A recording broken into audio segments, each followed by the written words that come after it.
Let's check all the delivery boxes first and see if I made any money selling stuff. What's up, Hirimi?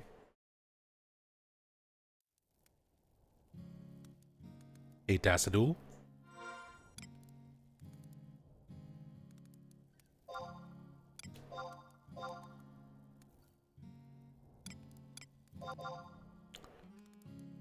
My Pamamas didn't sell. I'll just save those.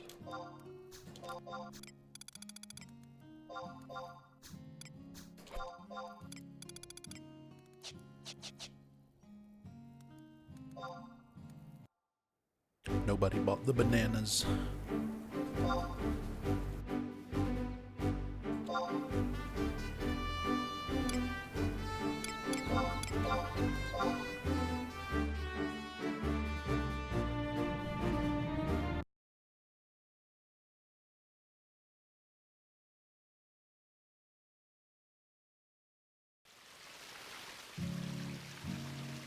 Hey, Scarlet.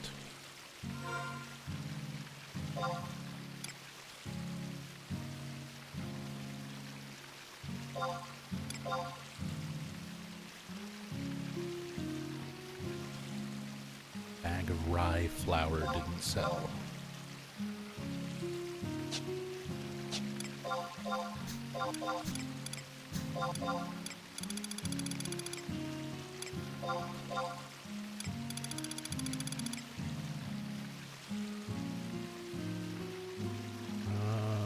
I need to grab some earth crystals.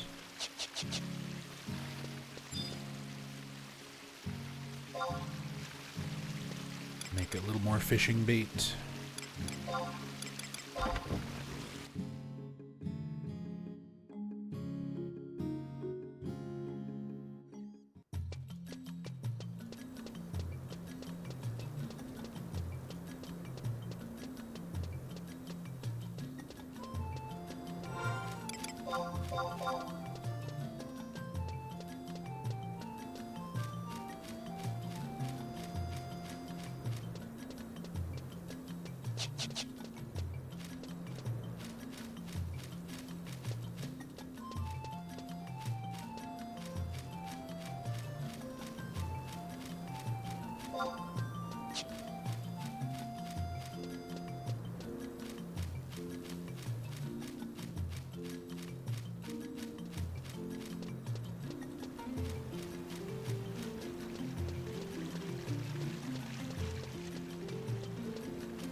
Is Sandoria really the only place to learn leatherworking? Do I really have to travel all the way from Windurst just to learn it?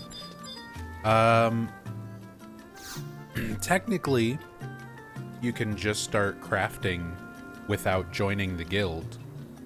You can start skilling it up yourself, but eventually you will have to go to Sandoria because that's where the leatherworking guild is located.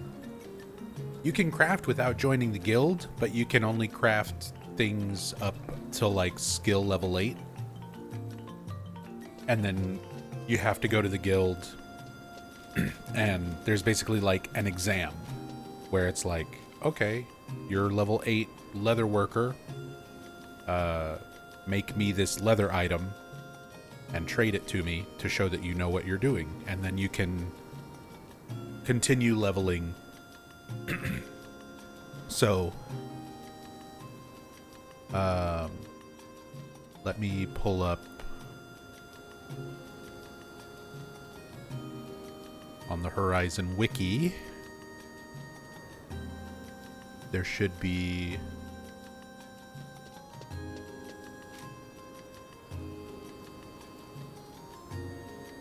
Leathercraft.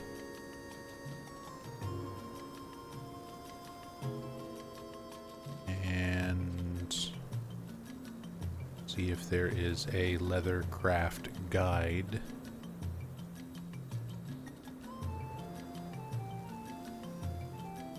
No guide on the wiki.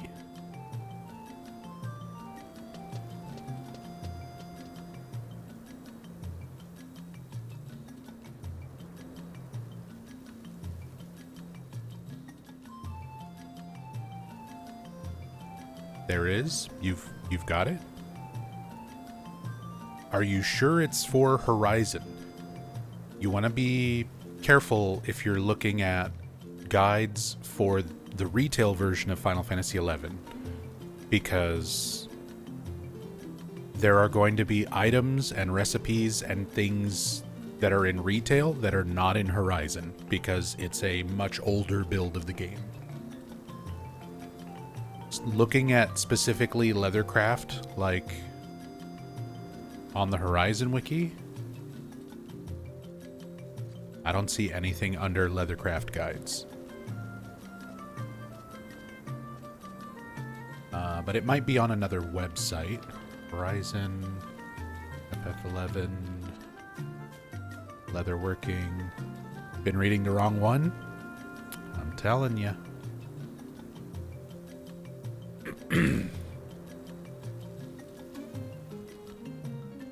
Gotta be careful. A lot of people are gonna mix stuff up. Shadow Noises tried to download and set up the retail version last night. And a lot of people are going to be looking up Final Fantasy XI guides, and they're going to be finding a lot of stuff for retail rather than Horizon. But yeah, there's a lot of stuff that's not going to exist.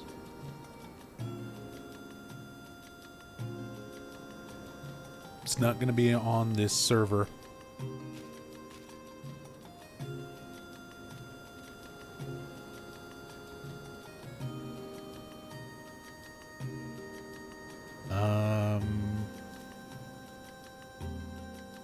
Yeah, there's guides for retail. There's guides for Nasomi. But the Nasomi guide is not working. 2016 guide is probably not going to work. Let me see. This is a retail guide, but let me look at it and see if it's something you can start with.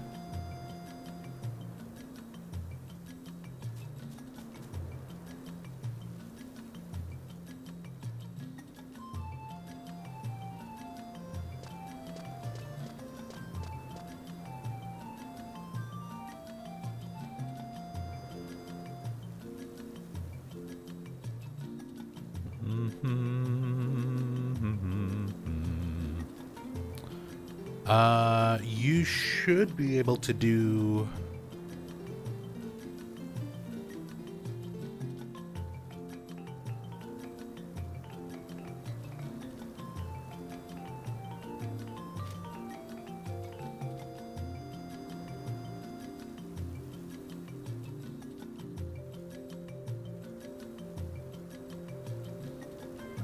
Okay, this guide actually will work. I don't know if this is the one that you're looking at, Tassadul, from FF11 Clopedia, the Leathercraft guide by Mierin.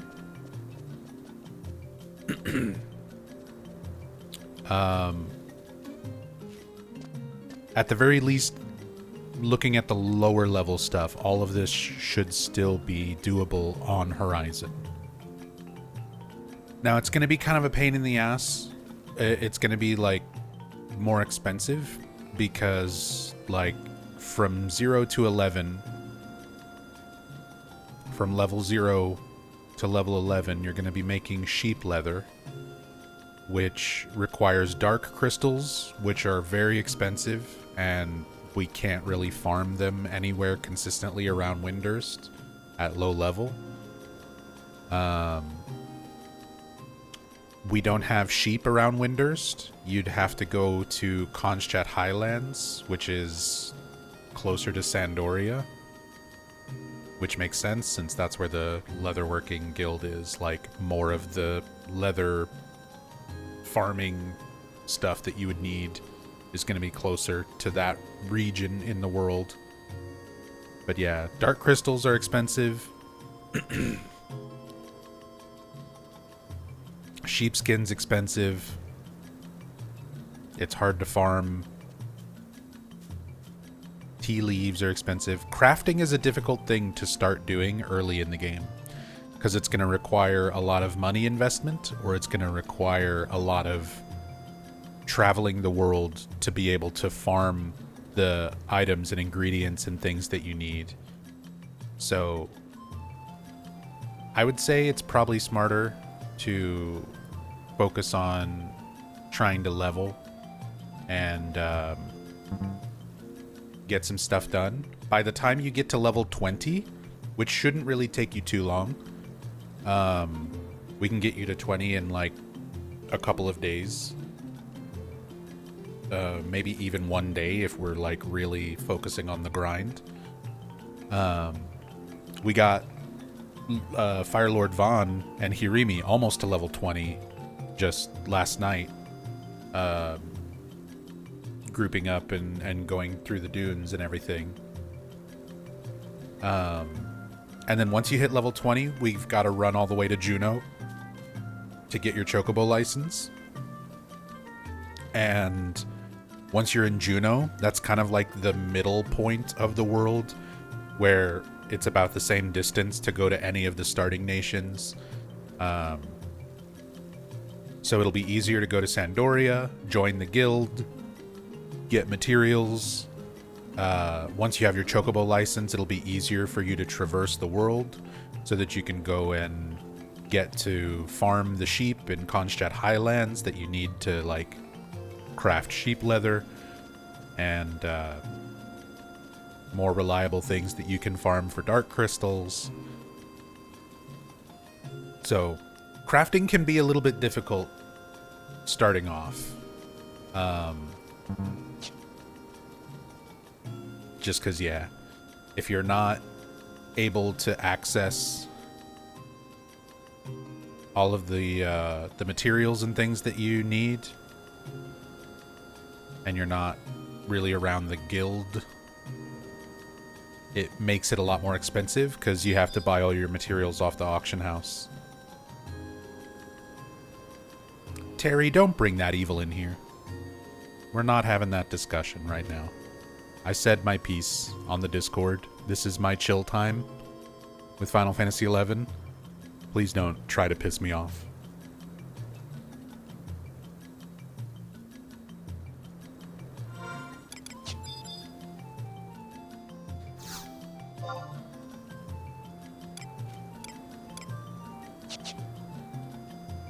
Find a way to farm stuff. I'm too cheap to buy materials. I mean, if you want to go to Sandoria, I will run you to Sandoria so that you can join the guild and I can show you where the sheep are. Are you even in the link shell and stuff yet? Like, I haven't even seen your in-game character yet. You said you were in the background while I was fishing and then never interacted.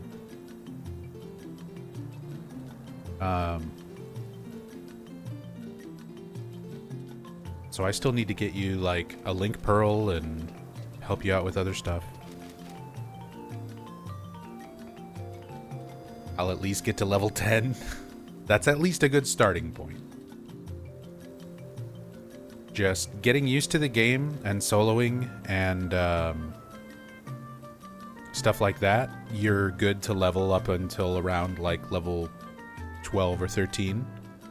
After that, we'll start partying up like we did last night in Valkyrm Dunes.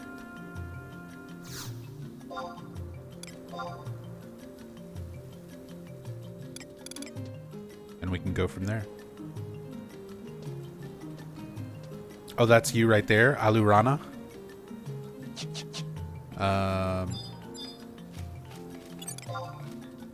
Okay, you're already up to level 7 Thief. Still using starter equipment. Let me give you some money. Pazuzu doesn't have the link shells. I've got to switch over to Vivity to give you a link shell.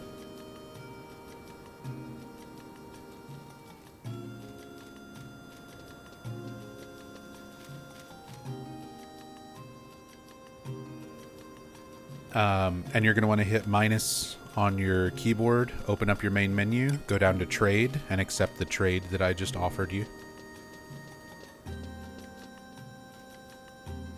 So here is 5,000 gil. And then just hit OK on your trade window.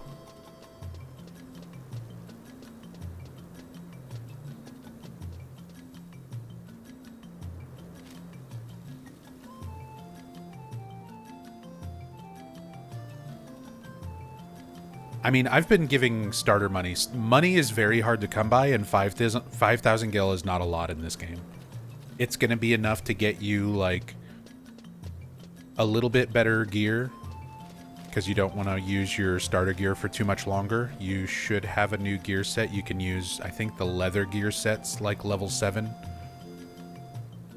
So you'll want to buy, like, leather gear. You'll want to buy a new weapon, or if you want to start buying some crafting materials, if you really want to do that. It's just a little bit to help get you started, because getting started in this game is really hard.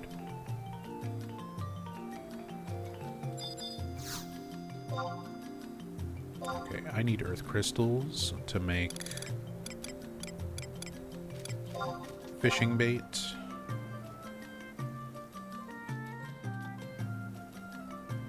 And Scarlet, thank you so much for the 300 bits. By the way, thank you, thank you. Dumb question, is this Final Fantasy XI actually only online? Yes, this is only online. The full title of the game is Final Fantasy XI Online. There is no offline version. It's strictly an MMO.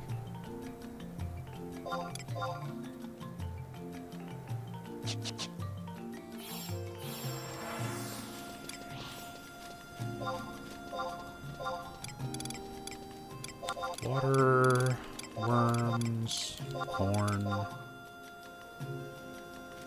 Make some fish bait.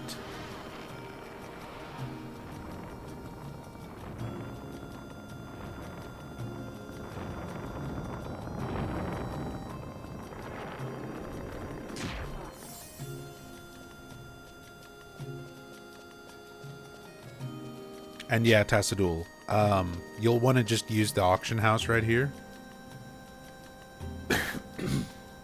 Excuse me. Just tried figuring out why I was hearing music when the game's muted. Turns out I'm watching you. Yeah, I have my music on. I always keep the in-game music on. Even after all these years. I love the music in this game. But yeah, just check, interact with the auction counter and hit bid. If you go to like armor, you'll have to do this for each individual piece, like equipment slot, but starting with like your main body gear. If you bring up the list, wait a second for it to load everything, go to sort, and then select by level. It'll organize everything from highest level to lowest level, and then just scroll down towards the bottom and you'll see anything that's highlighted yellow is something that you can equip. So like, yeah, at level 7 for Thief, you can wear the leather vest. And those are going for about 800 gil. You have to bid for it, so you're just going to like make a bid. Try 800. If 800 doesn't work, try like 810, 850, and kind of slowly increase what you're bidding until you get the item that you're trying to get. Make sure you've got inventory space. Make sure your inventory is being sorted.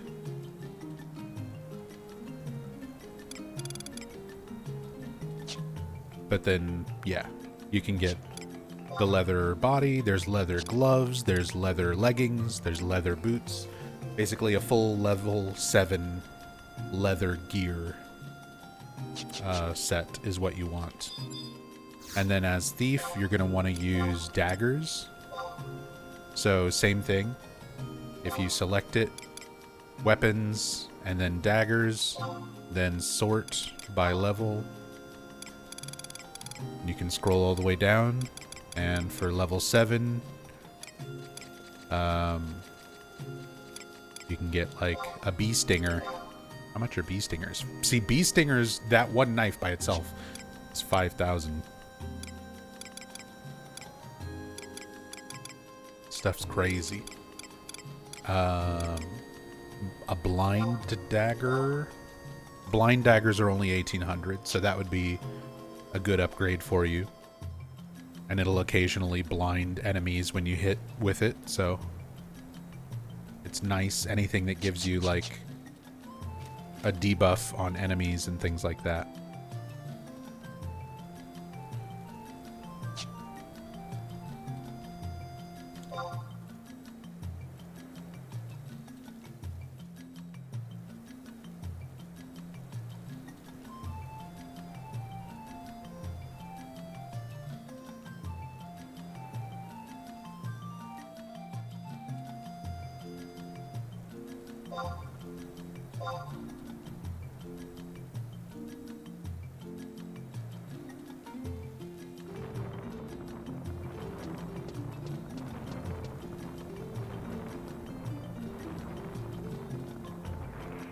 Thanks for the tutorial. That's honestly like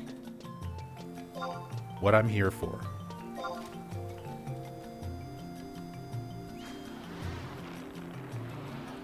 Alright, have a good evening, Scarlet. Take it easy. Thank you again so much for the bits. Just coming by and hanging out for a bit. Really appreciate it.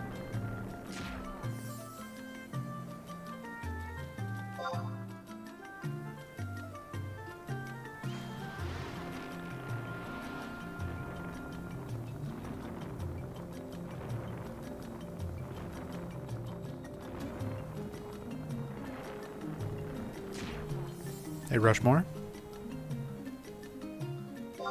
How often is synthesizing materials needed in this game? It's never needed. It's never necessary. You can play the entire game from start all the way to end game and never craft a single thing yourself. But you will have to spend more time making money because you're always going to need to buy something that somebody else has made. Because practically every piece of gear, every bit of food, all of the furniture and like fishing bait and like everything that is for sale on the auction house, the majority of that is crafted by somebody. Like somebody synthesized it and made it. So I feel like it's a good idea to craft things yourself eventually. I feel like it's usually good to pick up a trade because it'll help you make stuff that you can use and that your friends can use, which can in the long term, it can save you some money. It doesn't save you money because you have to invest a lot of money up front for materials and things like that, unless you farm absolutely everything that you need yourself. Because like right now, I could have gone out and killed a bunch of things and got earth crystals, but I just wanted to make my fishing bait very quickly, so I just bought some earth crystals off the auction house. I could have gone and, like, to make this fishing bait, I need distilled water, little worms, and corn. Technically, I could get seeds to grow the corn and flower pots and grow my own corn in my house. but that takes forever. Like, actual weeks of real time have to happen for that to become a thing. It's practically like growing things in real life. So I just buy my corn. You know, you can go and farm stuff to get worms, you can go and farm stuff to get water. I just buy it. So you've got that initial money investment to get materials, but then what I wind up doing is like, okay, now I've made a bunch of fishing bait with this, and I'm gonna send that over to Vivity, my main character, where I do my fishing, and I'm gonna use it to catch moat carp, and then moat carp is going to sell on the auction house, and I'll make a profit.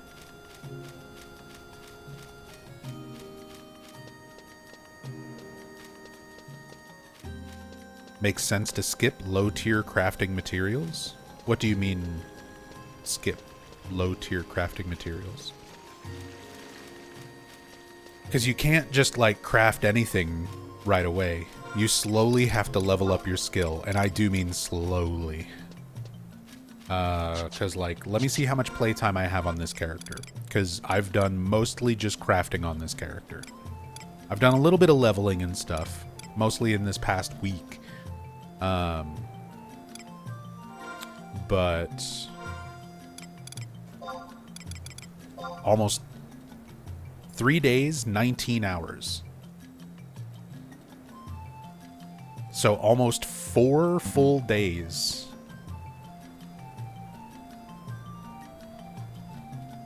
of crafting on this character just to level cooking. And my cooking skill is level 85 out of 100.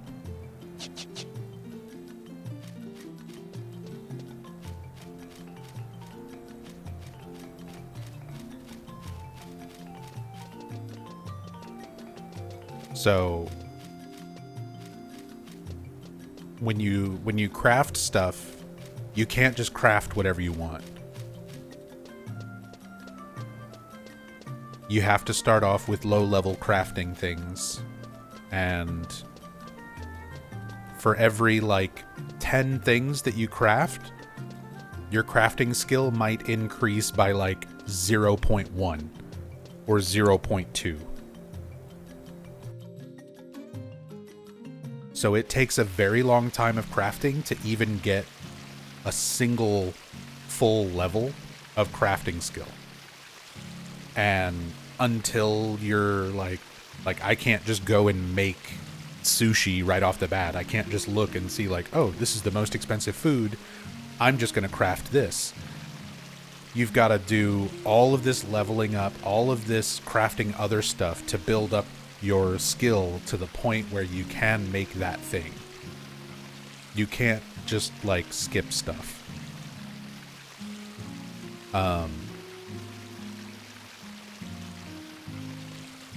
So I'm not sure what you mean by like buying low tier and synthesizing it to what you want. Like every item just has a set recipe, but there's no like tiers. There's no tier list of items in that regard. Some stuff is easier to farm to go and get yourself than others. But again, it's entirely up to you. Like, would you rather spend the time doing something else to make money and then spend that money on materials? Or would you rather take the time to go and get those materials yourself? Because no matter what, there's going to be a time investment.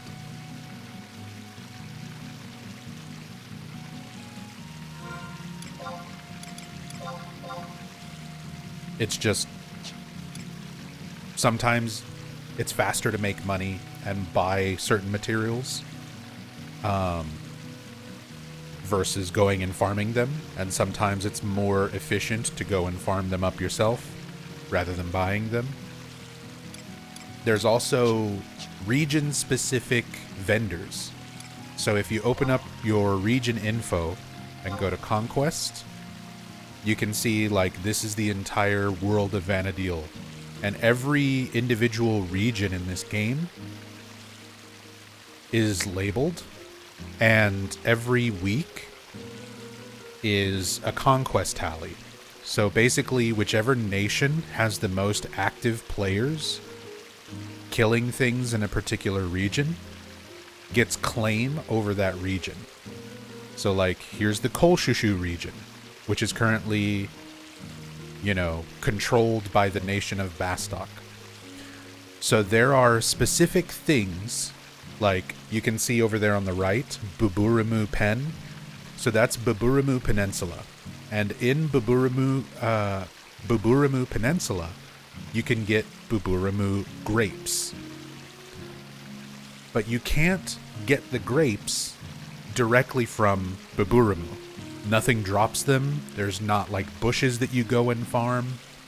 The way that it works is there is a vendor in all of the starting nations that if your nation has control of this region, they will sell those grapes. So right now, if you want Buburimu grapes, the only way to get them is to go to Bastok, to that specific vendor, and buy them from that vendor. So there's also that aspect of it, where certain things are only available if a region is controlled by a particular nation. And if there is not enough activity in a particular region, like here, Tavnazian Archipelago. In Tavnazia, there was not enough active players to claim control over this region. So instead, it's controlled by the Beastmen. You can see up there in the top right, it says the Beastmen are dominant. This means that if there is a particular resource from that region that is only sold by vendors when they have control of the region, right now, nobody in the world has it. None of the nations, none of the vendors have any of the resources from that region right now until enough people go out there and claim it for their nation. This game's crazy, the way, like, resources work and economy and nation control. So all of that all of that plays into crafting. All of that plays into crafting. It just, yeah, it gets very complicated. I need to send Vivity insect balls.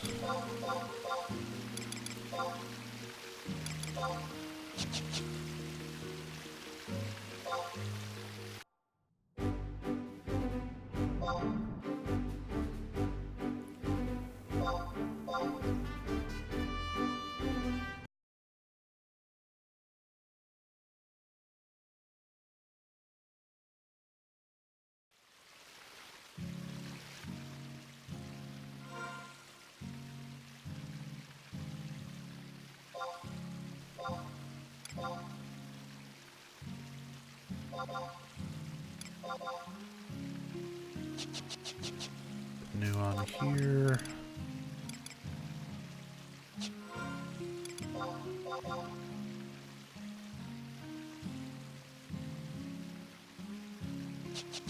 Saltelia is on.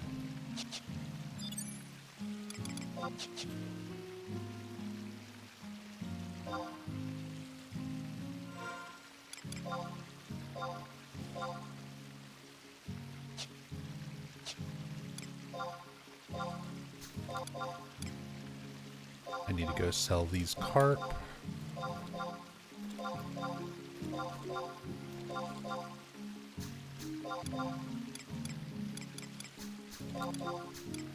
Sell these crystals.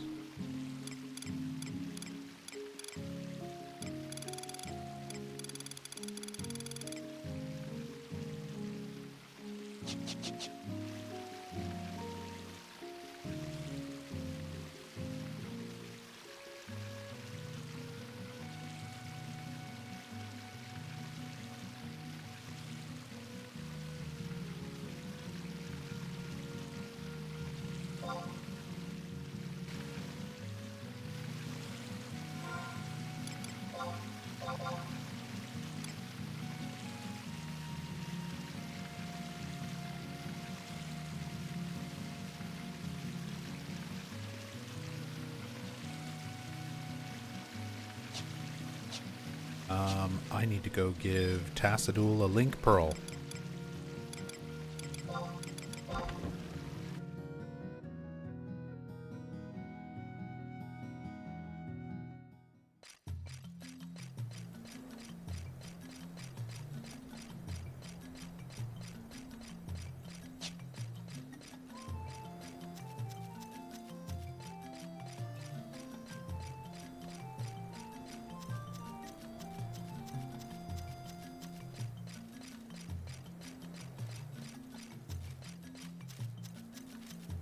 Tassadul, are you still by the auction house?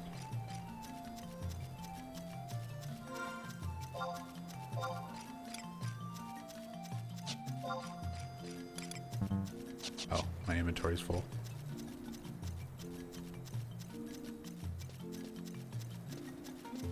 Meet you where you were fishing yesterday? I'm gonna be... I gotta go sell stuff first. Oh, I see you. That works. I just need to move stuff over. Nice jump.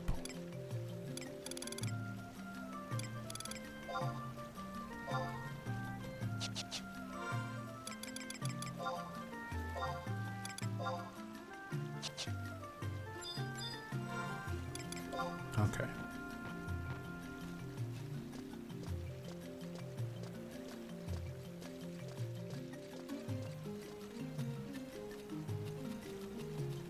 I sent you the trade offer. Same deal as before. Open up your main menu, go down to trade.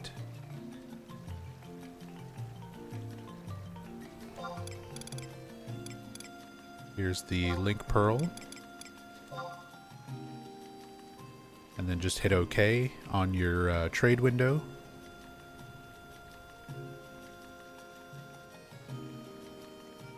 And you're going to need to equip that. So open up your main menu. Same thing where the trade menu was, but 2 down below trade where it says link shell. Select link shell. Select the link pearl for Nothing Masters. And then select equip.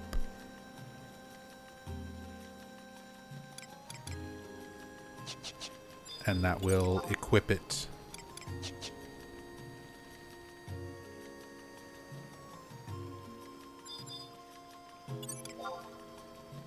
Cool. So now I can see just by checking your character, you've got it equipped. Nice. You got all the leather gear and the blind dagger. Very nice.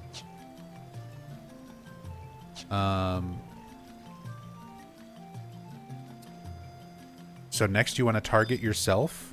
You can press F1 to easily target yourself. Press enter to bring up the submenu. And while you've got chat highlighted, press right arrow key. And then go down and select link shell. And hit enter. And now anything you say in the link shell, you'll see your text come up in green. That's how you know you're typing in the link shell. No matter where me or anybody else in our community is in the world, we can all see each other's in-game text through the link shell. So that's how we're gonna like be able to organize whenever we're meeting up or helping each other level or do anything. Nice.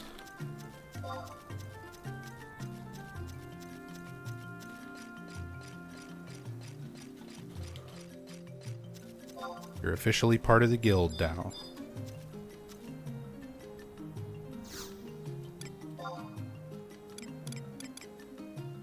Alright, let's sell a bunch of moat carps. Going for 4,000. So let's do 39.10 per stack.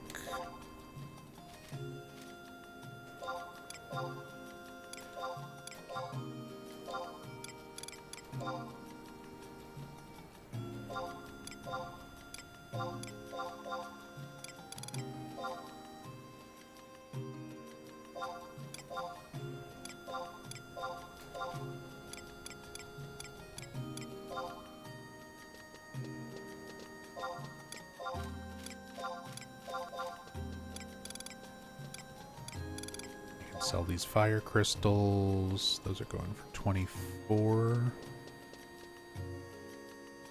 Going for 23.50.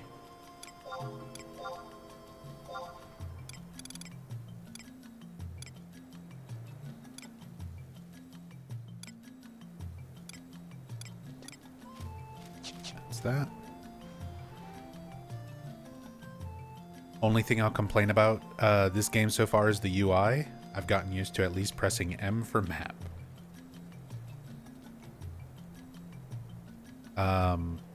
Having the mini map helps. I've put some guides in the Discord for setting up your UI and for setting up extensions and add-ons the same way I've got them. So that can be a little bit helpful. And then, yeah, like control. You said you can press M for map? M doesn't open map for me. I just open my map like this.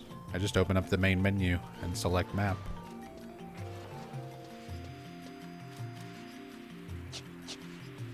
But there's a lot of stuff.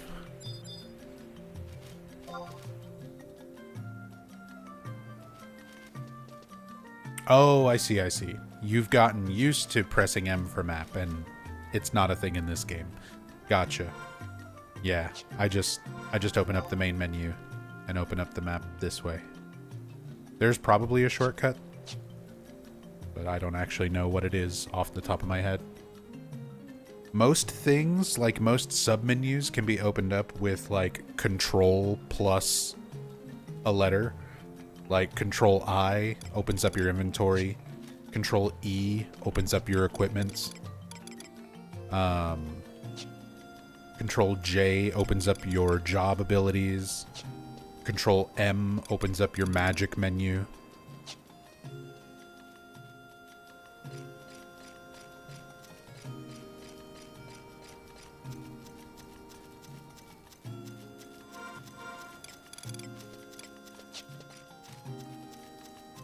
Oh yeah, slash map works.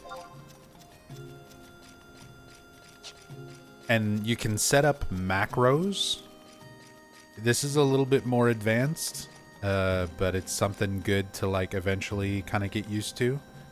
When you open up your menu, press the menu button twice for your second menu. And then you've got this section here, macros, edit macros. And then you have this big list of books, and each book is just sort of a set of macros. So I'm gonna make this one like map example. So you go to this, and here is like your macro set.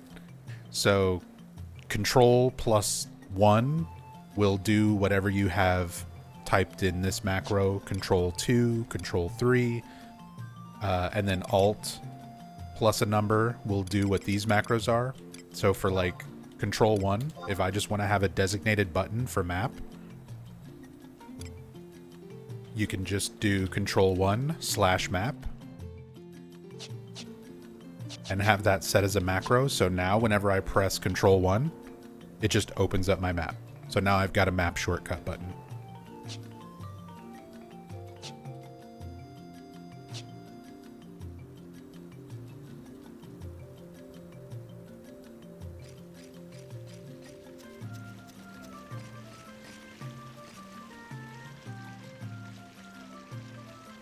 But it does get kind of complicated, to say the least. It sort of feels like learning to code after a while, learning the structure for everything. Because, like, let's say, all right, I'm going to use the spell Blaze Spikes. This basically puts fire around me so that if enemies hit me, they take fire damage.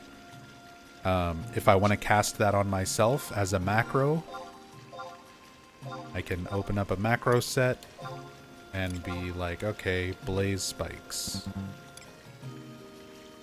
/MA for magic ability, quotation, blaze, if I could spell, spikes,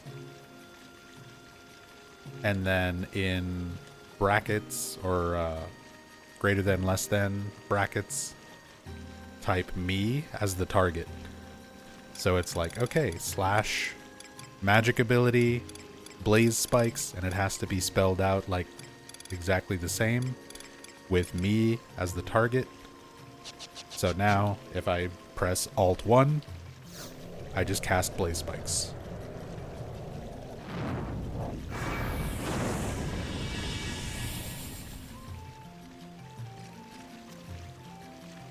So it's something worth learning, because the more you play the game, there's a lot of stuff that you're going to want to make shortcuts for. You're going to want to be able to use certain abilities without opening up a bunch of menus to get to it. You're going to want to be able to cast spells without having to open up a menu to get to it. You're going to want to... You can use it to swap gear, because eventually you'll have, like, different gear sets that you swap between depending on what you're doing. Almost anything in the game can be done via a macro, so that you kind of just have like buttons that you press instead of a bunch of menus that you manually scroll through. But it does get very complex. It's like, some stuff is very basic, but it gets complicated. It eventually gets complicated.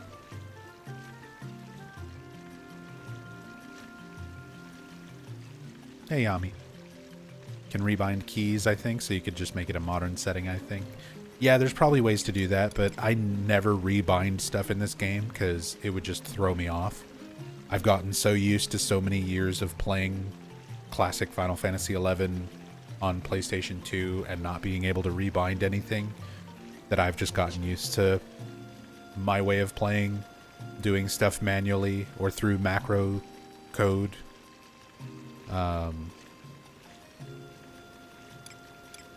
So yeah. Let's make some inventory space.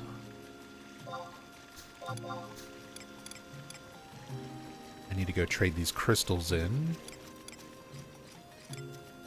And we'll just put... Oops, not the carp. Put some of this food in the satchel. Put some of this gear in the satchel.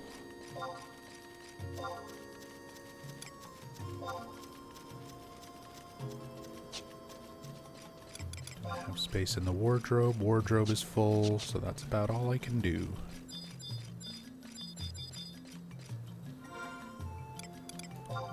Turn these crystals in. Some inventory space. There we go. That maxed out my rank.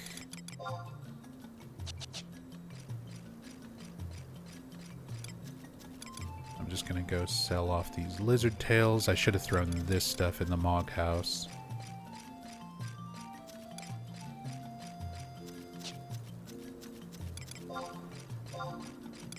Put my fishing gear on.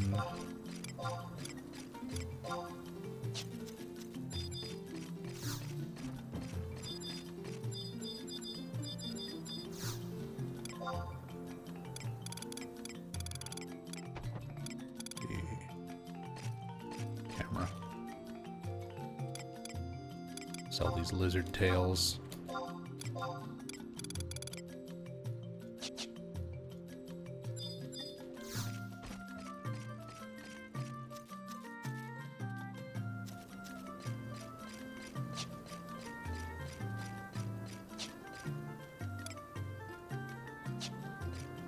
Alright, they gave me 20 inventory spots. That's enough for me to sit here and fish.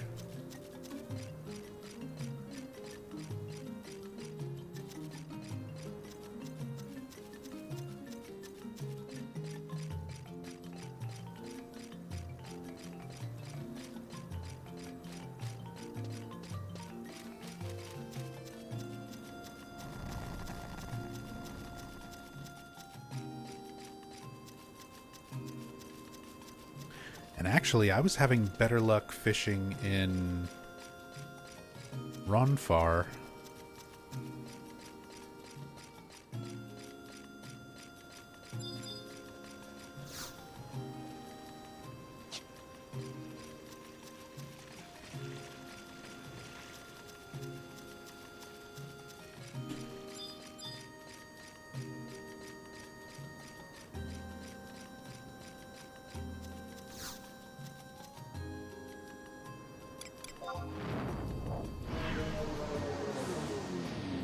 So I'm going to Ronfar to fish again.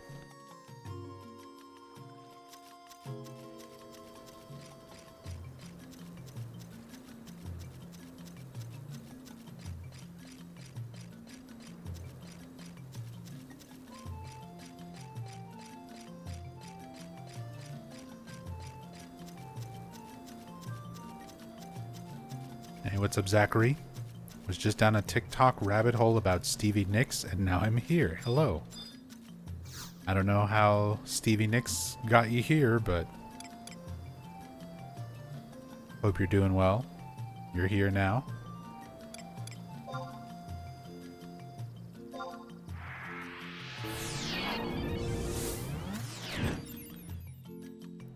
Hey, what's up, Peep? Oh, sick. More Final Fantasy? There's going to be a lot of Final Fantasy. I regret to inform everybody waiting on me to play Silent Hill for the millionth time, or replay Resident Evil, or anything like that. It's going to be a lot of Final Fantasy for a bit.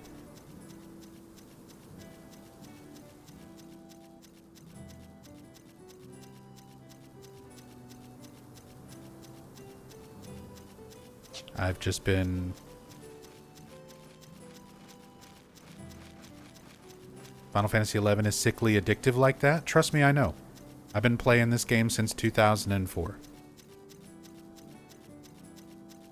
There's no other game, no other MMO, nothing out there that's ever that I've enjoyed being in the world as much as this game.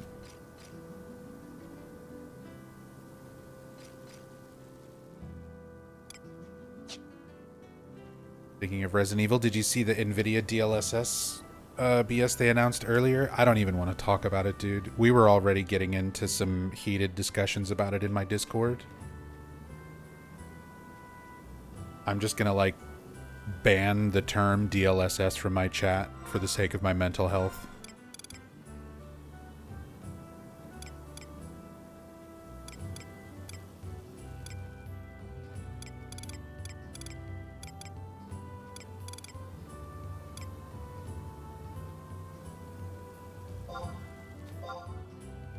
But yes, we saw it. We talked about it. I'm aware of its existence, unfortunately. Just want to catch my fish, man.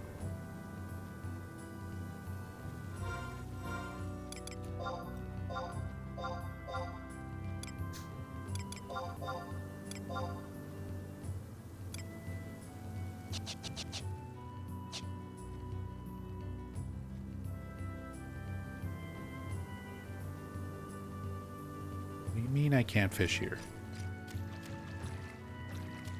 I can completely submerge into the water.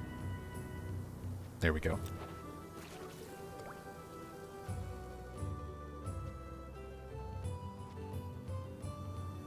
Nora, if you want to join the Discord and just read through the video games channel, you can catch up that way, but I'm not going to talk about it.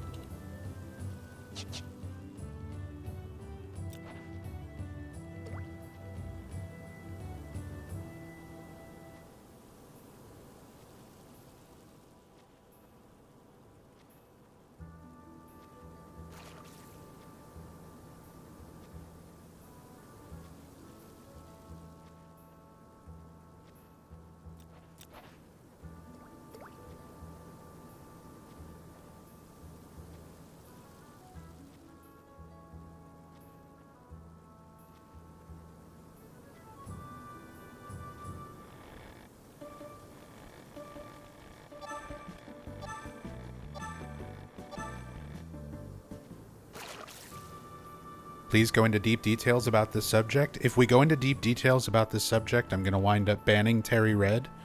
And I like Terry. I have a lot of respect for Terry. I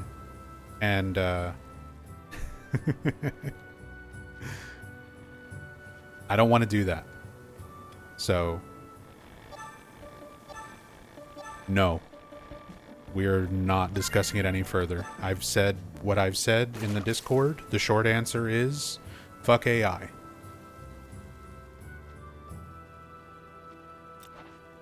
I don't believe DLSS is what it is being advertised as, and you can tell from a lot of people's examples and a lot of the information that's out there right now that there is essentially AI filters being placed over renders. It's not just changing lighting and, you know, color grading. It's like lighting and color grading is not going to give Grace like big full lips. It's not going to make Leon's jaw twice as big.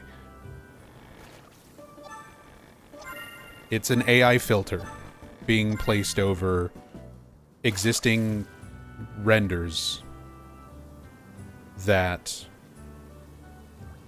disrespects the artistic integrity of the original designers and artists. And I do not support it.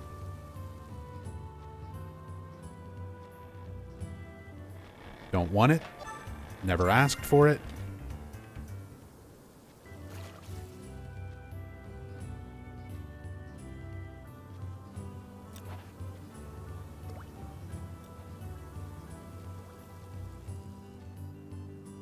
And that's that.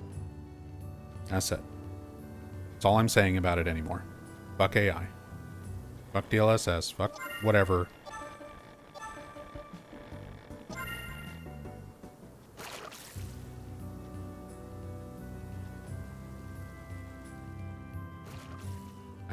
I don't even want the subject being in chat right now. This is my happy place. Vana'diel, Final Fantasy XI time is my happy place. And if people are going to have discussions that kind of take me away from that, I'm just going to start timing people out. Like, legitimately.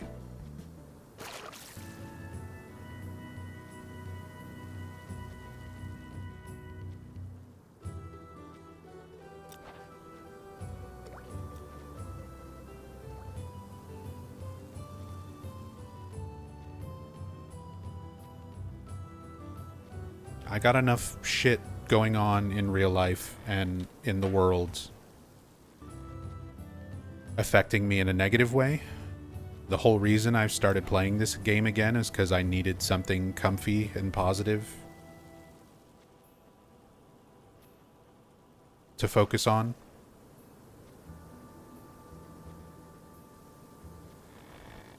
So we're just going to keep it that way.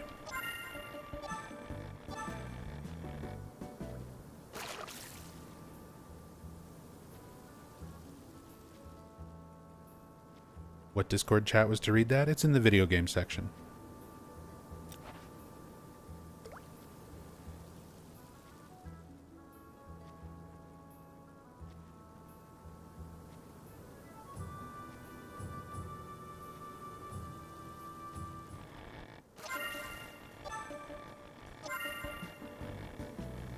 Hey, Calamaro. With all due respect, but I kind of hate you. Because I'm already playing so many time-consuming games, but you're making me want to play a huge MMO. Yeah, I'm sorry.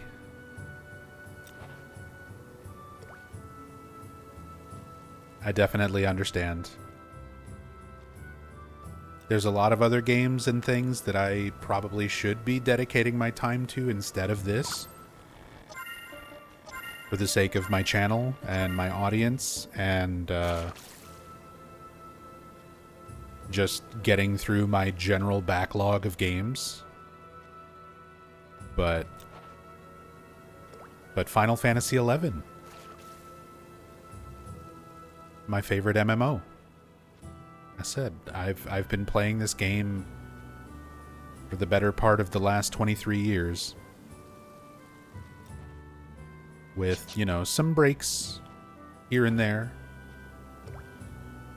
I step away from it, I focus on other stuff, but I always tend to come back to it.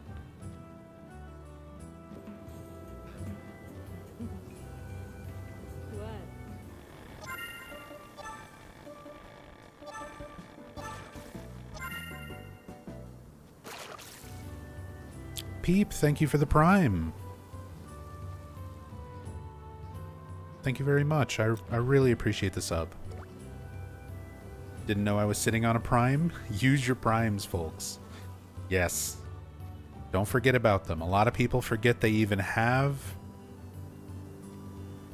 their account linked with Amazon Prime, or they don't realize they've got a Twitch account, they've got an Amazon Prime account, but they don't have them linked.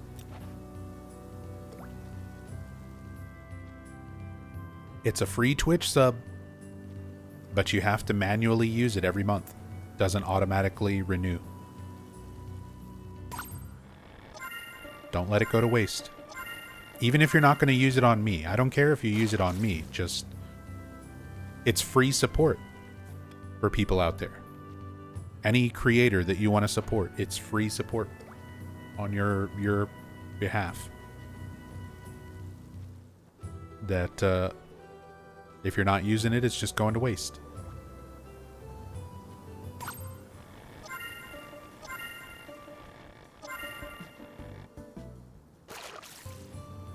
And those subscriptions really matter to streamers a lot. Maybe not to some of the super top level streamers who like don't even acknowledge subscriptions and stuff unless you're dropping like 50 or 100 of them at a time, but for somebody like me, who typically hovers around like 100 to 150 subs, it's a significant part of what allows me to get by. Like, I was able to buy groceries today because of my Twitch subscribers.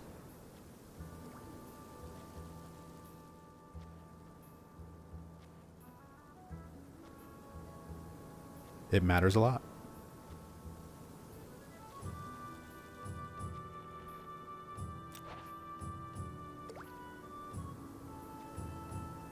Nub, are you familiar with Gaming University? Yours and his work reminds me of each other. I'm not familiar with Gaming University.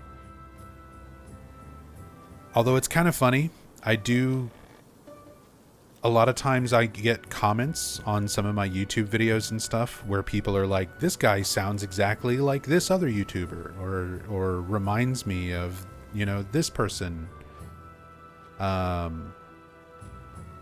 And I'll go and I'll check out their channel and like, I don't hear it. I don't hear it the way, you know, someone does from an outside perspective. But I always think that's kind of funny.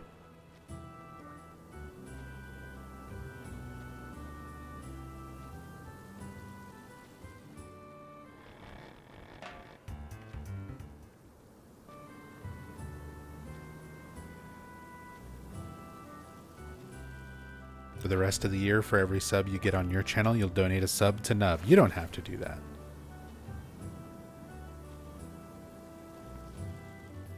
I'm just glad that you even got into streaming, Tassadul. I'm glad that you've said that, you know, me and my channel were able to inspire you to start streaming in the first place. The fact that you're doing that and building up a community and sharing stuff with other people, like,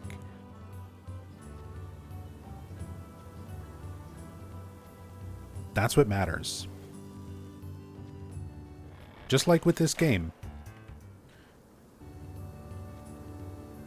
I just want a community of people that can help each other. That's all. There's so much violence and anger and evil and elitism and negative bullshit out in the world,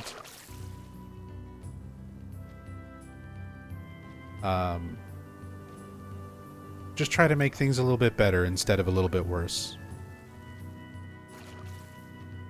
That's all I want out of life.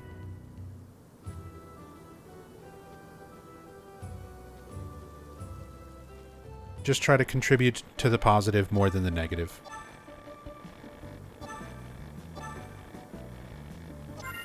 It doesn't need to be money. It doesn't need to be goods and services and things like that. Sometimes just talking to somebody, being there for somebody, being a friend with somebody, hanging out in a channel, or hitting somebody up on a Discord.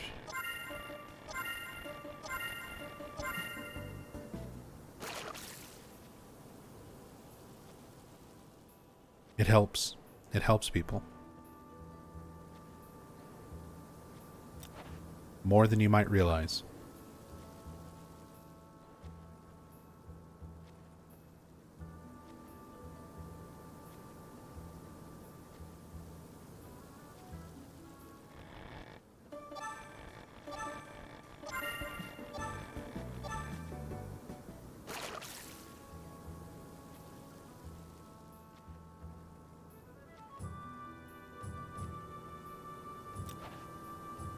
He did a playthrough of Silent Hill 1 lately. He mostly does content about the lore and universe from Remedy's games.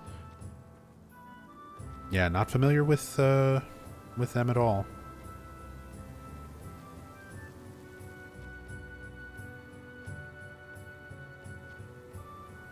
No, I don't keep up with the Oscars and stuff like that.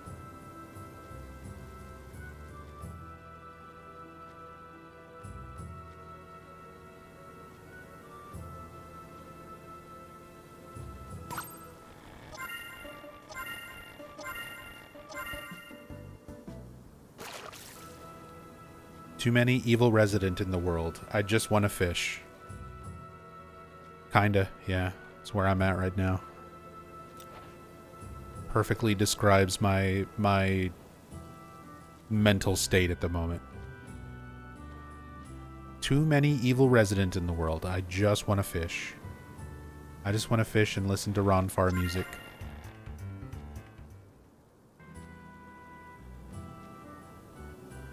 Actually turn this up a little bit more too.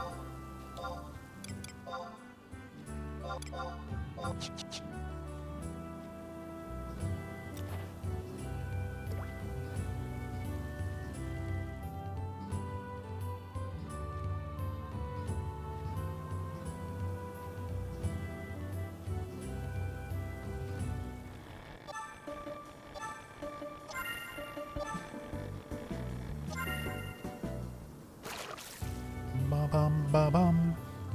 Bum, ba-bum.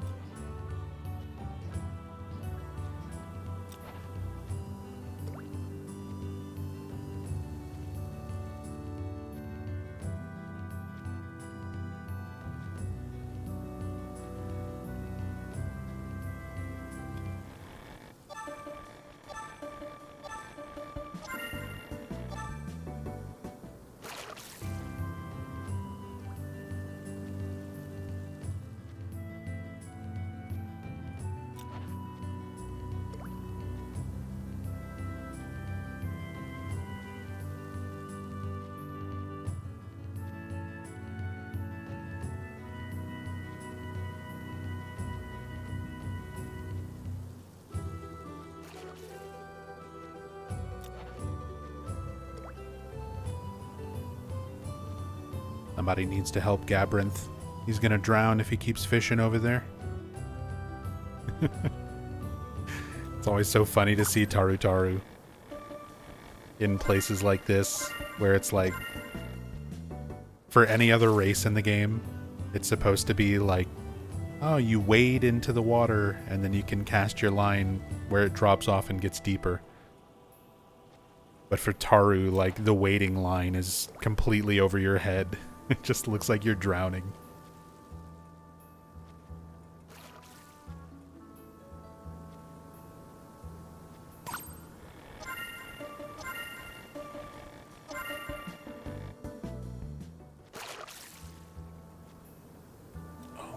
My back is killing me. I need to adjust my chair. 1 second.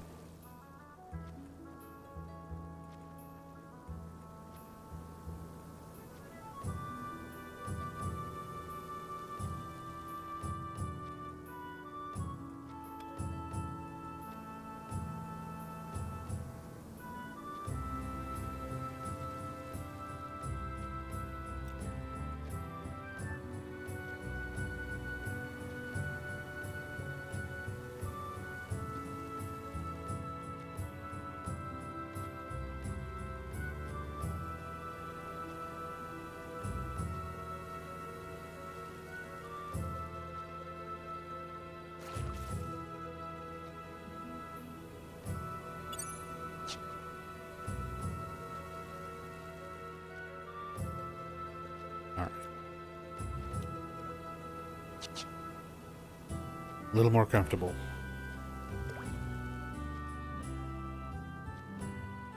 I had to recline my chair back a little bit and get a cushion for my back.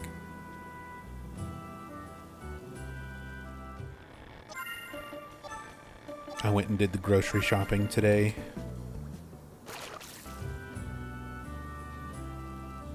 And I feel like I pulled something in my fucking lower back.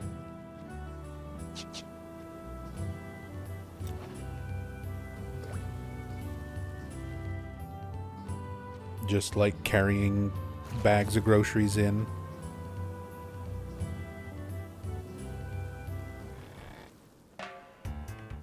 Not even that much stuff, but I had a couple of heavy things. Had like a 10-pound bag of rice.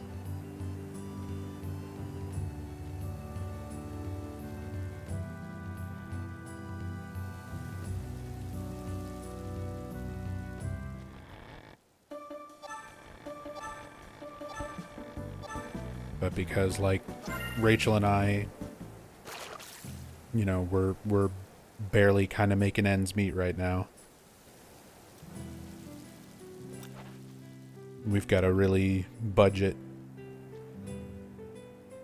pretty much everything.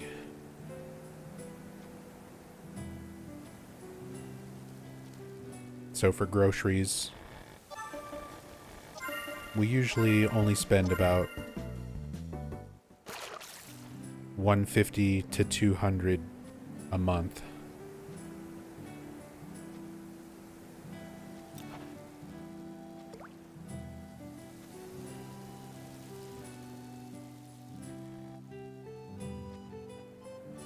And rice is like our main staple.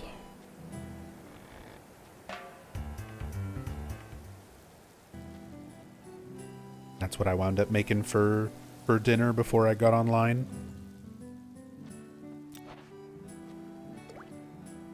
A rice bowl, just some steamed jasmine rice with some tuna. And with the tuna, I like mix it with some mayo and soy sauce, teriyaki sauce. Sprinkle some rice seasoning on top. That's basically just like salt and seaweed. Salt and shredded nori. And then some diced up cucumber. And some diced up zucchini. That's been tossed with some oil and breadcrumbs. And popped into the air fryer to get kind of crispy. And a baked sweet potato.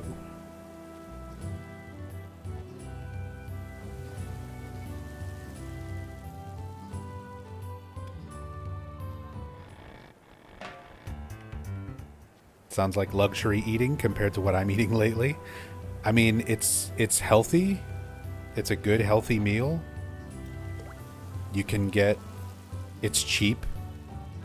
You know, it's not like fancy tuna or anything. It's tuna from a can. It's either from a can or from a pouch, depending on what's on sale.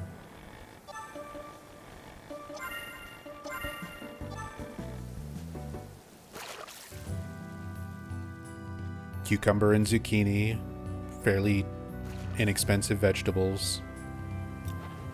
Same for the sweet potatoes.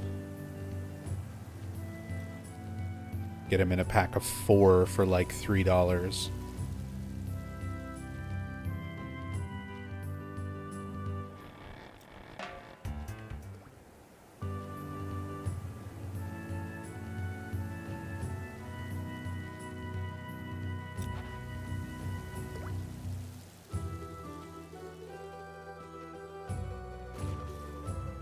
So for like $15 worth of groceries, it'll feed us for a month.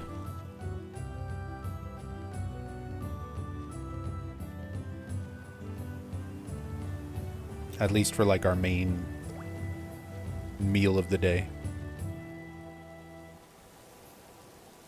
Love canned fish, gets me through lots of tough times.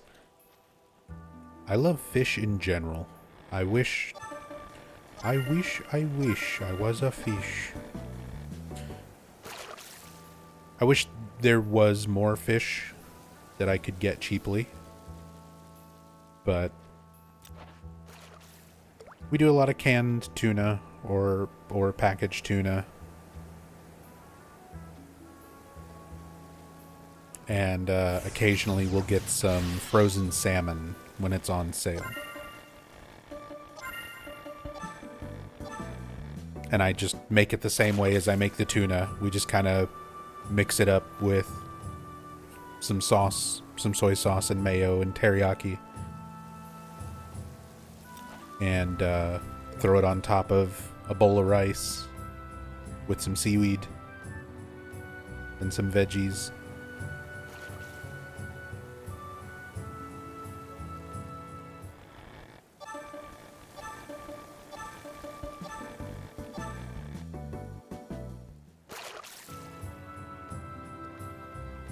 Normally I'll try to get some chicken and stuff too. I didn't get any chicken with our groceries today because it was too expensive. But we still have some frozen from last month. And what I like to do with the chicken, whenever I make the rice for our rice bowls,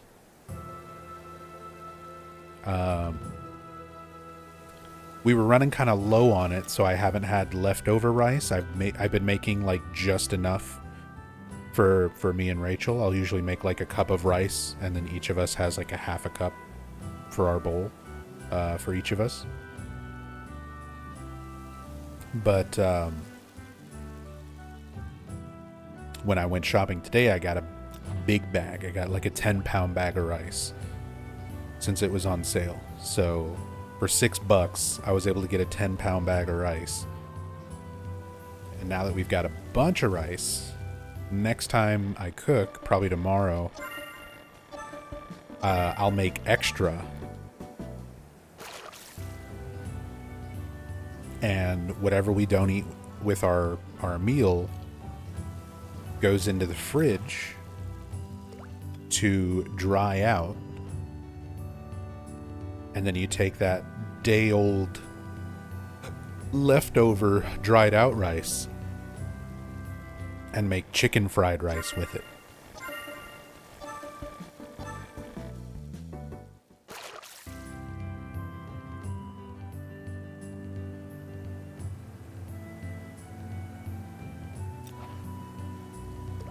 Love some good chicken fried rice. And I've gotten pretty good at making it.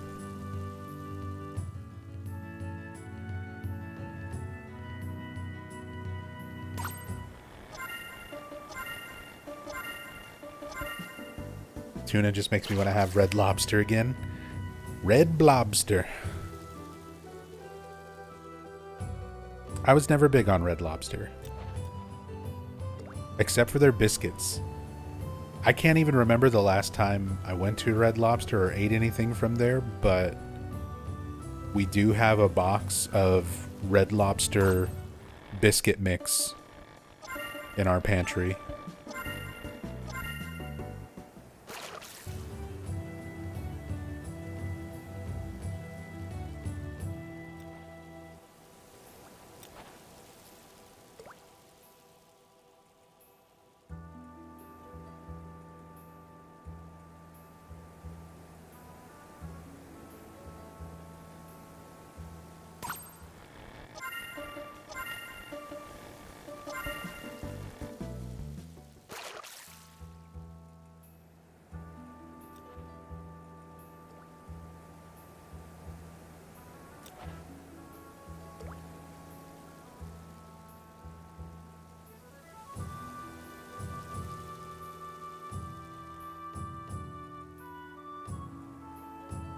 But yeah, after a lot of my health issues and stuff last year hitting us so hard,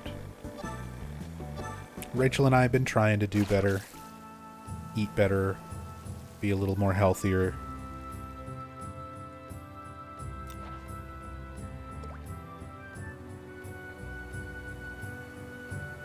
And classic rice and fish has been a winning combo for us.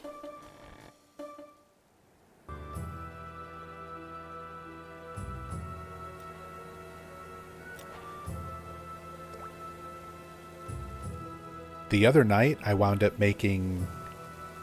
I just kind of wanted like a little comfort meal. And my stomach was kind of upset, so I didn't want anything like too crazy. So I just made like some steamed rice, some plain steamed rice, with a little bit of shredded seaweed on top. And a bowl of miso soup with just like some instant miso soup mix. And Rachel had got me these frozen chicken egg rolls. The Pagoda brand frozen egg rolls. So I just had like an egg roll and some miso soup and a little bowl of rice. It was so good. And a cup of nice hot green tea.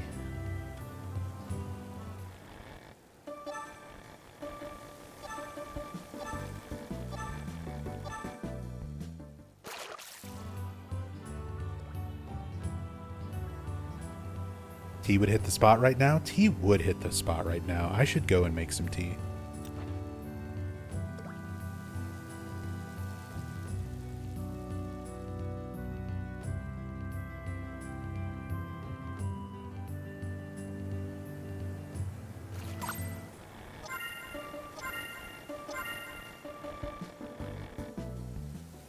I'm actually going to go do that right now. I'm going to go get my kettle going as well.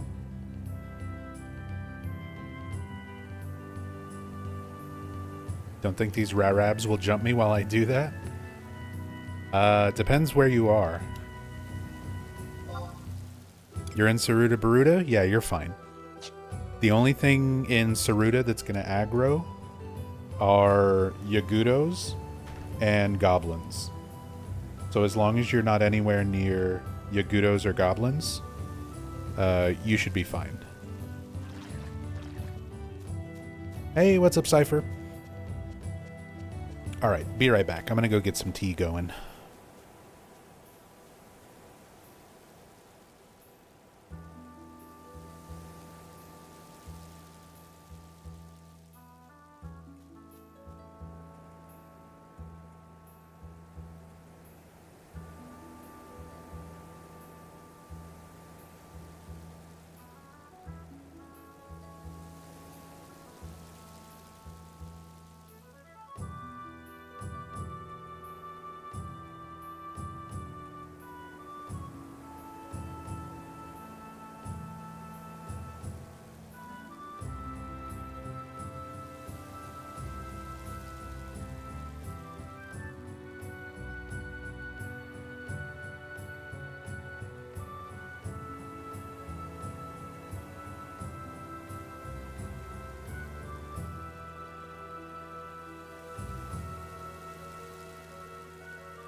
All right.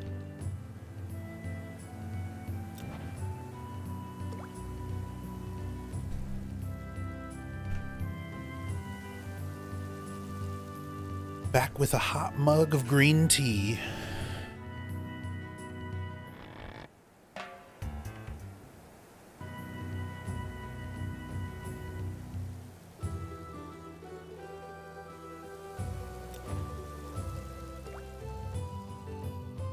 How'd the XP party go last night? Pretty well. Pretty smoothly. We wound up getting Hirimi to like level 18 or 19. And we got Firelord Vaughn to, I think, level 17. And we got each of them the Crab Apron.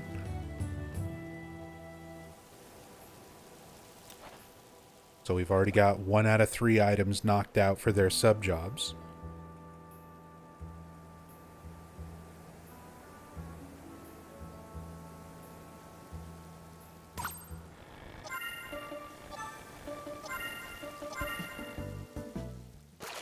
About to be nighttime soon in the dunes. Anyone need a skull?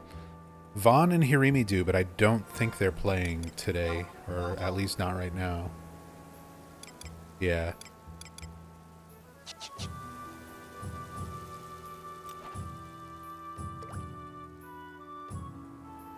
Got a bit until you're ready for Dunes. Need a couple levels. Dunes is best at about level 12.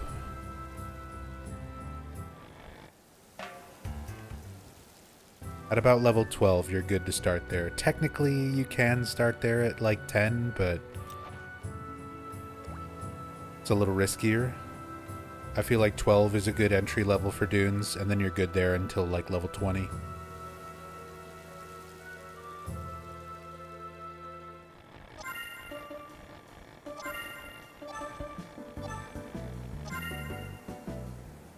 But 12 is usually where things kind of start dropping off when you're soloing, so it's easy enough to like solo up to about 12 or 13.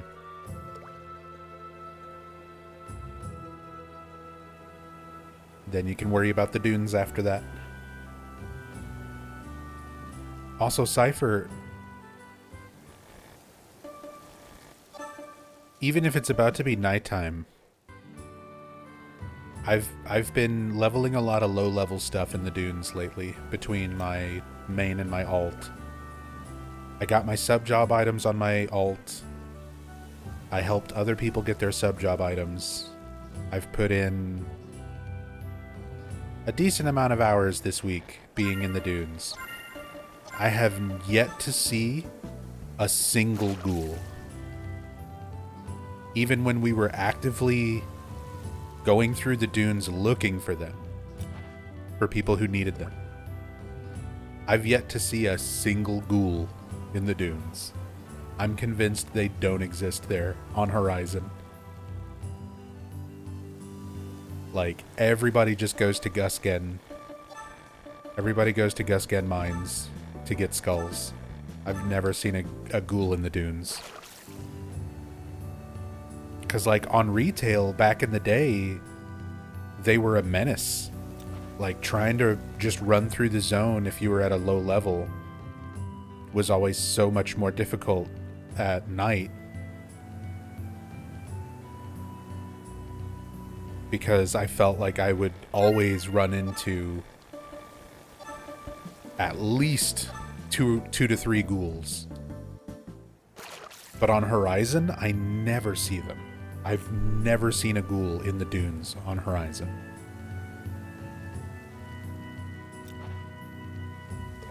They share spawns with goblins. So if no one kills the goblins, the ghouls won't spawn. Oh, that makes a lot of sense then. Because nobody ever touches the goblins, really.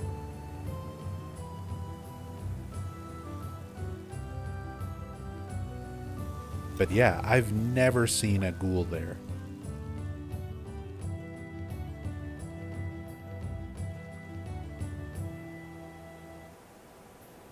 Anything you recommend making sure to do before heading there?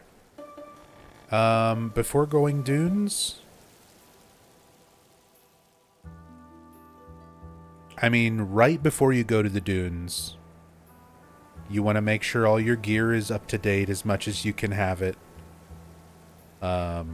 Make sure to have a little bit of gear.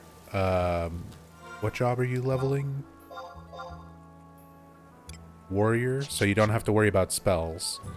But yeah, make sure you've got your gear in order. Make sure you've got some gear a few levels ahead of you as well, if you can manage that. So that as soon as you level up, you can go ahead and be ready to equip better stuff.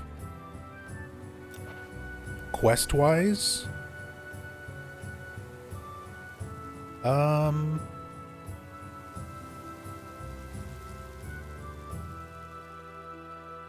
not really.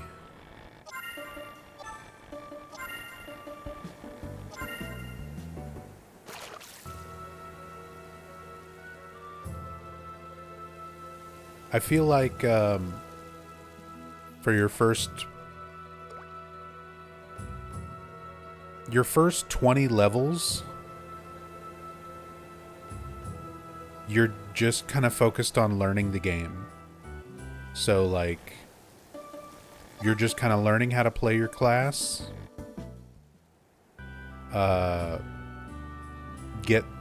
Worry about getting a little bit of gear together. Just kind of get familiar with the game itself. Learning your starting nation. And then once you get to the dunes and hit 18, you want to get your sub job unlocked as soon as you can.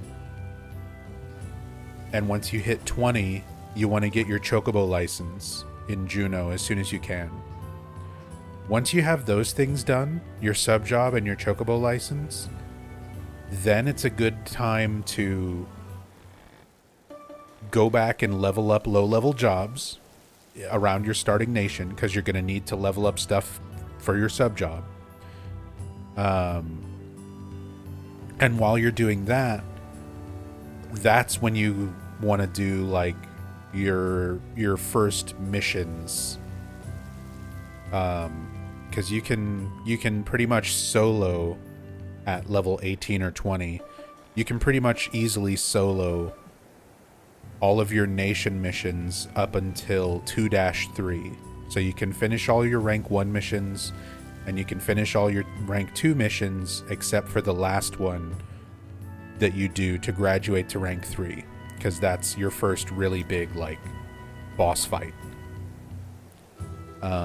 which is actually on my alt character, the mission that I'm currently sitting on, because I need to get people together to do it.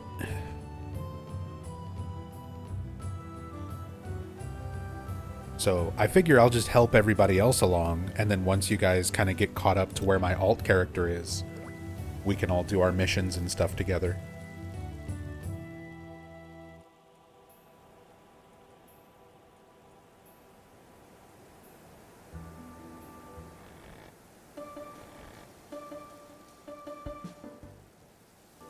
But there's not too much in terms of the quests that are around Windurst that are super necessary or anything like that. Most of them are just for getting money together.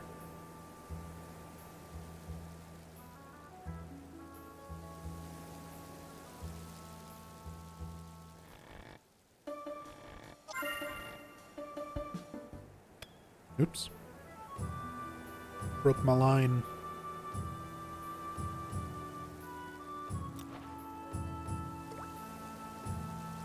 Not paying attention.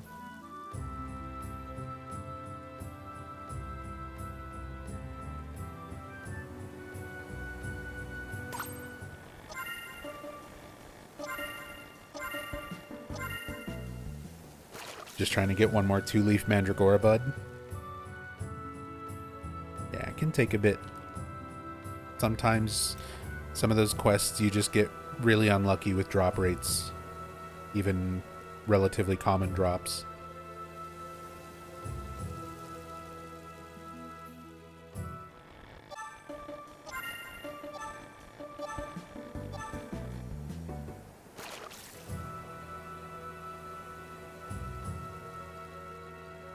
The one thing that I normally would recommend doing before going to the dunes would be supply outpost quests, where you take supplies to an outpost that is currently owned by Windurst. But right now, there's none that can really be done by low-level characters. Because Windurst is in last place in the balance of power right now for conquest. So the only places that Windurst is currently in control of is Elshamo Uplands, which you don't get access to until like level 25 at minimum. Qufim, which you don't really have access to until around level 20 minimum.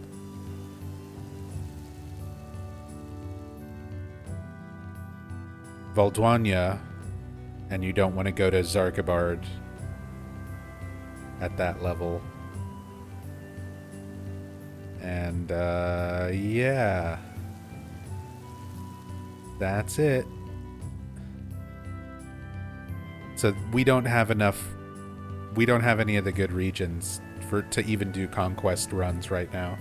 Or supply outpost quest runs.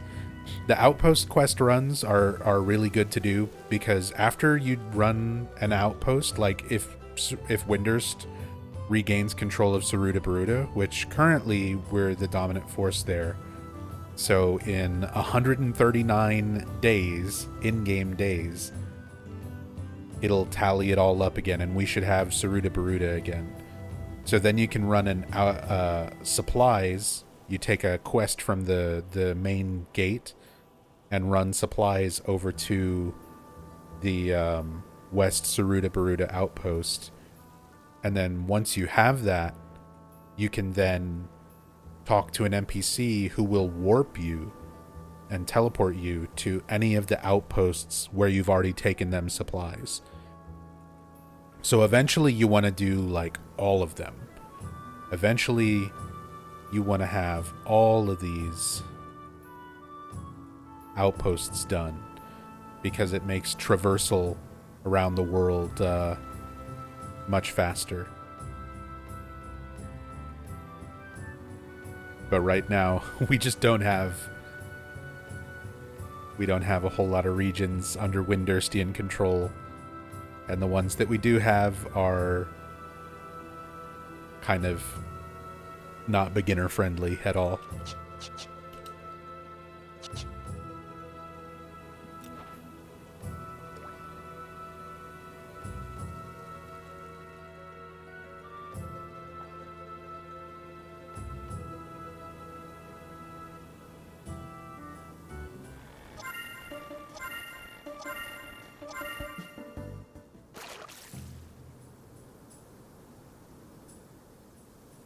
Our link shell's gonna bring Windurst back. Just make sure you've always got Signet on. Always talk to the guard at the gates that are headed outside of Windurst. There's a guard always on the right-hand side whose name ends with WW. Always talk to them and tell them to give you Signet.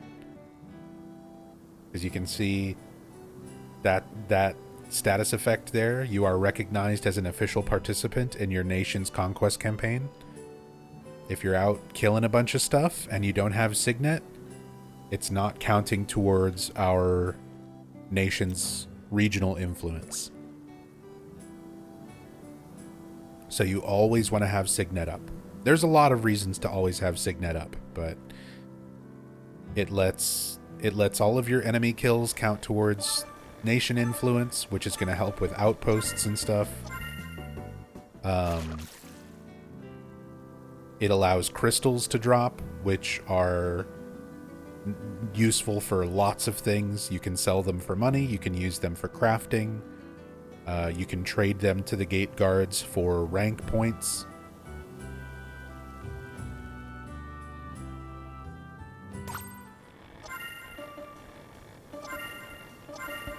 And I think on Horizon, Signet gives you some other bonuses too. Let me actually pull that up.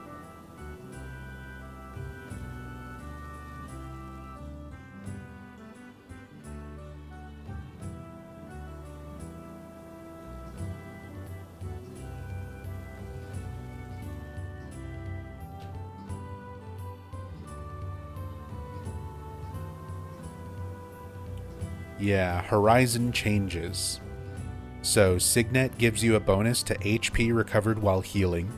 So whenever you press H and like kneel and recover health, you get more health back faster when you have Signet.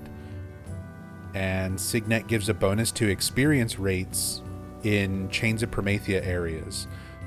So that won't affect you too much early on, but later, once you get to like level 50 and you start leveling in some of the expansion areas, it's bonus experience points.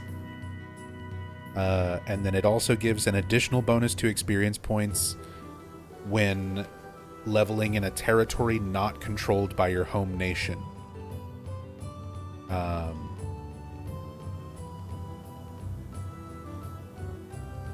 So yeah, Signet is very, very useful, very worthwhile. You should always, always, always have Signet up.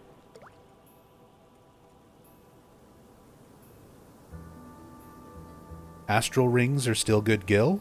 They're pretty good. I have an astral ring up for sale right now on the auction house.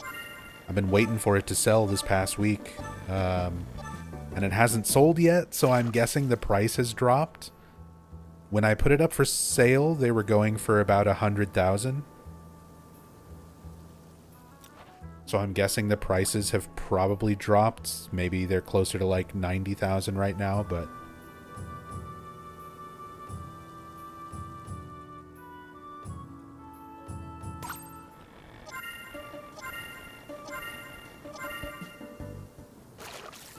astral rings are still pretty good. They're pretty good money. Still a very good piece of equipment as well.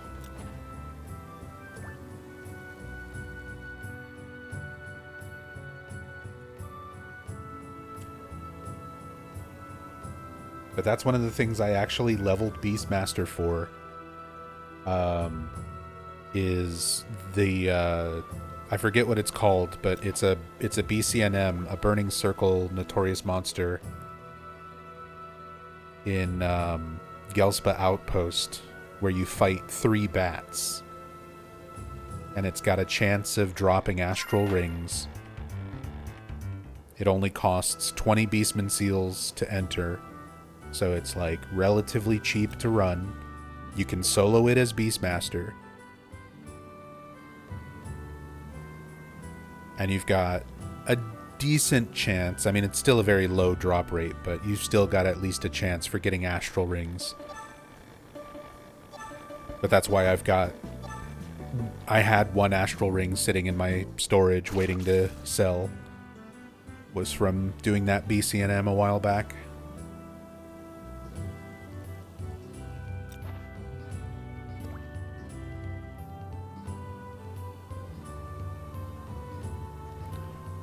Gonna have to go back to Winders to get Signet back up because I can't refresh it out near the dunes. Nope.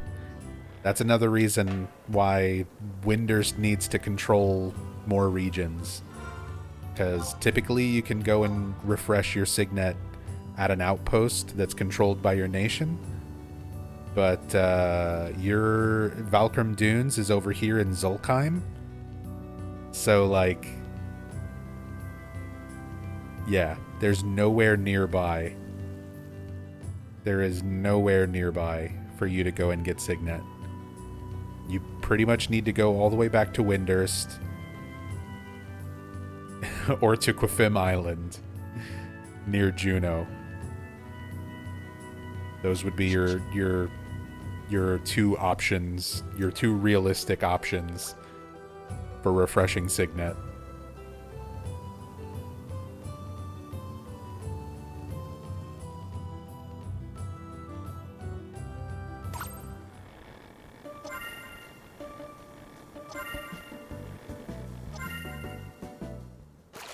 But, I mean, you don't have to worry about that too much, Vaughn. I don't know if you're on right now. But whenever you do get on, if you're still in Selbina, we'll take care of some other stuff that you need to do there before trying to head back to Windurst. Because you're going to need to go back to your starter nation for missions and to level up sub-jobs and stuff anyway. So while you're in Selbina, even if you don't have Signet, we'll try to get your sub-job quest done.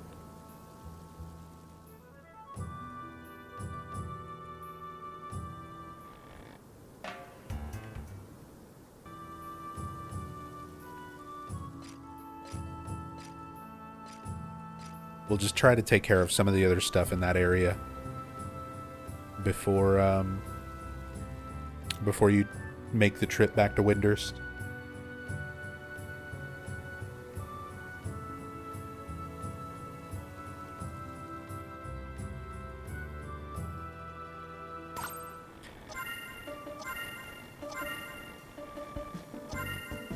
Windurst has such a hard time. Somebody the other day said that, like, Windurst is the second most popular nation, but I don't believe it. Most of my time playing on Horizon, I almost always see Sandoria or Bastok dominating the leaderboards, the conquest of the regions.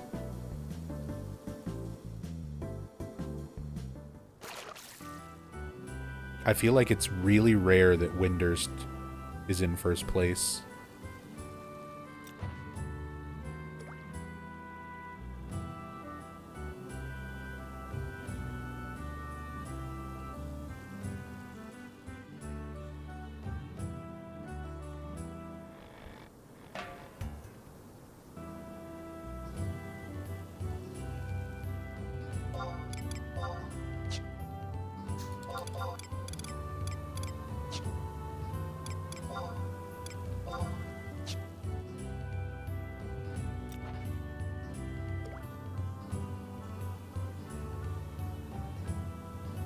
We'll be shortly just finishing up a few tasks in Pokopia. Nice. I've seen a lot of people are really having fun with Pokopia.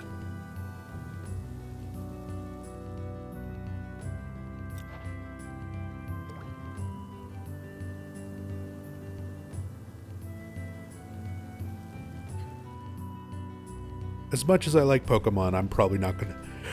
Oh, excuse me. Tired. Probably not gonna wind up playing that one.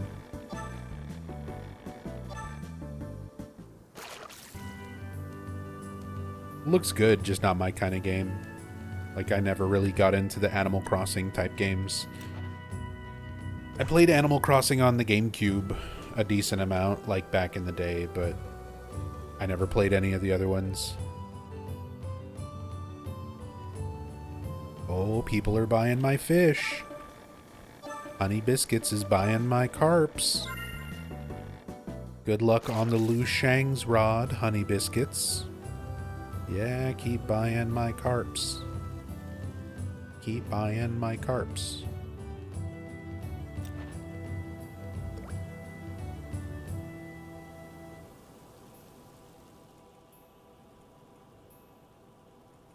That's 20,000 gil right there.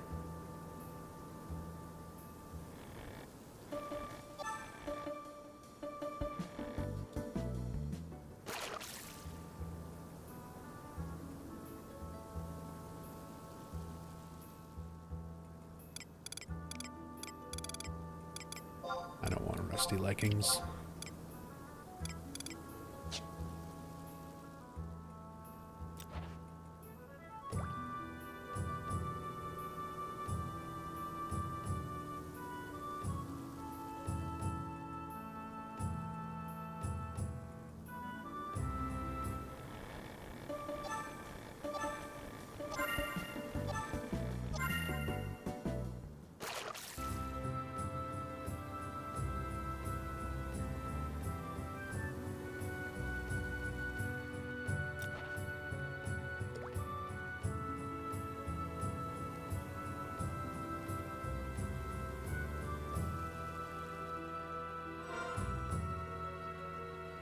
First person view.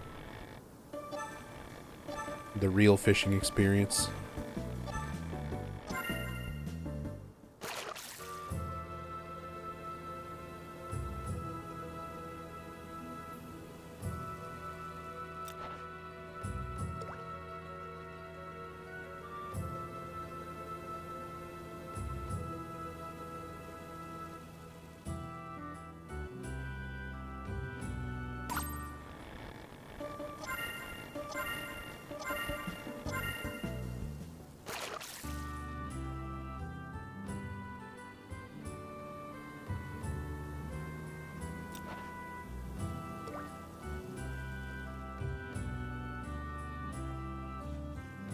Exactly. Further immersion.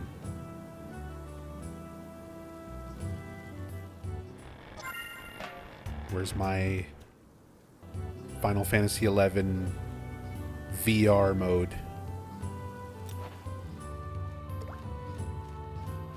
Where I can really feel like I'm living in the game.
Have we run out of fish?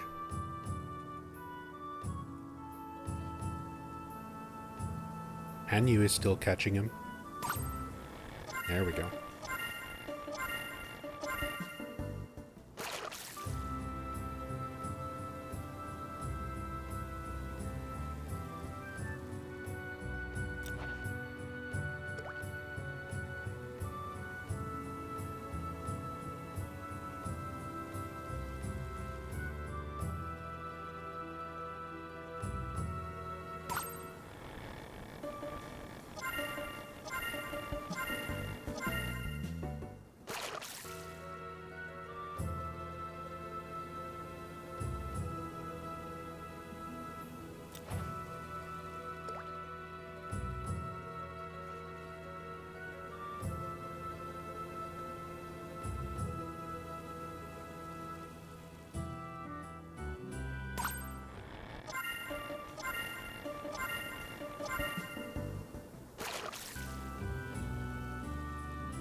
I don't know. There's a weird bug with fishing on Horizon. When you get down to like your last piece of bait for a stack, for some reason it like just doesn't work. Like I can't equip it. I can't stack it. Can I throw it away?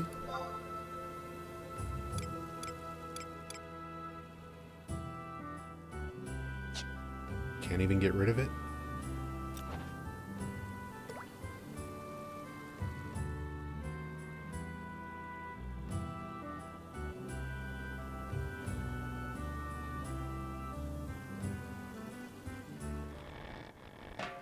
They've been having problems since they put the new code in, but haven't played in a while. I mean, the fishing bait, that bug, that's been in Horizon for as long as I can remember.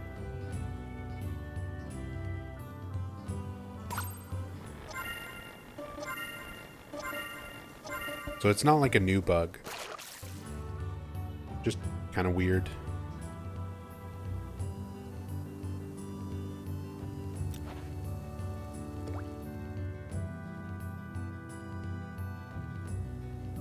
I think once I zone, it'll be interactable again, so that I can sort it into a stack or use it or throw it away or whatever.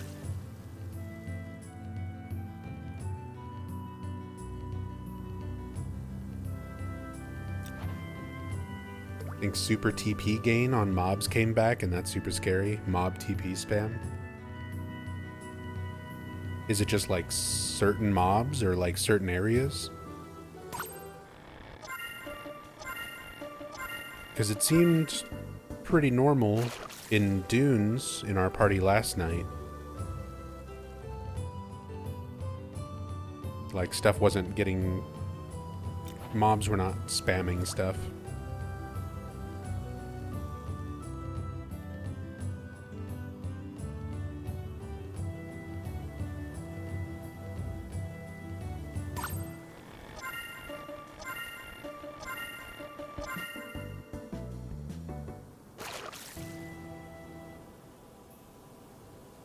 Was a couple weeks ago, but happened while your Link Shell was fighting Tiamat. It was wild. Yeah, Tiamat having crazy TP gain and going crazy with abilities. That would be scary.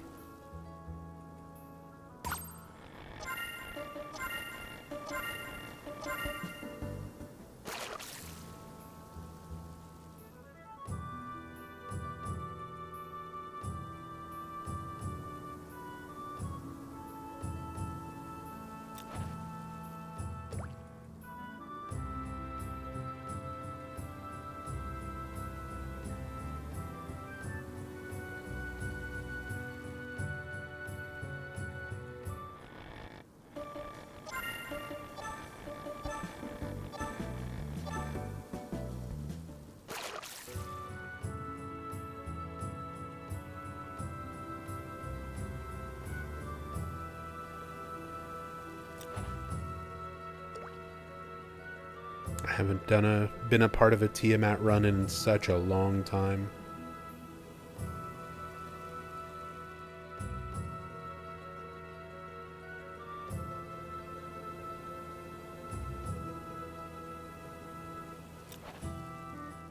Because like back in the day, there wasn't even that much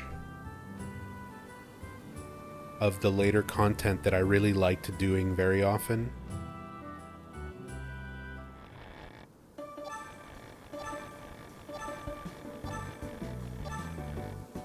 I mostly like Dynamis, Limbus, Salvage.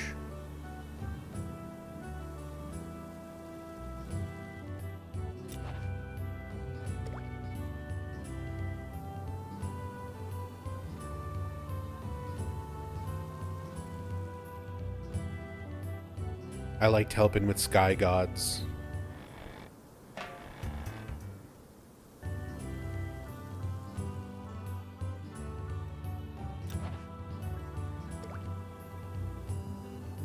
But I've only done like H&Ms and stuff a handful of times. Tiamat, King Behemoth.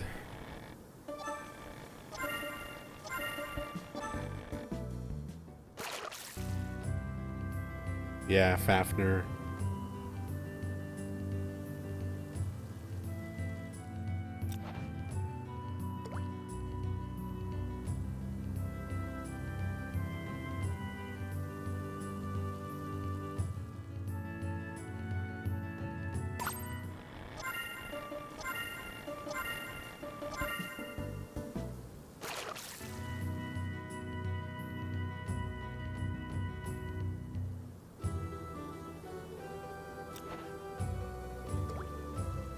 And hey, Yvonne.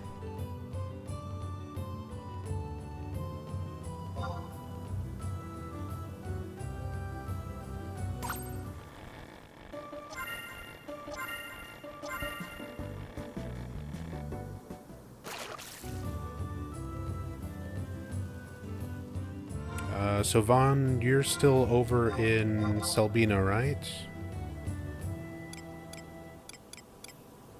And you're at level 16?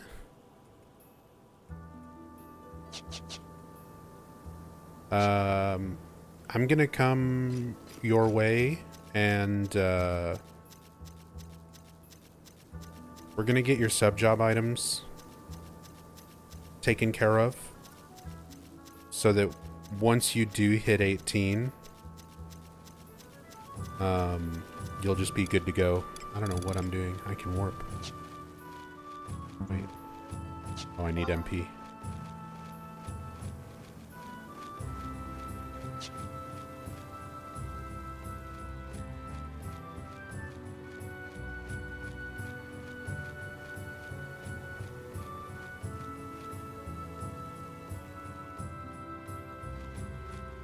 Already at 16 and a half. Yeah, you're gonna hit 18 very quickly once you start leveling again.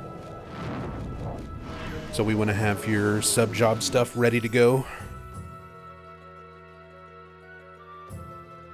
What stuff do you need to do, Nub? Just experience? Right now, I don't even care about what I need. I've played this game. I've got 23 years of experience of this game. I've done everything for the most part, except for some of the later expansion retail stuff. I'm more interested in helping everybody else get into the game right now. That's my focus, is just helping everyone.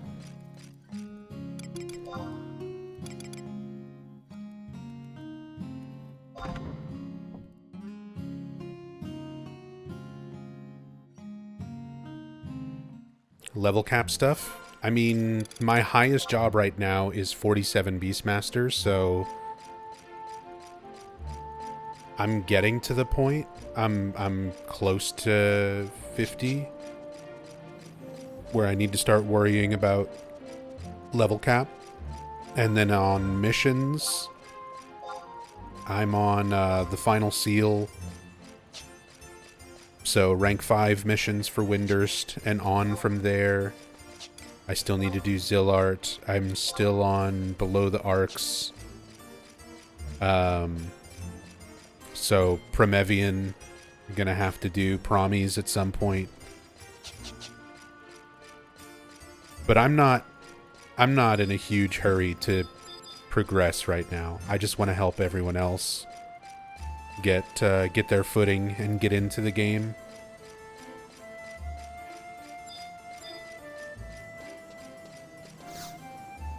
Yeah, that's going to be Shadow Lord fights. I mean, those are some fun missions. I like Promies. I like the Chains of Prometheus stuff, and I love the Shadow Lord fight. So I'm on some fun stuff right now.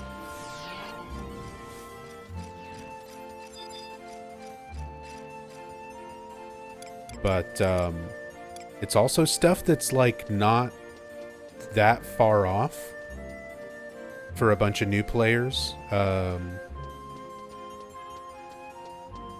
Getting them caught up to where I am right now.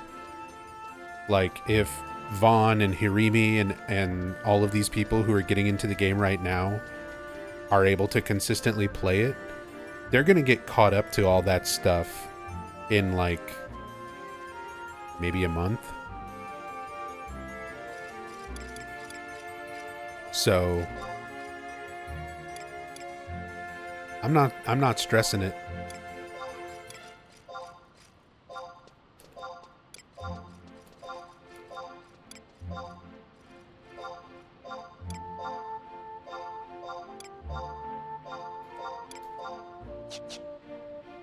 Hey, what's up, Black Sun? Just rented the new Silent Hill movie to watch tonight. How many bourbons should I have? Yes.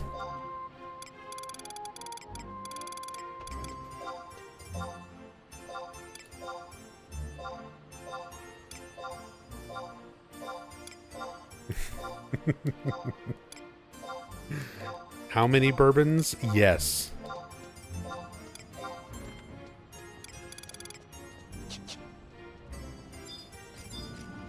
Whenever Rachel and I were watching it in the theater, I was just like, man, I wish I was stoned for this.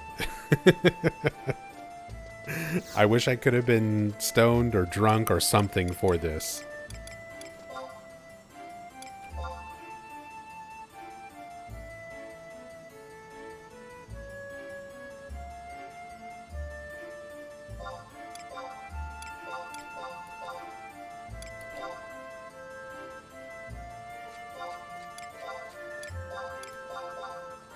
Alright, I just need to put my fish up for sale.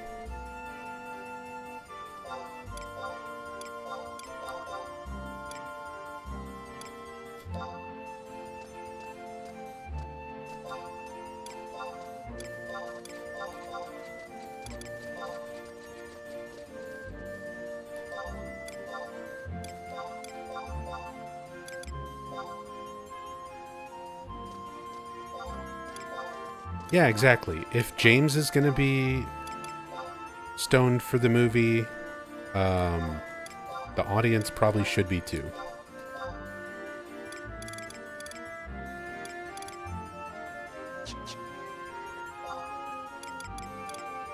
Oh, okay. The extra insect ball vanished. I wasn't even wearing all of my fishing gear. Oh well, whatever. Whatever. I'm going to Zulkheim.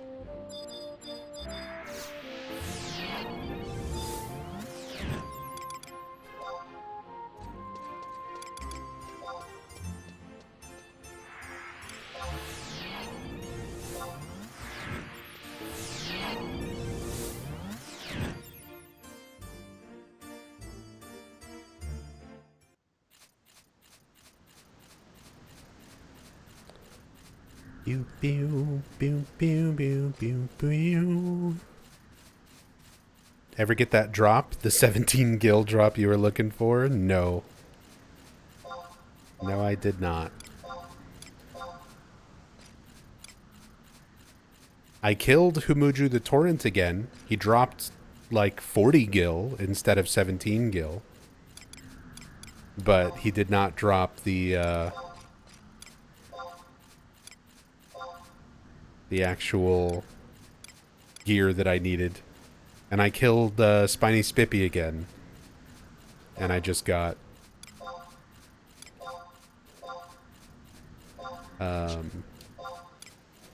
Silk Thread. I didn't get the cape.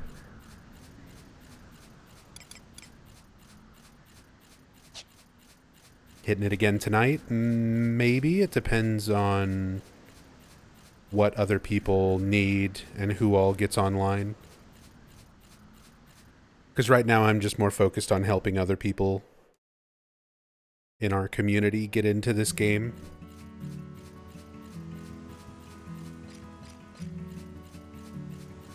So I'm trying to help everybody else level up and get missions done, get quests done.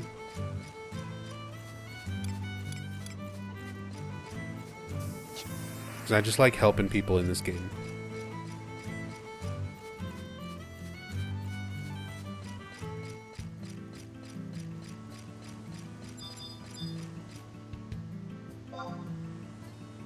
There's Vaughn.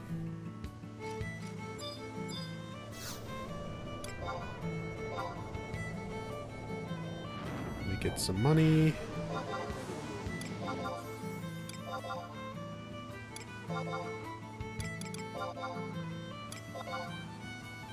Nice, back up to almost 40k.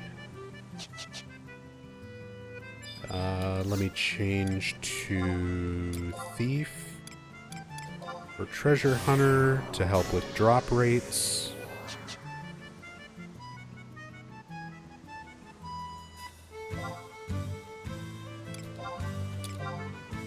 Alright. Sent you a party invite, Vaughn.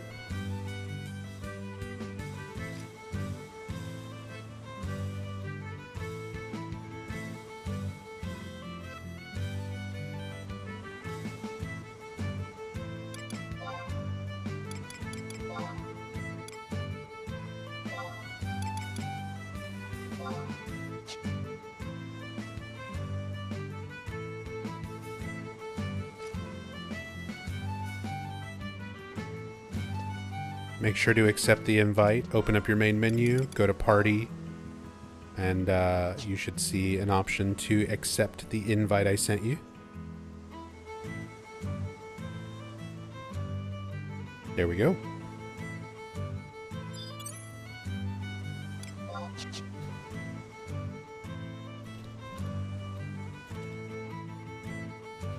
We just got your crab apron, right? We never got your...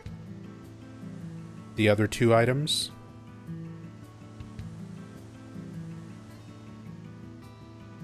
It's a crab apron, a damselfly worm, and a magic skull. Just the apron? Alright. Let's go get your worm.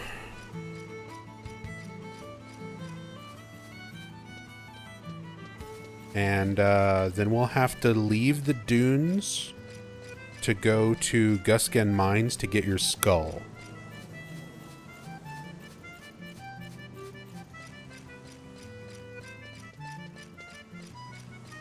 Because I'm not dealing with the terrible spawn rate of the ghouls in the dunes.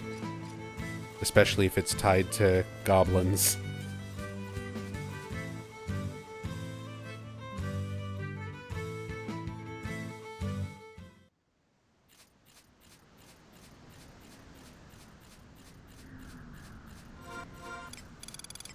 Get on my Beastmaster macros. Let me get my crab friend.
There it is. Worm. So target yourself, go down to treasure. Target yourself, hit enter, go down to treasure and cast lot. All right, that's 2 out of 3. Now we need to go to Gusgen Mines. It's a bit of a run, but we can go and get your skull. So then you'll have all your items ready, and I'll show you who to turn them into once you're level 18.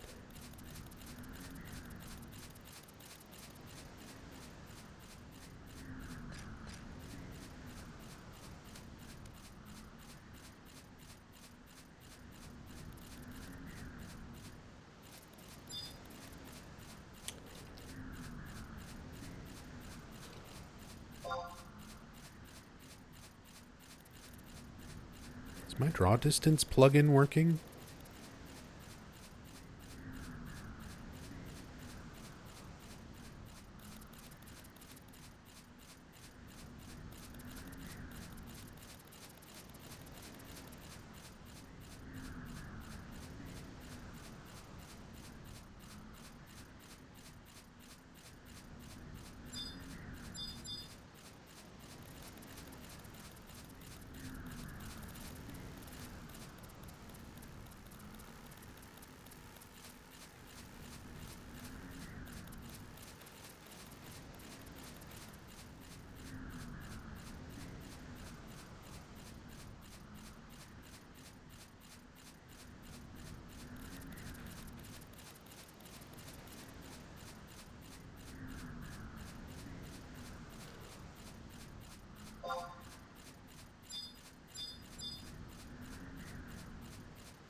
There's our tank from last night.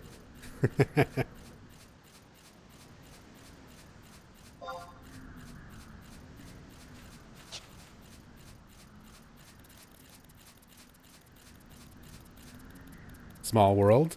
See, that's another thing that I really like about Final Fantasy XI and kind of the social aspect of it. The more you play, the more often you start seeing familiar people, even if it's not somebody who you form a particularly like strong bond or friendship or something with. Just some random people that you know, are in a party with or come across often. The more you play, the more often you start seeing them, and it really feels like a full community world, like, and you have reputation. You have actual reputation. Like, the longer that you're on a server and people get to know you, like if that guy doesn't change his play style and keeps playing the way he played last night all the way throughout his career in Final Fantasy XI, people are going to be like, oh, that's that guy who just never listens and pulls whatever he wants.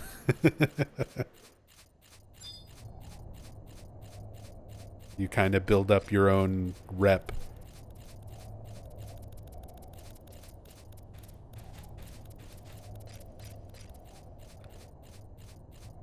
Based on how you play the game. But it also kind of keeps you honest. You know, you always want to try to do your best. You always want to try to help people.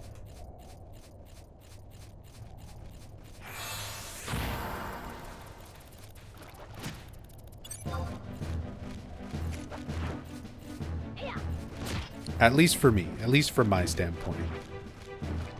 I'm sure there's plenty of people who don't give a shit one way or the other.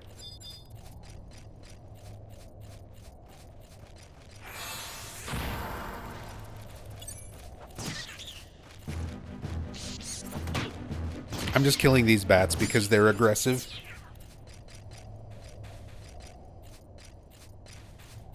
And they aggro by sound, so unlike goblins where you can kind of just, as long as you walk out of their line of sight,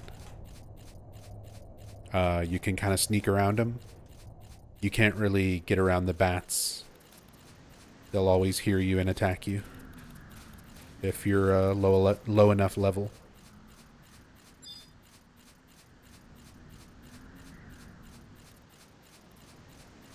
But see, like these goblins, as long as they're not facing us, we can walk past them. This one might aggro. That one's definitely going to aggro.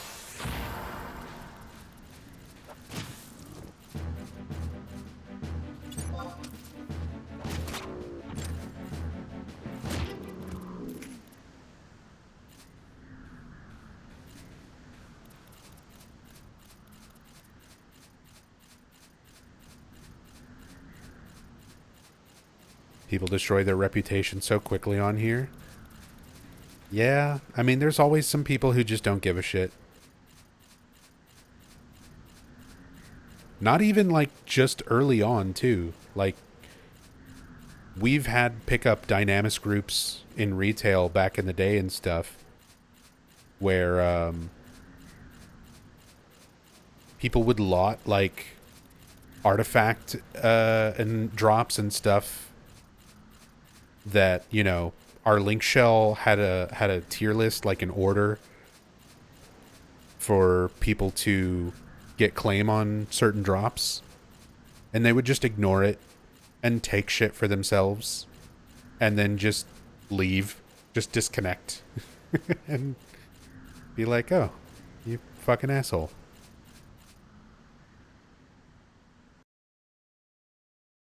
But as said, once you kind of get known as the fucking asshole who takes things that aren't theirs, eventually the whole server views you that way and you can't get shit done because nobody wants to help you with anything. Nobody wants to do anything with you.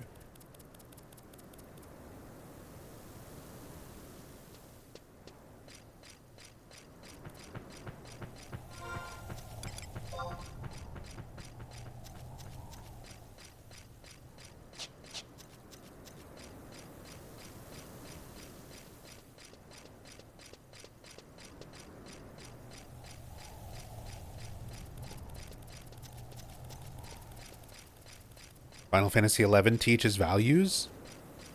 It legitimately does. I learned more in terms of values, in terms of group management skills, than I ever actually learned being a manager in the workplace. Like, there are several different businesses where I've been a manager or an assistant manager or a hiring manager. And when they train you for those management roles, they don't teach you fucking shit. But what I had a lot of management experience from was, like, organizing link shell runs and, you know, vetting new people joining our endgame link shells and, you know, I learned a lot more life skill through a fucking video game than I did in actual jobs.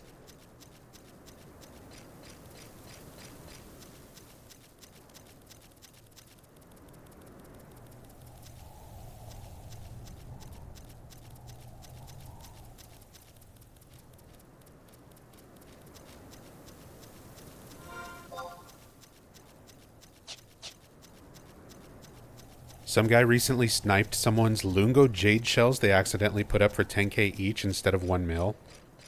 The guy who lost them was devastated and reached out, even offered the guy that sniped them to keep a couple, but to please give them back. Guy said you need to learn a lesson and kept them. Yeah, fuck that. That's shitty. There's a certain level of like, oh, you made a mistake.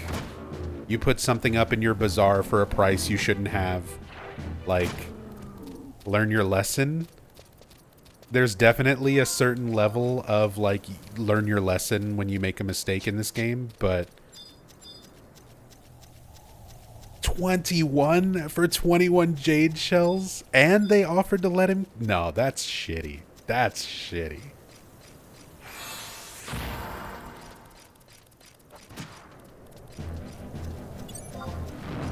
Anybody who's taken the time to fucking try to farm up their currency and knows how much work and time and effort goes into that, like, you should respect that and not just be like, too bad. That sucks.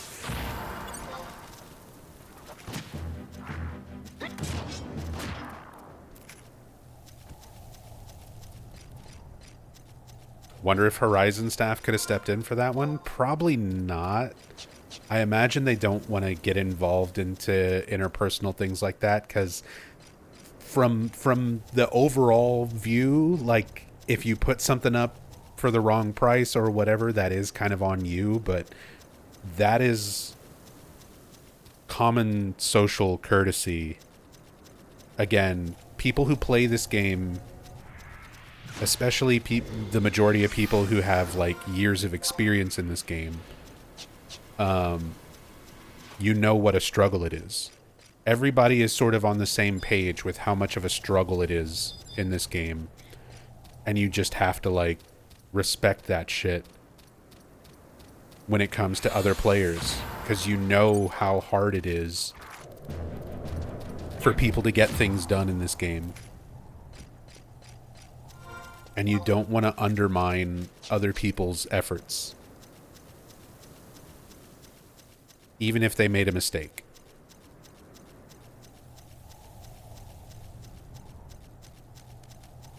The guy who sniped them was actually fishing moats next to you last night? What? No way. Was it the person who released Emote Carp? When we were like, sus.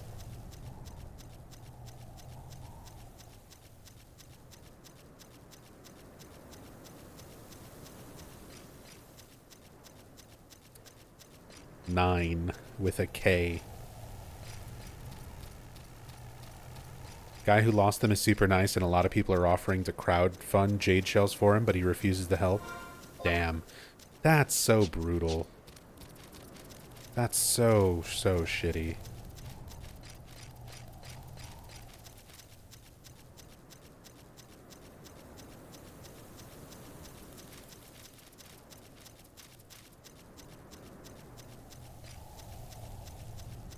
Especially, like, I mean, depending on how big the link shell is and whatever their lot rules are on things like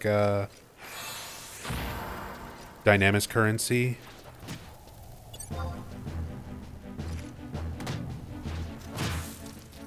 Like, that's so many runs.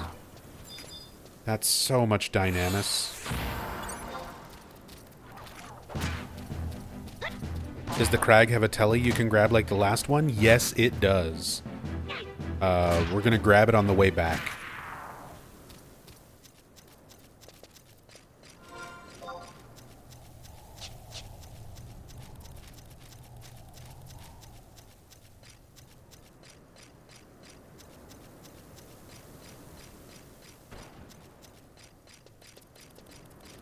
But yeah, that way, you'll be able to have a white mage teleport you here.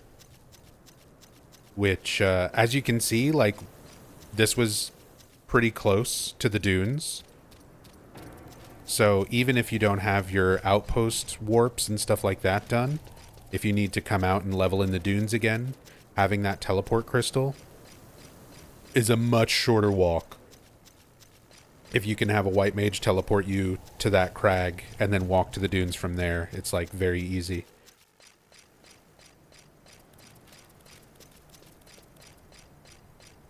Much shorter journey than running from Windurst and riding the boat and everything.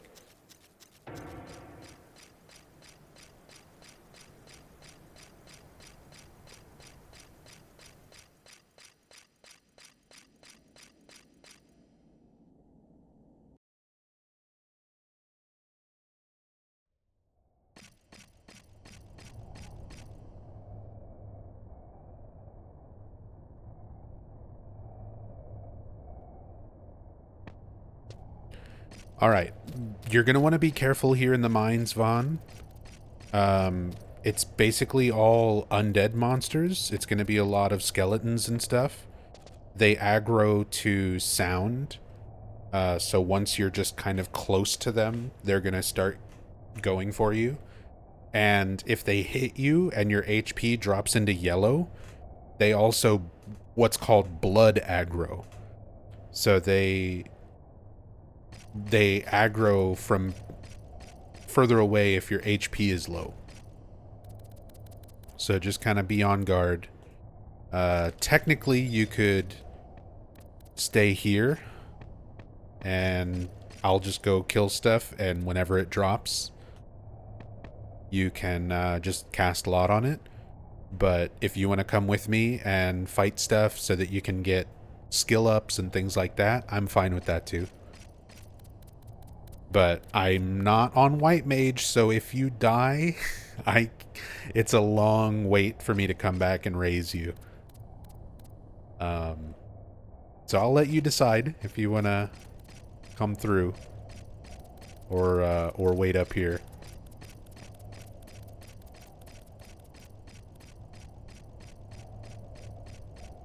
Like, I don't mind changing jobs and coming back to raise. It's just, it'll take a while.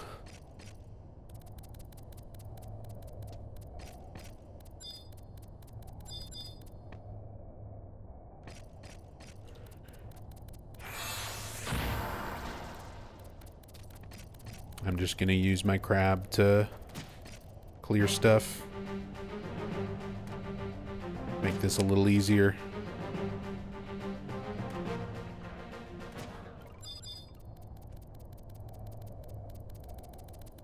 And if you decide to do bone crafting as one of your crafting things,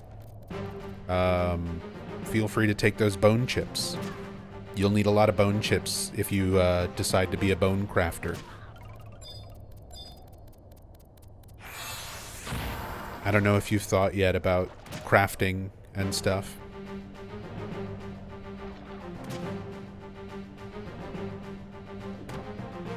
The skeletons are scared of your crab? They should be.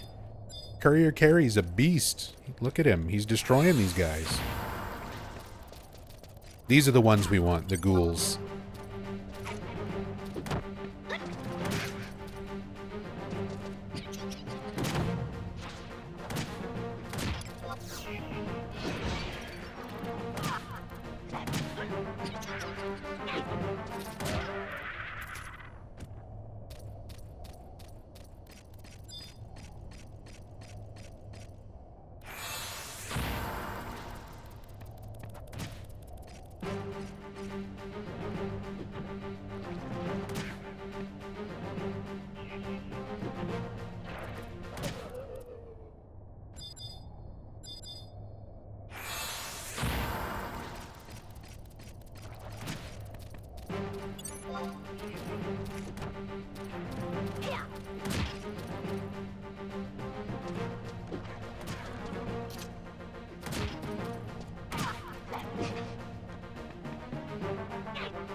On Horizon's release, there was like 100 people in here. Oh, I remember.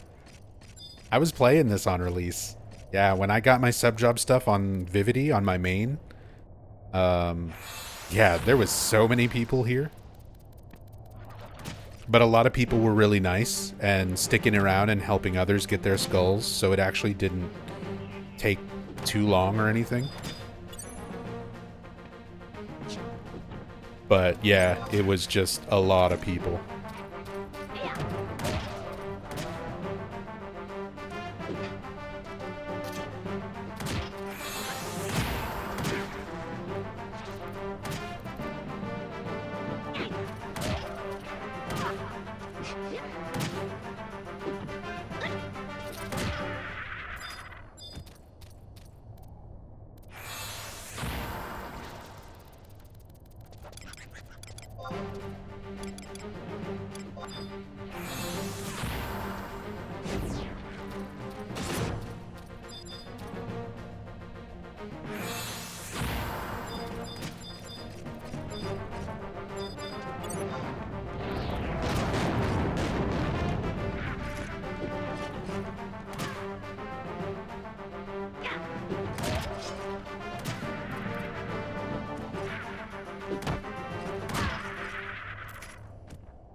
There it is.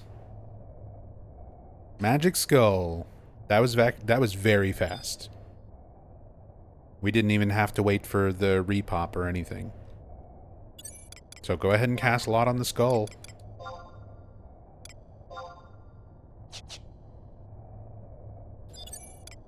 And I'll pass on those bone chips if you want to take them.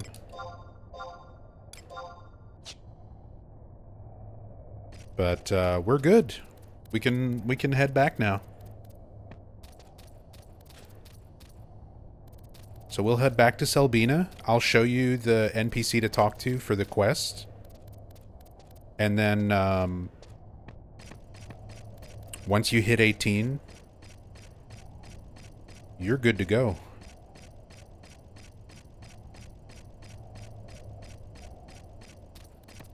Ready for that sub job.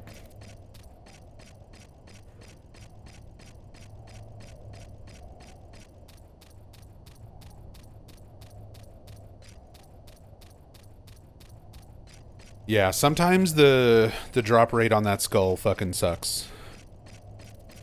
And you've got to wipe out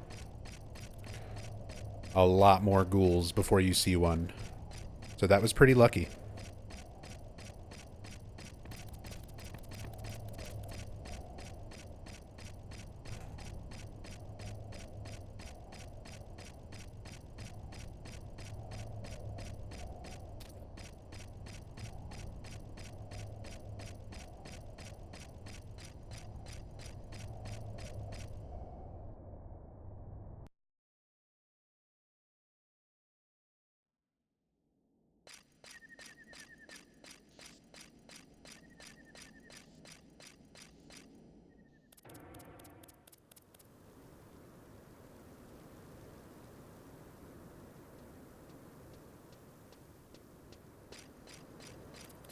Altana had mercy on me. This time.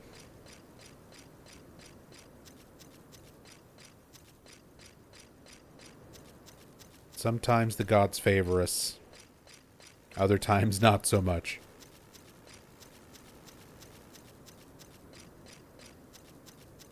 Hey, what's up, Shadow Noises?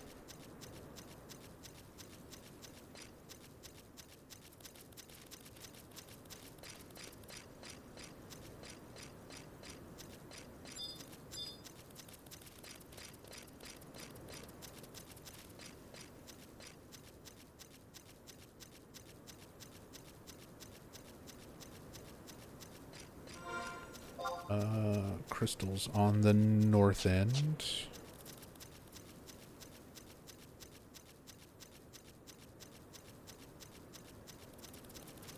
Ba ba ba ba ba ba ba ba ba. Ba ba ba ba ba ba ba ba ba. Do do do do do do do do do do do do do.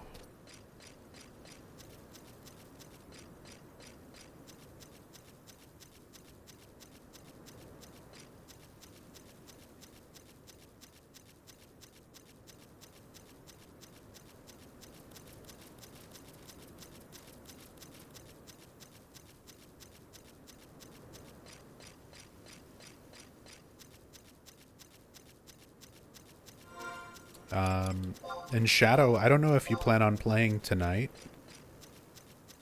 but I'm almost done helping Vaughn with some quest stuff. And then if you need some help, or if you want to level together or anything like that, I can come by and help you out. If you decide to play today.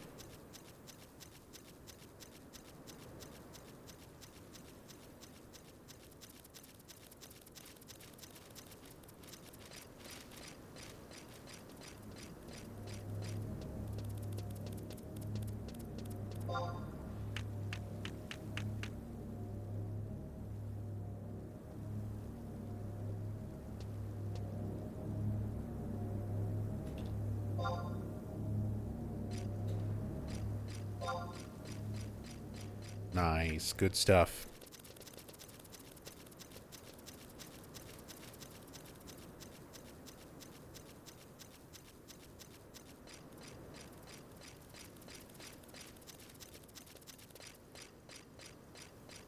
So Vaughn's all set.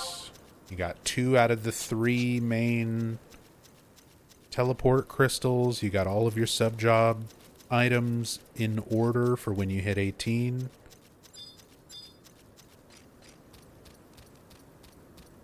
You're set for a bit.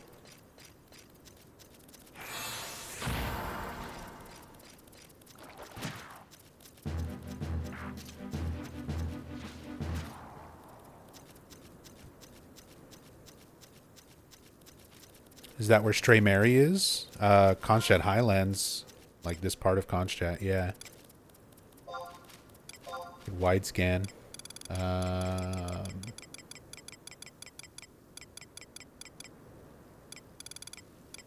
I don't think she's up right now.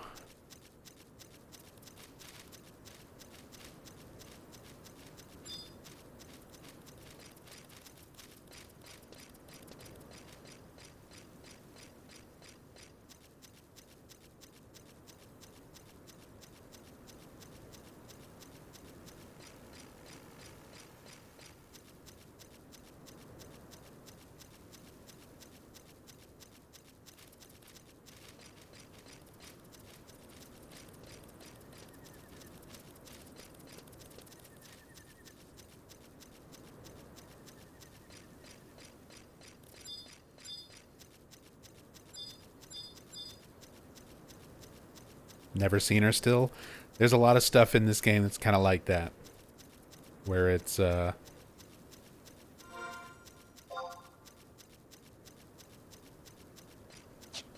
very elusive.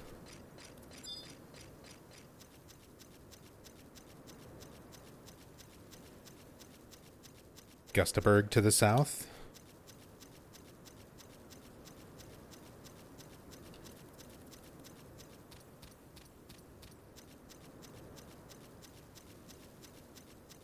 Yep, Gustaberg, and then Bastock.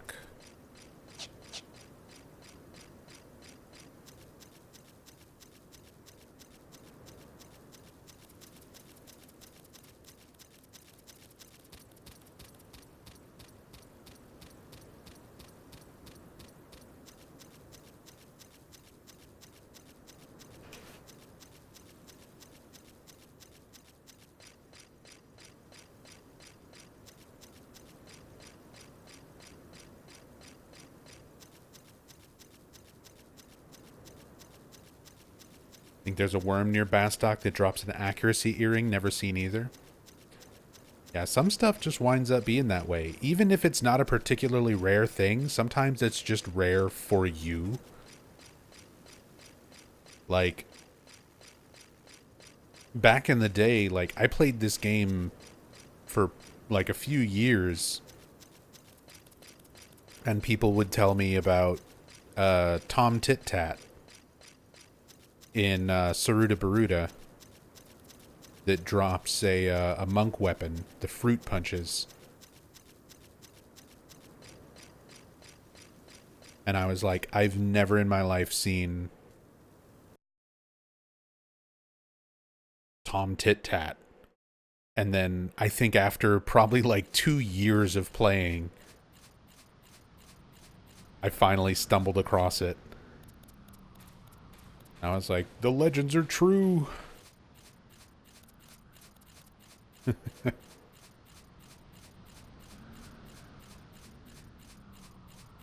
And it's like, apparently not that rare. I just never came across it in all of my time playing. He's part of this year's anniversary quest? Really?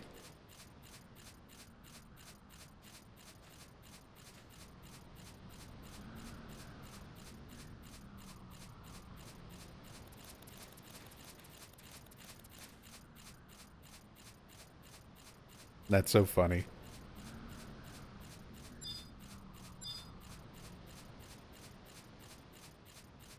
Yeah, for a long time, like, people told me about him and knew about him on, like, through guides and stuff. And I'm like, I play a lot of jobs in Saruta, and I level up around that tree, and never really see it.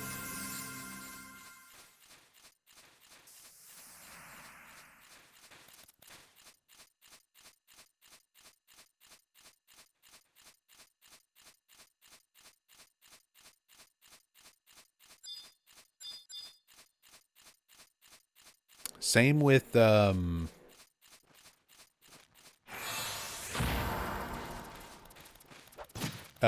what's the rabbit in Ronfar?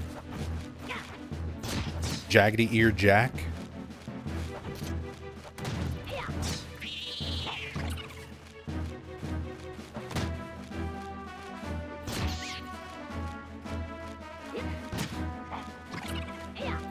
A lot of people talked about it a long time, and it was a long time before I ever saw it for myself. Yeah, I never got the drop after I did see it. After I did actually see it, over the years I killed him a few times and I never got the drop.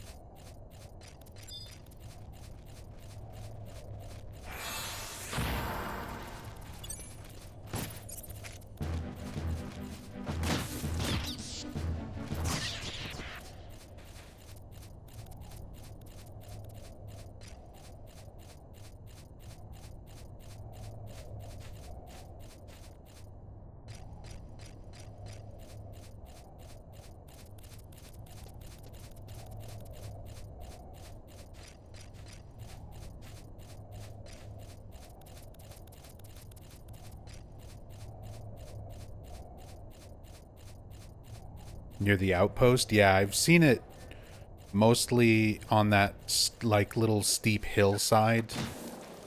Kind of by the outpost.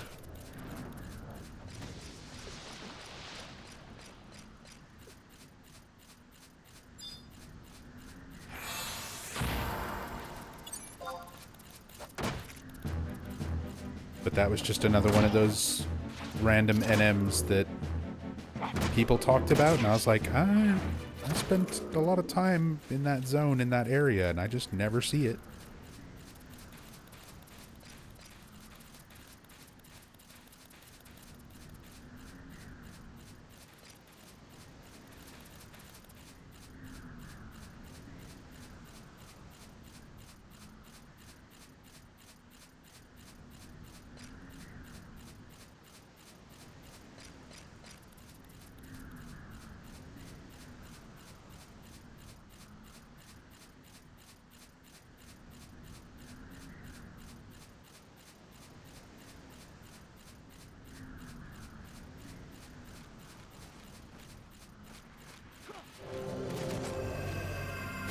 Nice. Arrow found a party.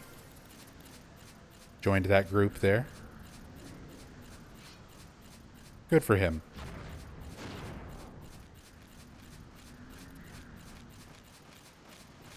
No new weapon skill at hand-to-hand, level 50?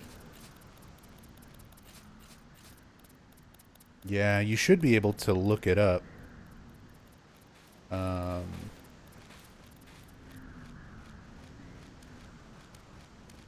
see, hand-to-hand skill. Combos at level 5, shoulder tackles at level 40, and then 1-inch punch is your next one at 75. 75 skill points.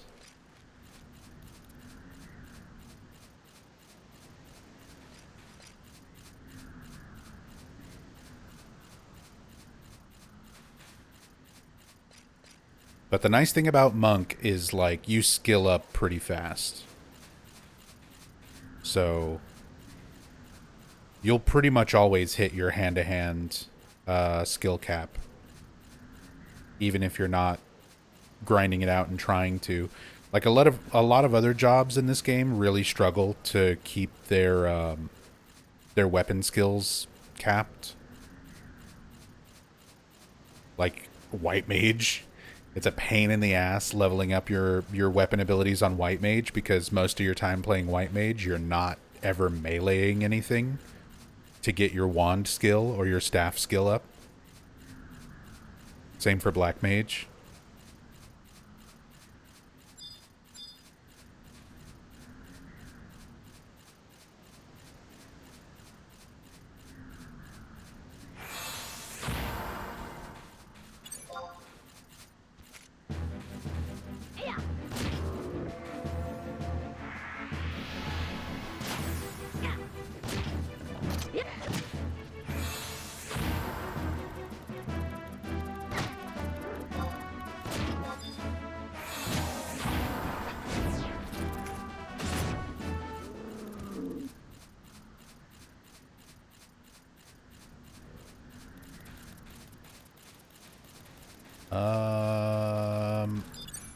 I actually need that. I need that invisible scroll for Pazuzu.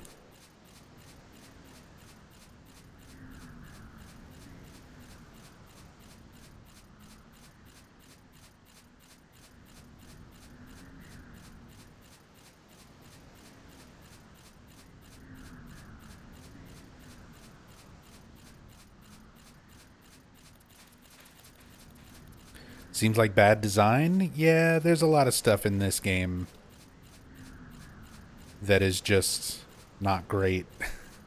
Again, it's a pretty early era MMO, when MMOs were still kind of figuring out how they should work. And they didn't really take into account, like, yeah, weapon skills. You just level them up by hitting things with your weapon without any sort of consideration towards, like, well, some jobs are going to hit with their weapon a lot fucking more than others.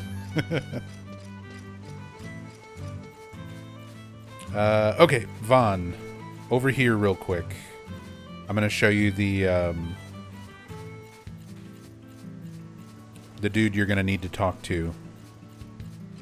He's all the way over here.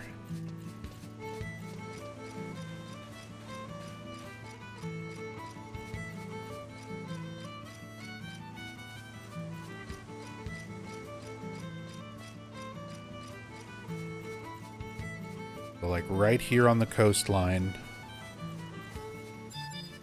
is this guy.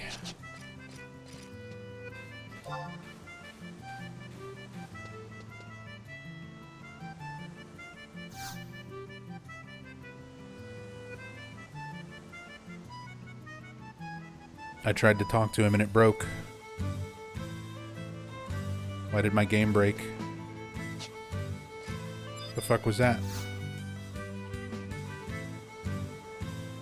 Why does it just hold everything in place and then he doesn't talk to me? That's so weird.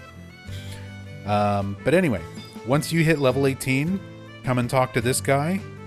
And he's gonna be like, oh, you're ready to move up in the world as an adventurer? Bring me a damselfly worm. Bring me a magic skull. Bring me a crab apron.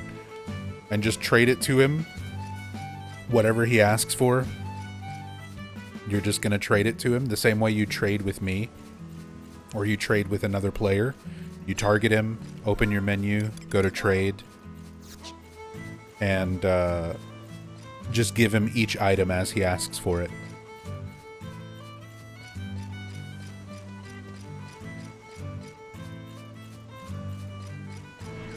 Black Mage has good skill in Scythe.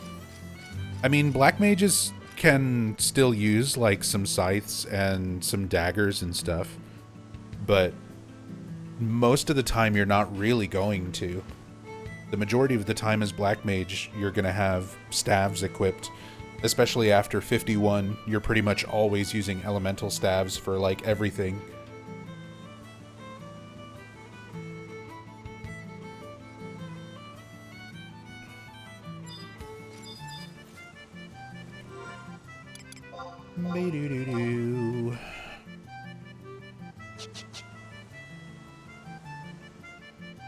Do appreciate magic in a sword? You're playing Red Mage, right, Shadow Noises? Red Mage is an exception.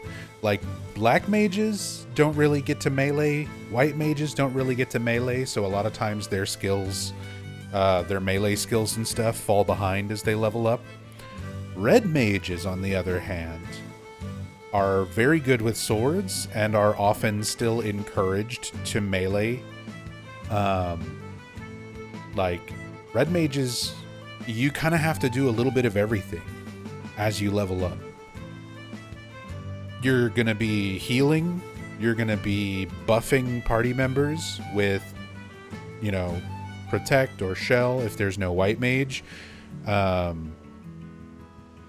going to be debuffing enemies with Dia and all sorts of enfeebling effects. You're going to be hitting stuff with your sword, and it gets even better when you learn N magic. So basically you'll get like N fire, where you can put fire elemental magic on your sword, or water elemental, or lightning elemental. And once you get that, like, you're doing extra magic damage with each of your melee hits, and you can take advantage of like an enemy's elemental weaknesses using that. Yeah, Red Mage is jack of all trades. You get to do a little bit of everything. One of my favorite things to do back in the day when I was leveling, or when I played Red Mage, I loved Red Mage Nin. Playing Red Mage as my main job with Ninja as my sub job. And Ninja gives you the ability to dual wield, so you can literally have two swords with your elemental magic. So you're like hitting multiple times and triggering your elemental extra damage multiple times. And then you're also using Utsusemi shadows, ninja shadows, to absorb attacks. And you can use Stone Skin and Blink to have even more defense against enemies' attacks.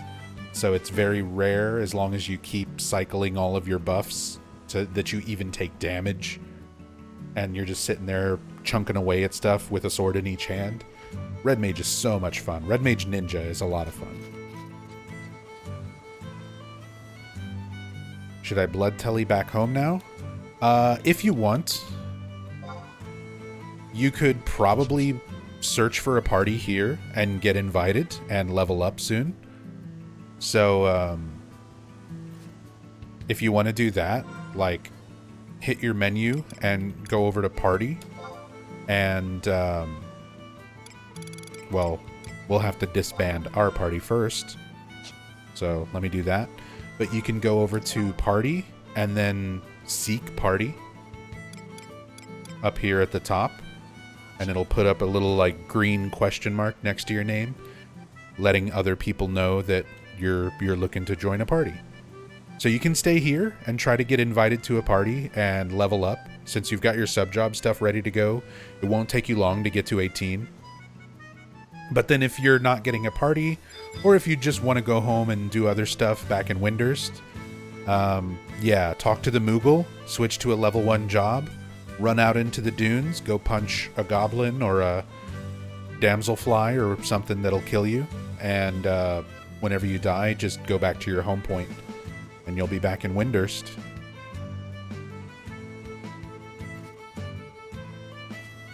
If you guys need a ranger, mine's at 22. I mean, you can level sync with Vaughn if you want to come out to the dunes and get a party going.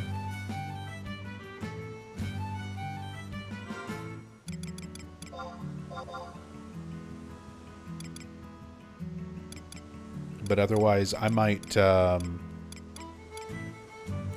to go help Peeplius level up, or if Shadow Noises gets on a little bit later, try and help them level up, get them into the dunes range, so that they can start grouping up as well. And if Hirimi gets on, I'm going to try to help Hirimi get those sub-job items that we just got for Vaughn.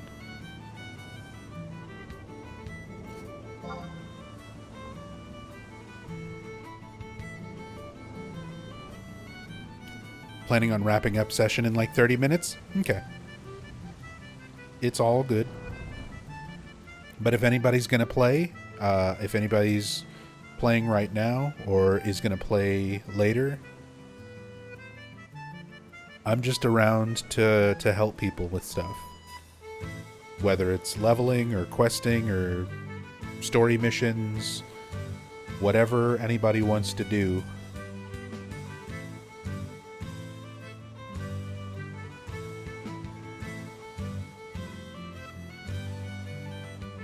Otherwise, I got fish to catch.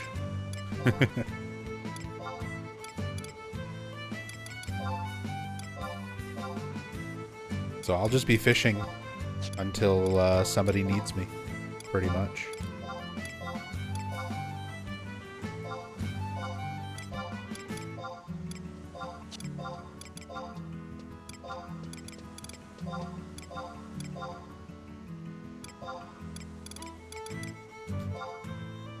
Oh, right. And I've got a spare pair of fisherman's boots. If anybody plans on fishing. Shadow Noises, you said you're looking forward to fishing? I'll save these boots for you. Because they give +1 fishing skill. And somebody very kindly gave me a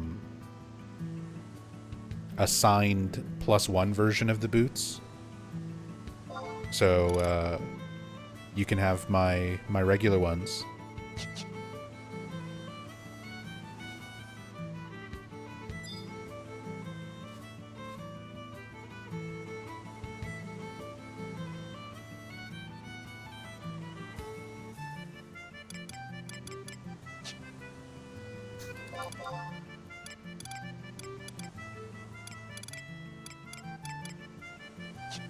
Put some stuff away while I'm here.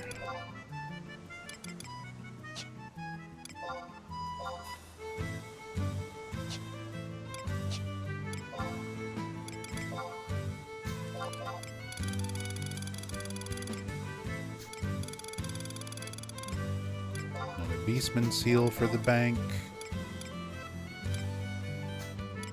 Put the Shihei up.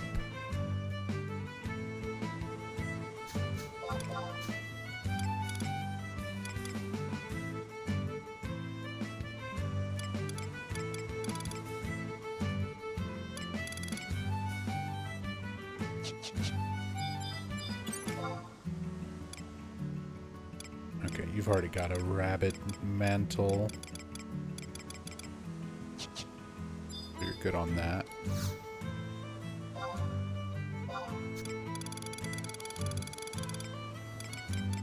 Just put that away.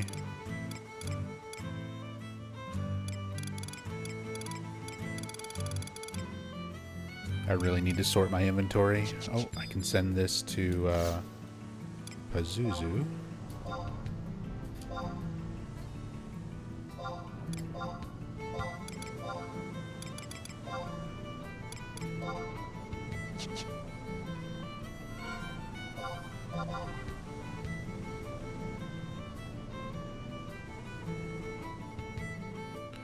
Peplius, you said you're almost level 12, but you're going to be wrapping up kind of soon.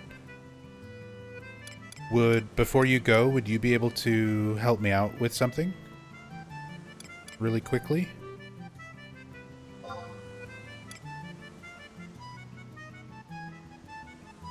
I need to get a link pearl onto my mule character, onto my secondary character, Pazuzu. And I can't just, like, make a pearl and send it to myself. So what I can do is give you the ability to make link pearls and then switch to my character Pazuzu and come and meet you and get a pearl from you. Could you help me with that?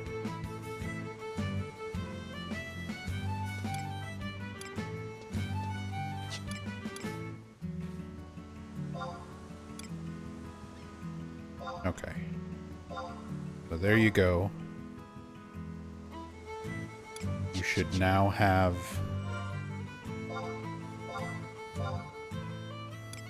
a pearl sack. Congratulations. You're a sack holder.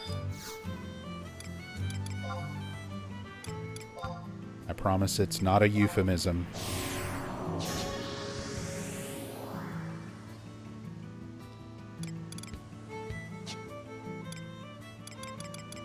Let me warp out of here.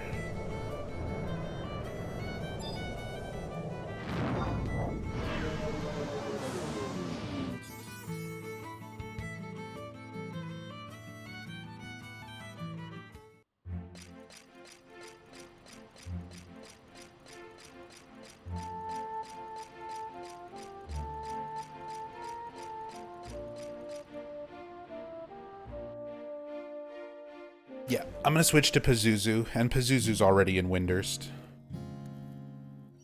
So I'll come and meet up with you and get that link pearl from you.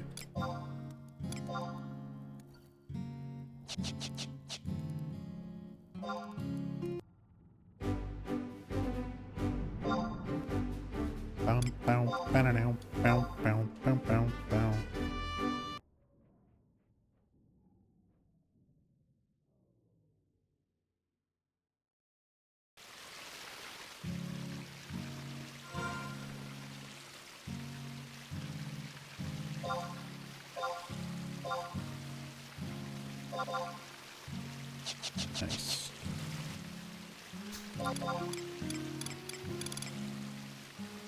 That'll be level 25. Oh, so close. I'm at 24. That's fine.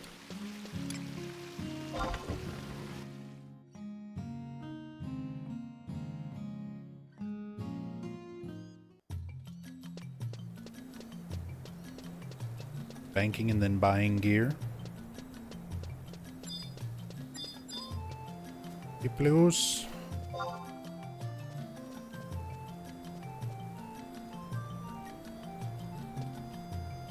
So you're going to want to go to open up your main menu, go to the link shell, select your pearl sack for Nothing Masters, and then it should have an option to create pearl.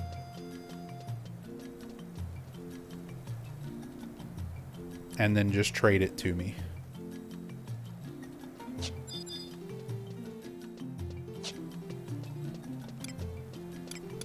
And I will give you some roasted fish in exchange.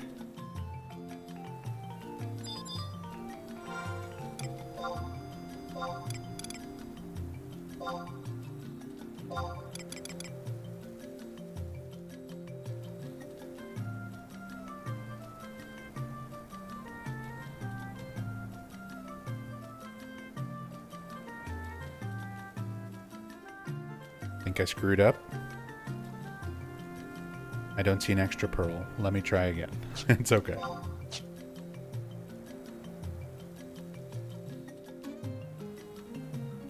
Yeah, it should just give you the option to, like, create a pearl. You do want to have enough inventory. Make sure you have enough inventory space.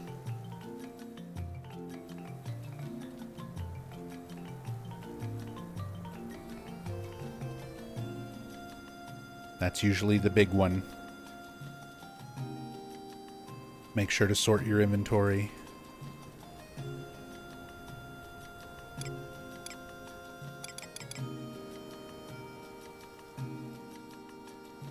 There we go.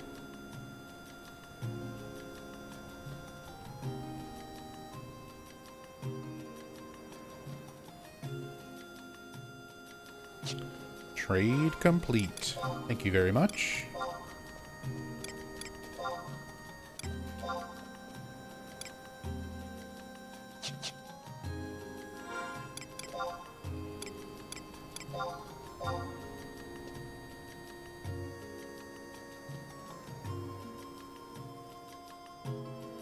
Oh, that's weird. But now I am also got my alt into the link shell, because there's a lot of stuff that I want to do on this alt character that will be better for leveling up with people. Like, I've got a lot more level 1 jobs on Pazuzu for people starting or leveling up sub jobs from 1. We can group up. And when we start going through missions, I can get missions done on Pazuzu that a lot of people are going to need, because I'm only rank 2 on Pazuzu. I'm rank 5 on Vivity. So, that helps a lot.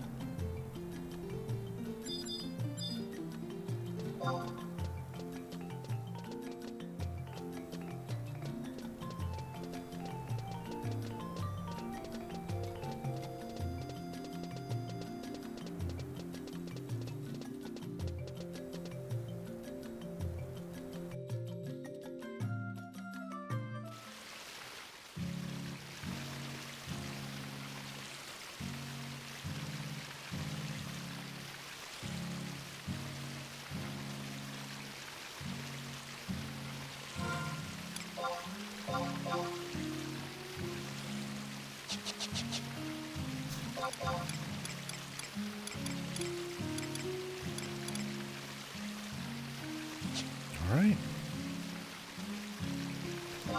Time to catch some more fish.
I should stash my Beastman seals and see how many I've got total.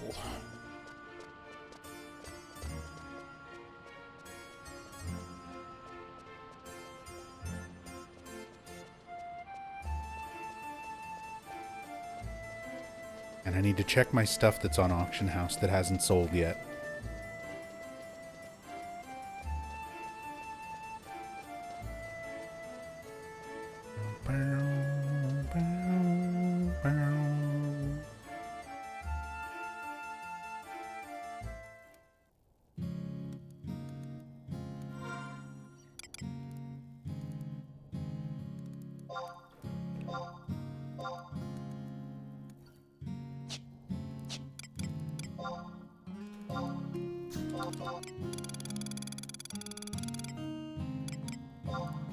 Beastman seals.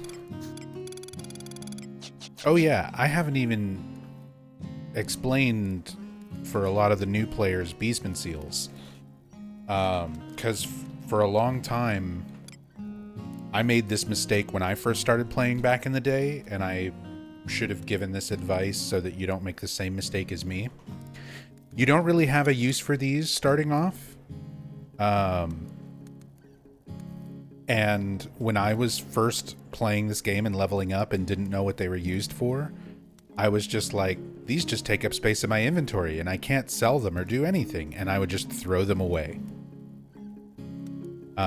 So these are used for Burning Circle Notorious Monsters, which is one of the absolute best ways to get some of the more rare and valuable things in this game.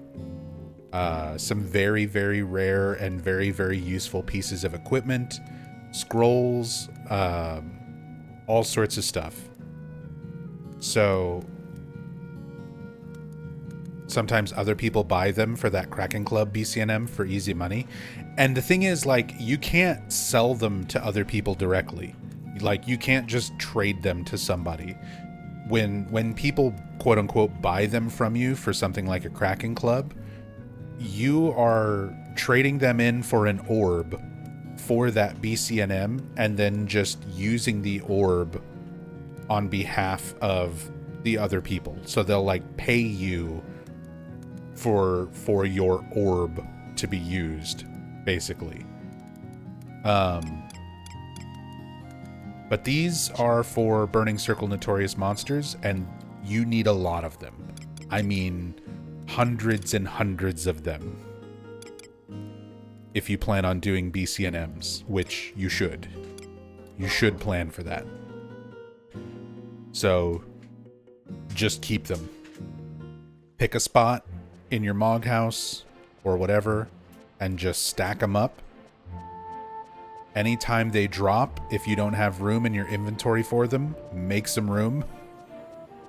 You really, really want to keep and hoard as many Beastman seals as you can for later.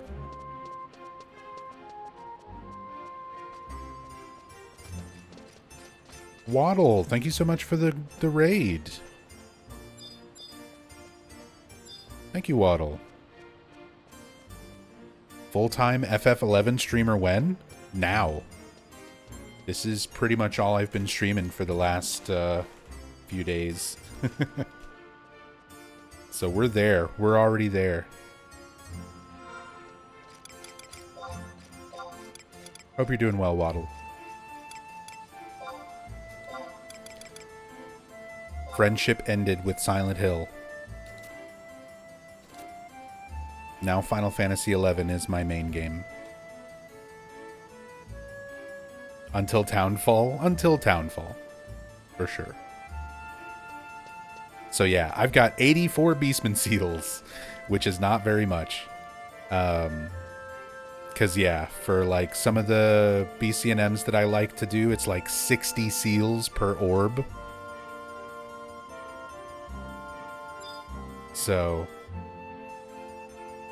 it's one of those things. You always want to hang on to those. Been following you for a while. Glad to see you on Horizon. Welcome. Nice, Wu-Fi. I'm glad you've been enjoying it. I'm not new to Final Fantasy XI or to Horizon. It's always been my off-stream comfort game. But I started playing on Horizon when it launched. I just don't play super often, and I don't stream it almost ever. But this past week, I've started streaming it to kind of... It's just been a comfort game for me, and I just wanted to share it with people, so I've been streaming it. And since I've started streaming it this past week, several people from our community have gotten interested and started playing. Several people who already were playing have gotten back into the game since they're like, oh, well, if you guys are going to be playing, I want to play again too. So we've quickly started getting a little community together, which just kind of motivates everybody to play even more. So this was something that I was just kind of doing for my own personal, like, I needed some comfort games to play lately.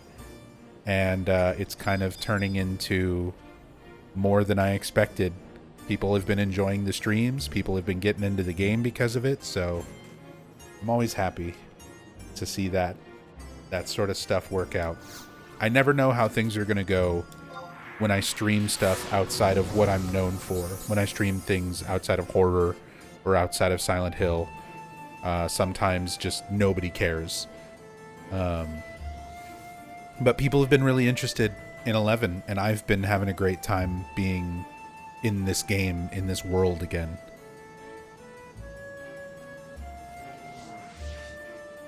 Now we're figuring out who on Horizon are Silent Hill fans. Are we? Ran down this street in Juno, just not in this game. Yeah, I've seen the recreation of this in 14. Hey, Insomniac. Koyo. Do you want a link pearl? Or are you good?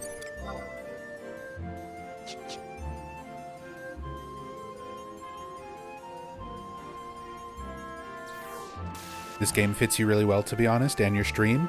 I mean, it's chill vibes. It's a game that I'm familiar with, so I can answer questions and talk about it.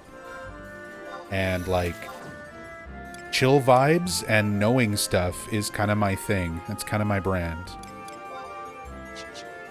So, it does kind of work well. It's just not horror adjacent, so I never know how that's gonna go over with people.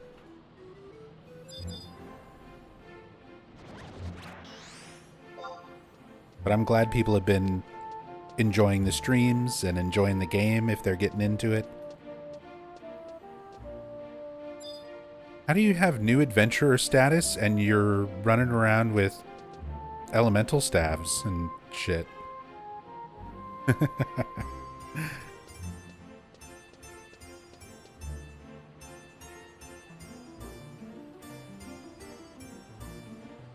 No, but the Chill Streamer Awards, yeah. The Obama picture of putting my own medal on myself.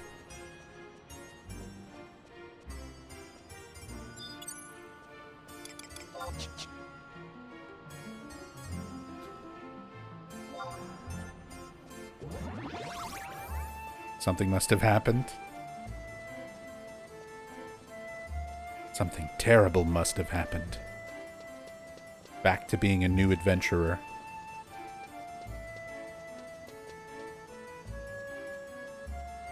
Oh yeah, I need to check my stuff in auction.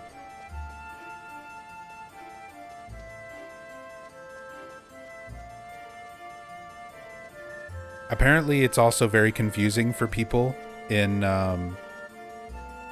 Final Fantasy XI. In the streaming community for me to be playing this game.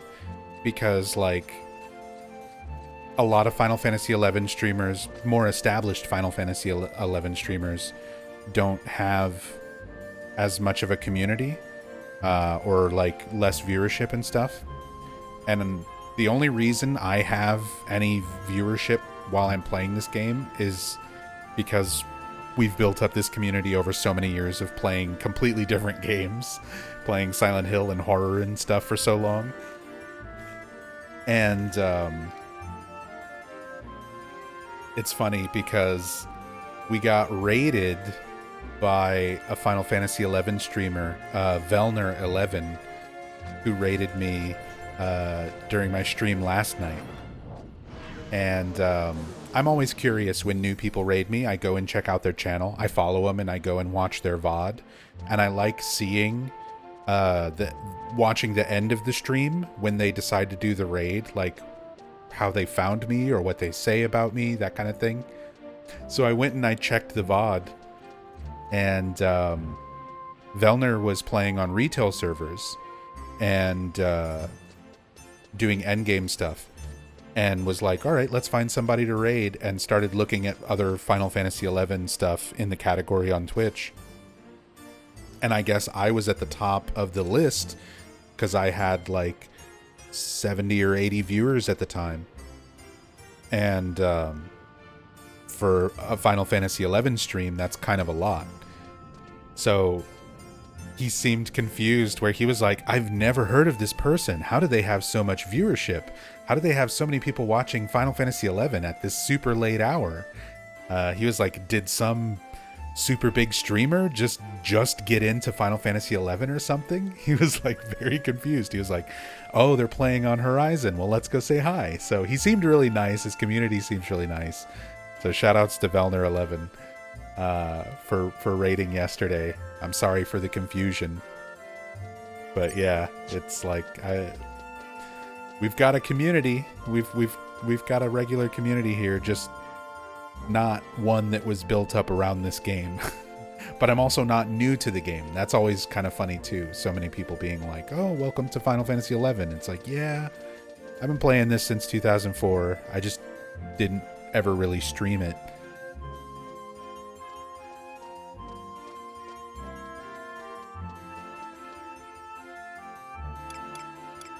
It's just funny the way things work out. Funny how things happen sometimes. Alright, let's get rid of these peepee ruz. These are never gonna sell. Stupid peepee fish. What are astral rings going for? Why hasn't this sold? They're still going for like 99 to 100,000. Mine's up there for 99.9. Nobody's buying my astral. Nobody's gonna buy these picks. Those are too expensive. And nobody's gonna buy these silver beast coins because those went down. And then my moat carp, which should be fine. Those were selling earlier. Let's put these back up for 2410.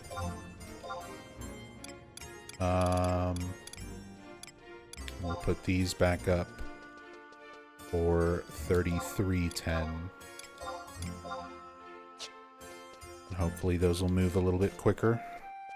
I'm gonna leave my astral up.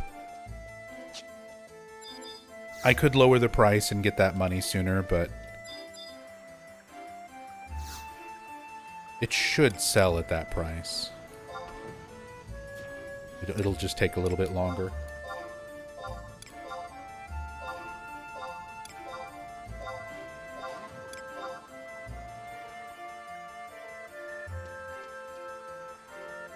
Never told you, Nub, but back in the mid-2010s when I was working overnights at a grocery store, I used to listen to your streams all the time.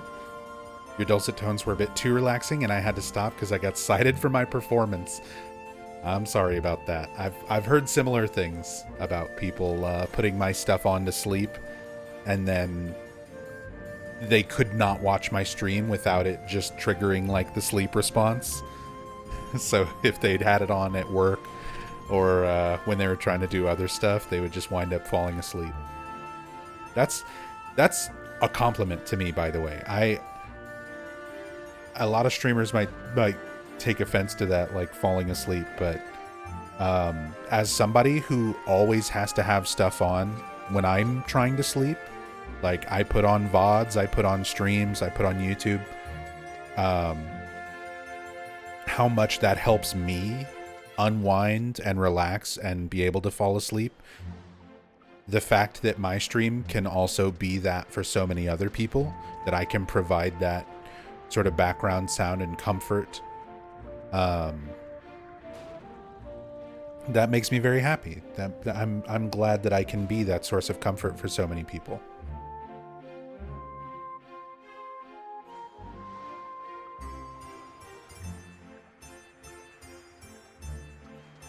Oh, finished my tea.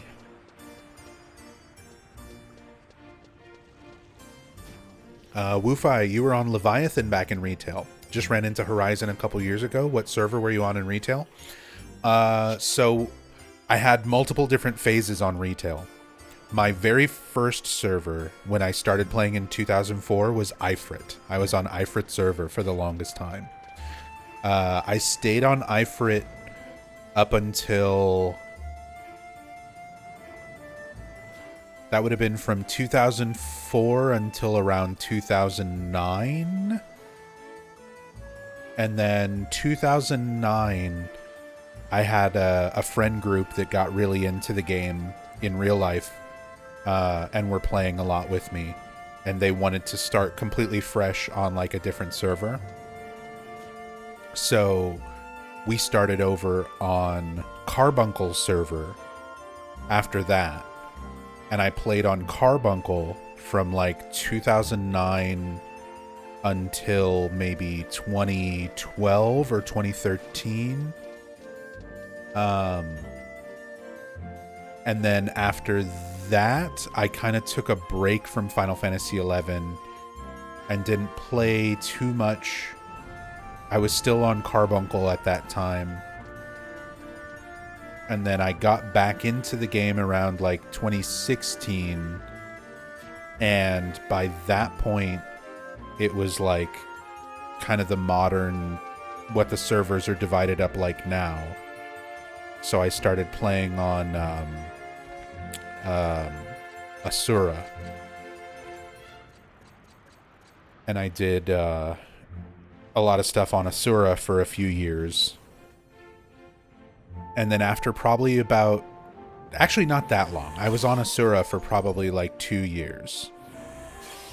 After that, I wasn't really happy with the way the game felt on retail. So I started looking into the level 75 cap private servers. So the first one that I found was Nasomi. And I played on Nasomi for about 2 years. And then after 2 years of playing on Nasomi, some of the people who I knew through Nasomi told me about Horizon.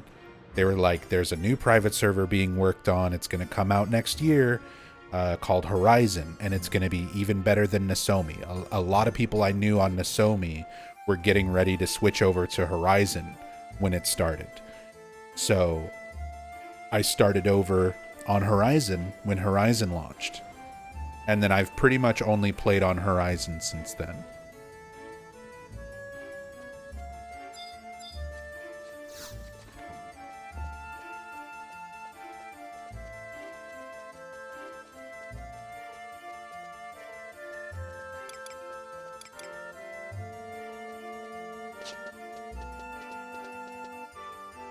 Always question how people could sleep to me. I was not quiet. I fell asleep to your streams all the time, but I'm a fucking weirdo. I'm a fucking weirdo, and I love you and all that stuff.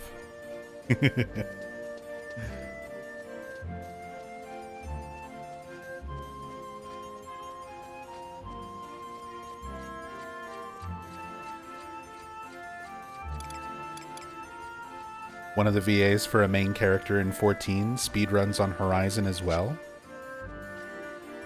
You know who else is a voice actor for Final Fantasy XIV? Who I happen to know somewhat personally? Salome Gunnarsdottir, the voice actress and mocap actress for Mary and Maria in Silent Hill 2 Remake. She's a voice in Final Fantasy XIV. Once she finishes playing all the Silent Hill games on her stream, she should just be a 14 Final Fantasy streamer.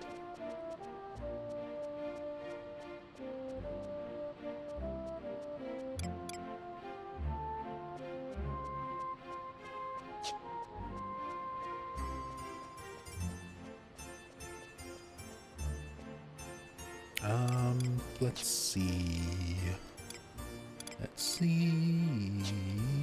I'm gonna sell this bone chip. I might go ahead and just resell my astral ring. I might as well. Oh, hey, it's 9. Look, Cypher. It's Canine. The fucking Dynamis currency thief.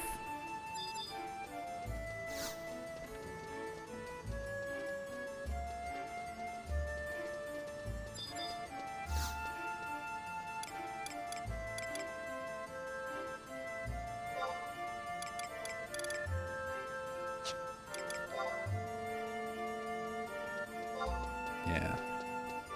Let's go ahead and stop sale on the Astral. Put it back up for...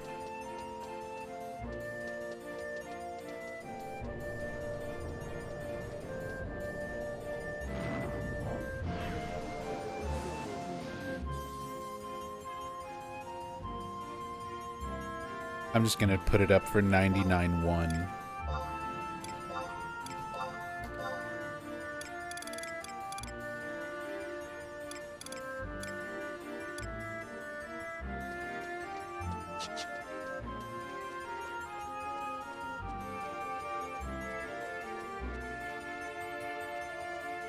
Also, as I started sorting through my inventory, I need to get my inventory in order. I might spend a little time doing that real quick.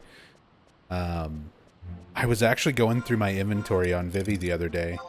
I was making a big deal about getting those Zealot mitts from Humuju the Torrent, and I started looking through all of my gear that I've got, and look at that. I've already got Devotees mitts. I'm such an idiot, dude. I must have done this like years ago. Where I've already gotten Devotees mitts. I've already got the better version of the Zealot's mitts just sitting on my other character, and I completely forgot, so I don't even need them from that notorious monster. I'm like, I'm so stupid, dude.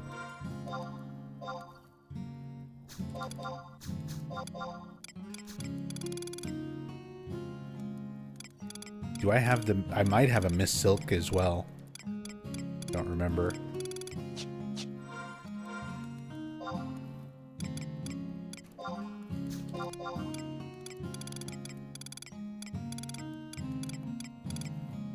No, it doesn't look like it.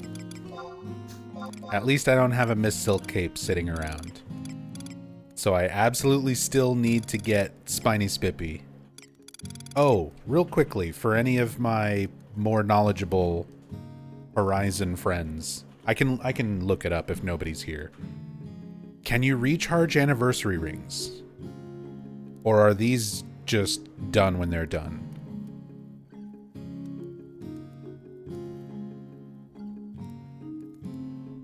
Alright, so I can drop this.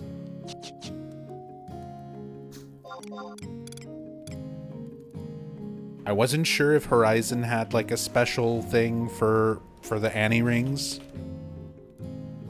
Yeah, there's new events and stuff to get new ones. But I couldn't remember if Horizon had anything for recharging them. But okay. So I can just drop this. That's just -1 inventory right now.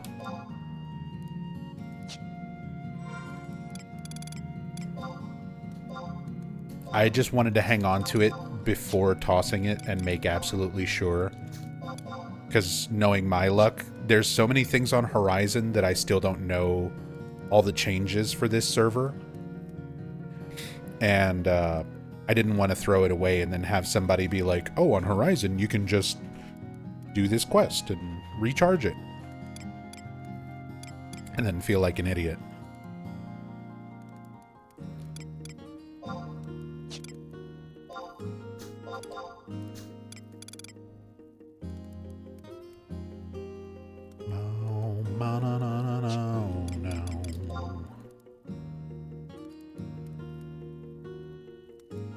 Do you know about the points you get for helping others with missions? Some of the rewards are beast seals or cosmetics.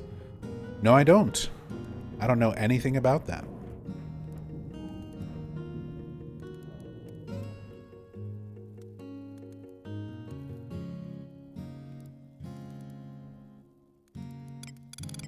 Is it just like if you help people with a mission that you've already done, you get rewards, you get some points? Like, if I've already done the 2-3... Yeah, that's exactly the example I was about to give. Like, I've already done 2-3 on Vivi, but if I go help people with it, it gives you points, any big missions, and then you trade them to an NPC at Selbina. Oh, I did see that NPC. The puppet, right?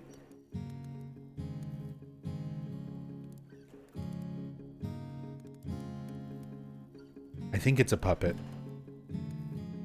Like a puppet master puppet.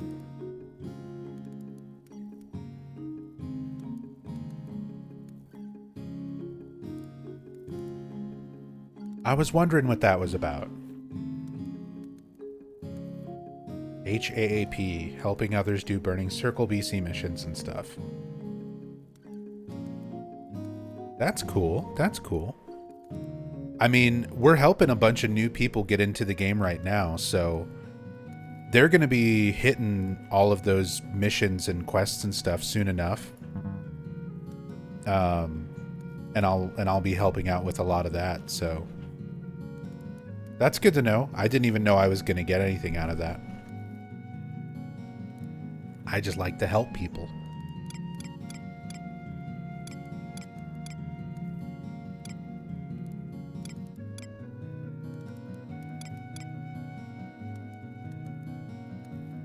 Let's see. I need to make room.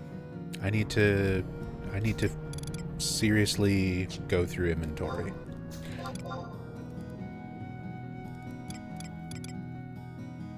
I'm hanging onto this white drop for some reason. In case I'm playing Beastmaster and need 5 more charisma for something. I should probably just keep it and eat it next time I'm leveling Beastmaster and charming stuff. I don't need my... I don't think I need my Mumeto for anything.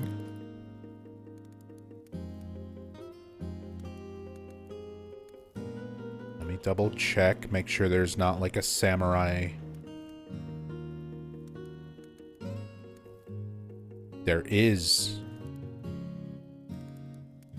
That's right. I was like, I feel like that's used for a thing later on.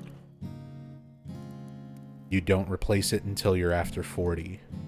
So I actually do want to hang on to that for Forge Your Destiny and Sacred Katana later on.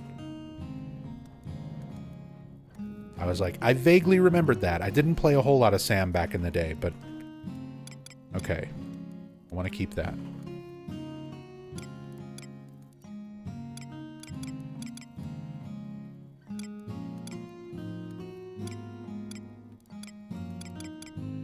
I think a lot of the gear I still want to hang on to.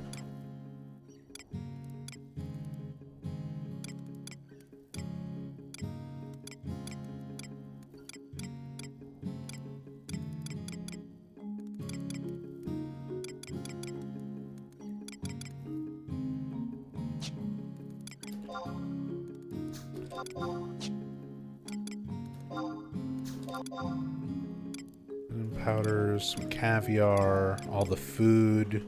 Got full lullaby for when I'm leveling Bard, but these are not really worth much. I can always get that later.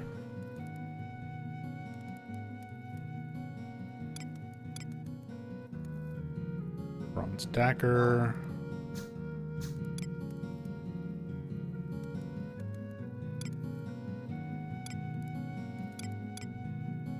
Got spears for Dragoon. I was hanging on to the level 18 one, depending on the level sync for parties. But I've got the level 21 already. I'm probably not going to need this one anymore.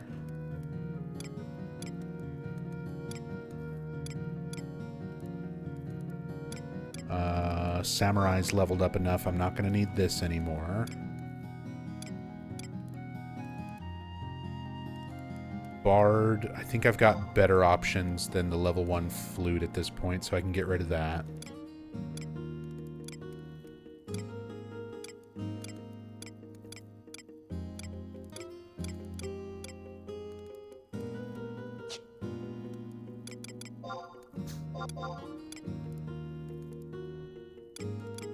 My broth. My fishing stuff.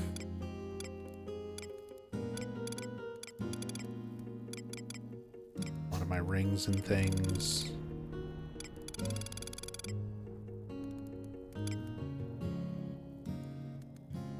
Toss that into the wardrobe.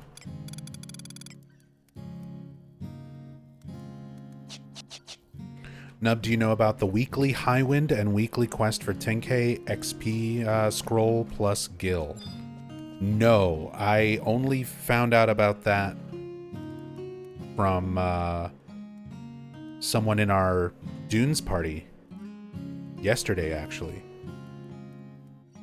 The Eco Warrior and Highwind. I see people shouting for it all the time, but I didn't know what it was. And I've seen Highwind, the lizard that everybody fights on the airship, but I didn't know what it was for. So I never, like, participated.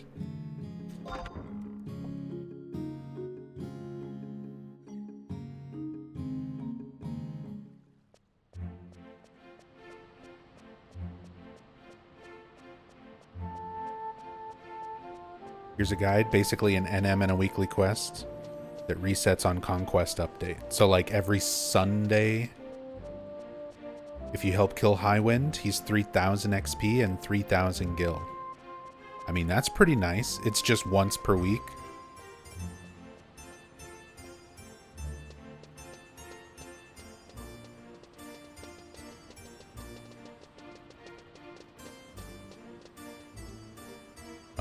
Eco Warrior requires you to go to Guskin Mines, Ordell's Cave, or Maze of Shakrami and fight an NM. Requires at least a full party, if not a full alliance. So that's why people are always shouting for it. Gotcha. NPC applies a level cap of 20. The main difficulty of the quest lies in getting through the respective dungeon to the target NM at the cap of 20. Okay, you just sneak and invis. You just bring some oils and powders.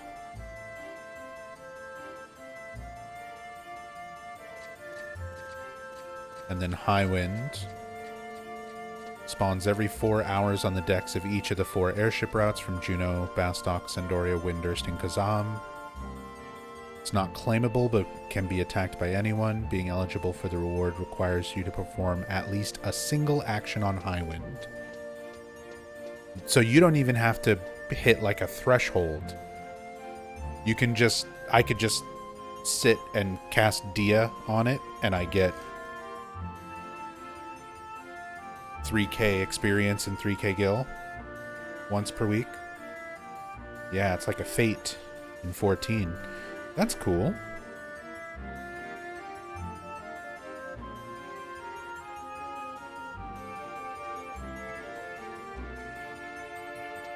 Now, it has to die for the reward, right? Like, if you don't kill it during the airship ride, you don't get the reward.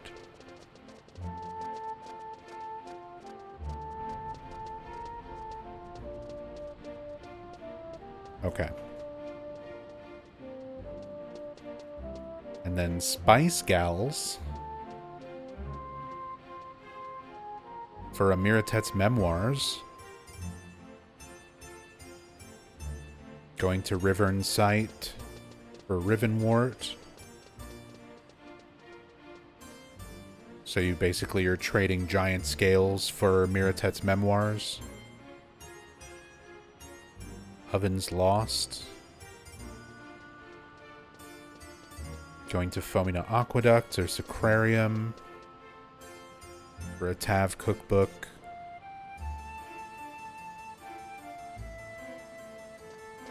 So if you do Foaming Aqueducts, you need the bronze key. Uninvited guests. And then Hap EXP scrolls. You can get Miratet's Memoirs and Dragon Chronicles once a week from Hap in Selbina for 4 and 2 Hap points respectively.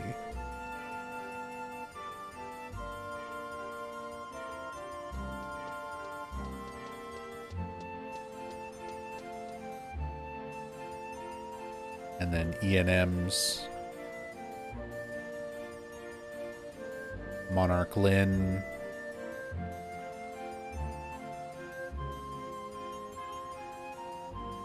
Okay. Damn, there's a bunch of like stuff in the weekly's guide.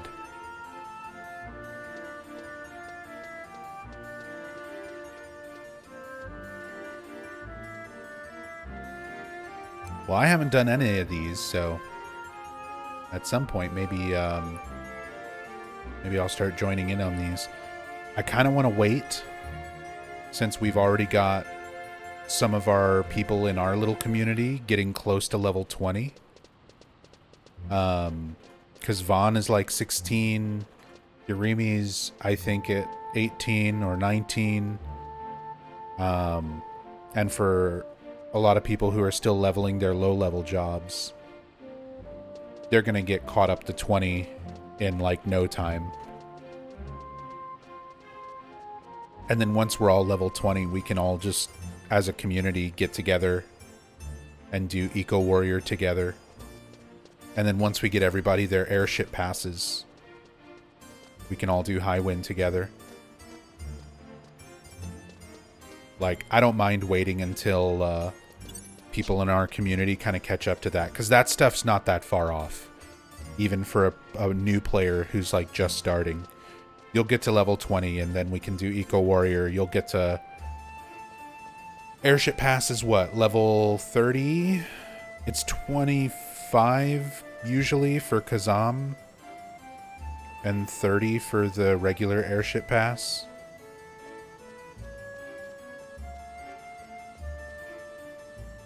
Or you get it as a reward for rank 3? I don't remember any of this stuff. It's been so long. I forget the exact, like, levels.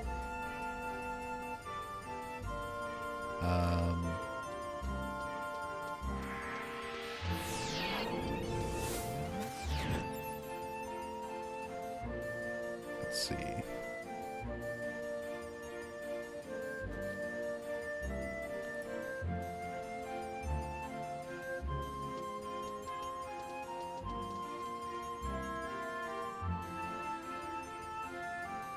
Airship Pass.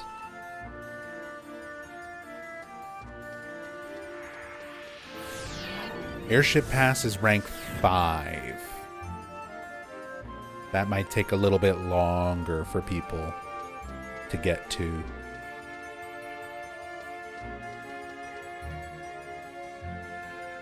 It's a rank 5 reward. Or you can purchase it in Lower Juno for 500,000 gil. So just start saving your money, all you new players. Save up and get your Airship Pass earlier than rank 5. But even rank 5's not too bad.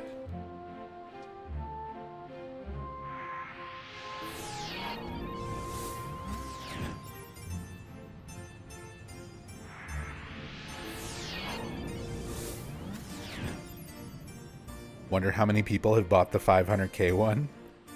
Be very surprised. Because, like, you're gonna have to do the missions anyway. You might as well just hit rank 5.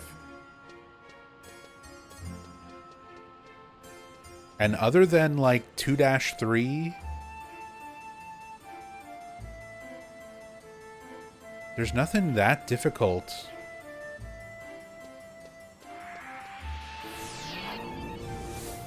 There's nothing that difficult in that stretch to rank 5. Not that I can remember.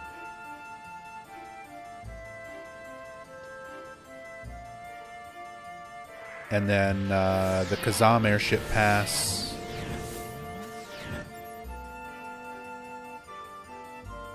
Okay, there's no level requirement for this. You need level 1 Juno fame.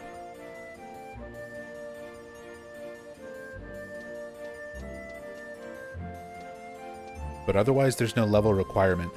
In my head, I think of it as being level 25 because back in the day, traditionally, once you hit level 25, that's when you go level outside of Kazam in Yotanga Jungle.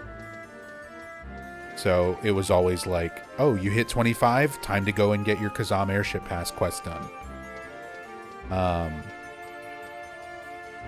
So yeah, that's the same as it is, same as it always was. You can pay 148,000 gil for it, or go and get the Gideus, Palbaro, and Gelspa chest keys. Yeah, we get to go do the key farm.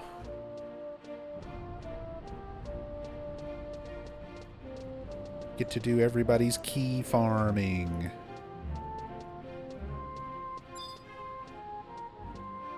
That's not bad.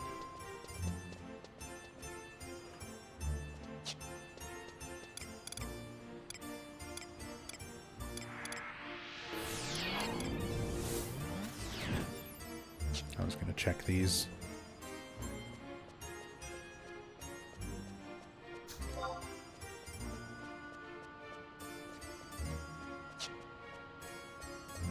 Boo, boo, boo.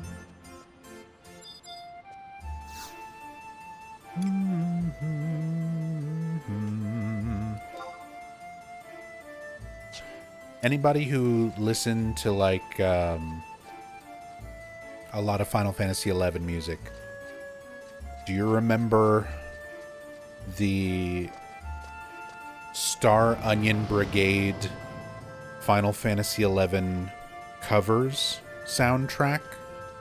Did anybody else listen to that back in the day? Because there's a cover of the Juno theme that has lyrics, it has vocals. They made it like a gospel song. And I always think of it when I'm in Juno. Like, never heard it? let me pull it up. Let me pull it up. I'm gonna swap this out real quick.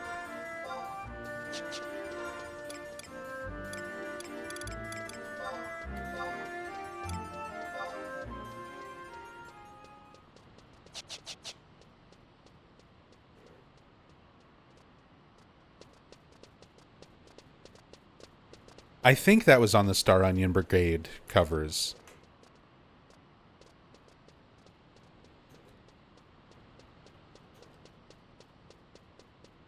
Star Onion Brigade soundtrack.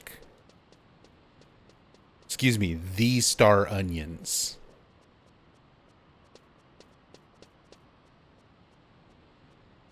I'll put a link in chat for the full soundtrack, the full playlist for anybody who wants to listen to it. It's a really good album with a lot of really good Final Fantasy XI covers.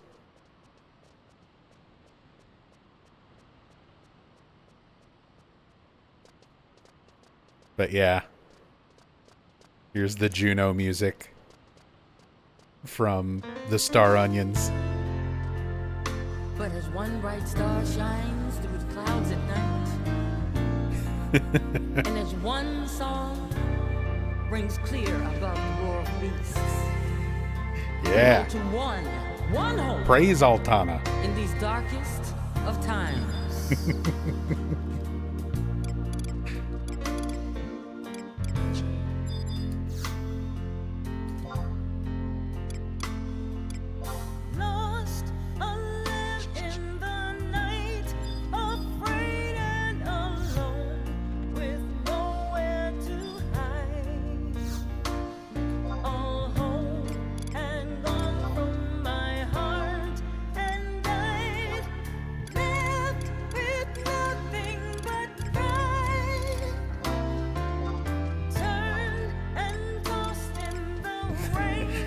Oh, this is good. I'm not even really a fan of like gospel music and stuff, but this works.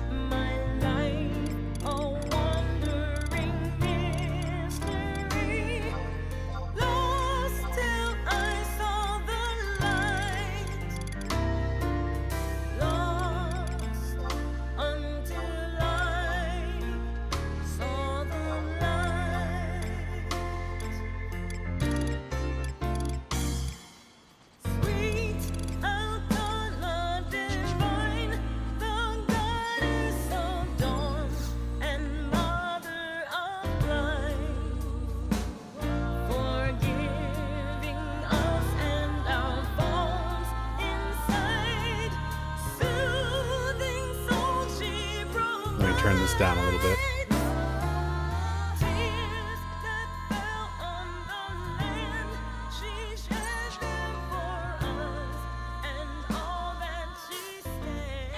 Never knew this existed. I said, check out that link I put for the full playlist. I've got the physical copy of this CD. Because yeah, this soundtrack is so good. There's so many good covers. I think I just randomly bought it at an anime convention one year and started going through and listening to it, and I was like, this is so fucking good.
Keyboard player's killing it.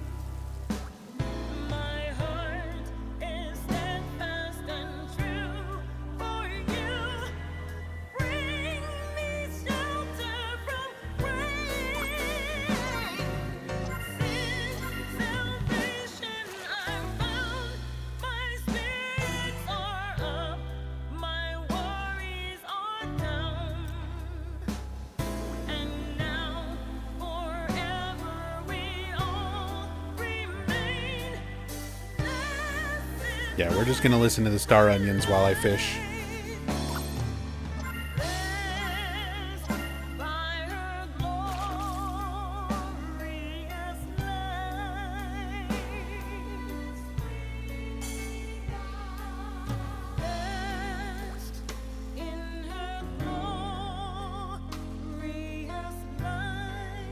Working on Liu Shang's or just making Gil? Just Gil.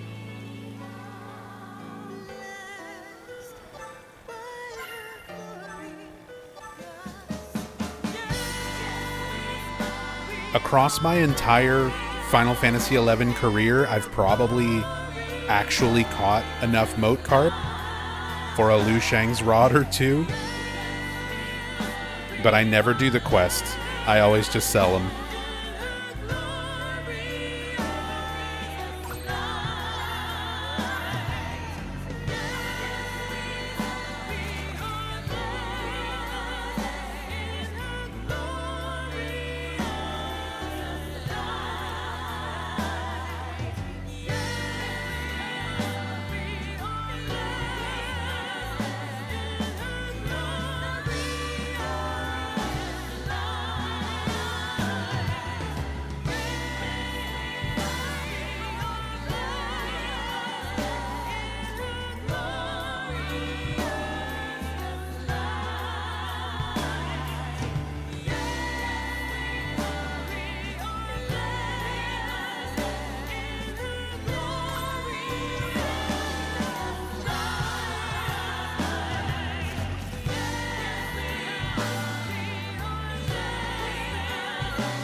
did the quest and got Liu Shang's on Horizon, just never did the quest on retail. Yeah, I've never done it on any server.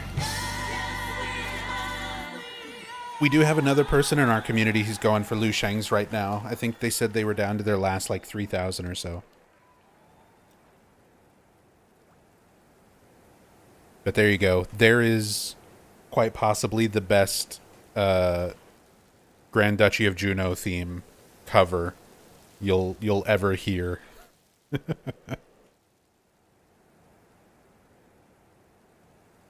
There's so many good ones. Oh, their cover of Kazam is very good too. I'm gonna put that on.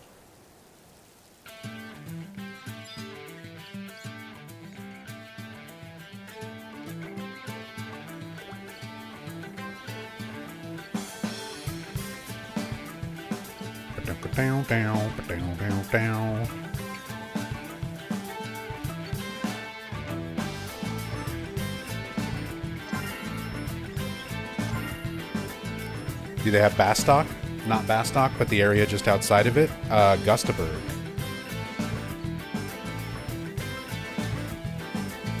Yes, sir. I mean, they have... I'm pretty sure they've got both.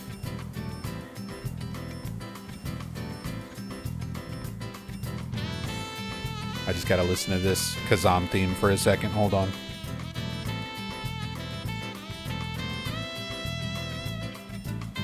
The sax.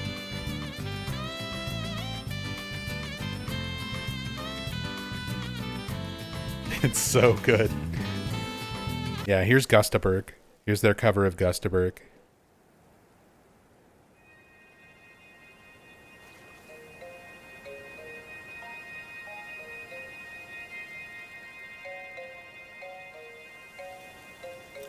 Yeah, they've got Rollenberry Fields. That's one of my favorites. Their cover of Rollenberry Fields, their cover of Sanctuary of Zita.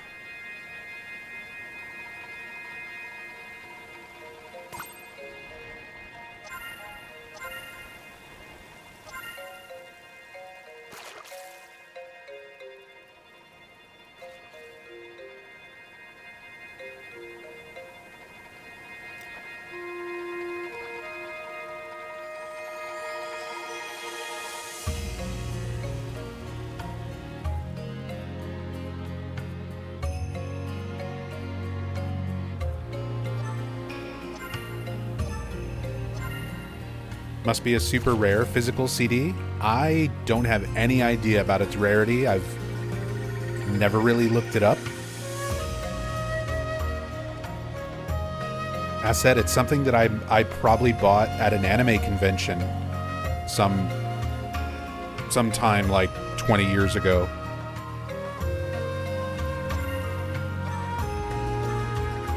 Where I would have just been wandering through the dealer's room and looking for anything Final Fantasy XI related, and was just like, okay, found a soundtrack, I'm getting that, found this. But I can remember buying this CD and listening to it constantly. I always had it on in my car.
Hey, Mongoose. How does it not fall in the water when catching fish? How does what not fall in the water? Me? My character? The strength of those little tiny taru grippers.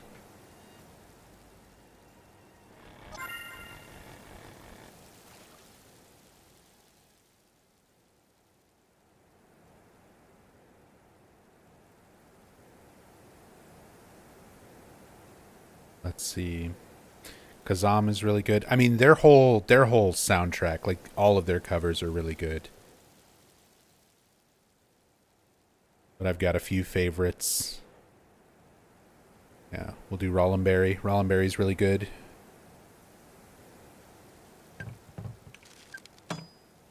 This one is super chill.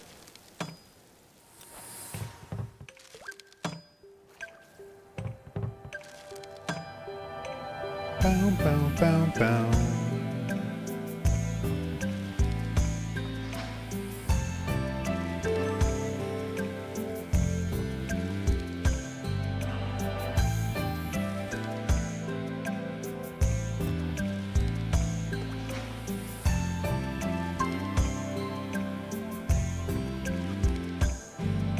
Regular Rollenberry comes up on Spotify all the time. Can't wait to go there in game. I mean, depending on the route, when we run you to Juneau, we might run through Rollenberry.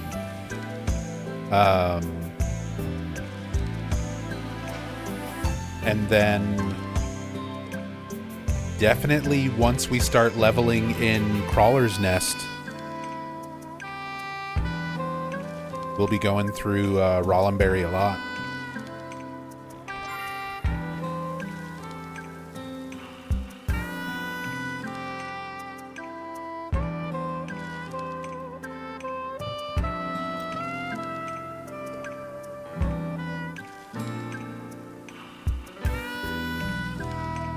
I used to just farm in Rollenberry a lot too. Kill crawlers and farm silk. Kill Gubus and farm Boyata moss.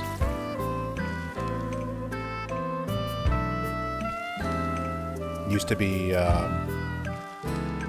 one of my favorite zones just for farming stuff up for money.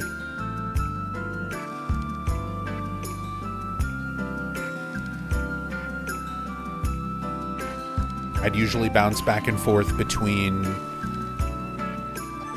Rollenberry Fields and Pashao Marshlands. Farm the leeches and stuff like that in the marshlands. Farm the Gubus and the crawlers.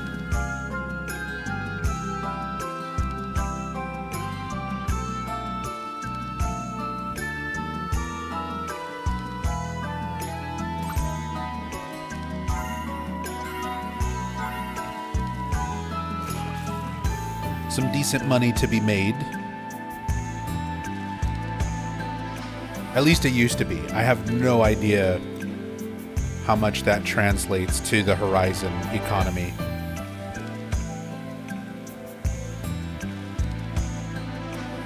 But Bobby Fett just bought a bunch of my carp.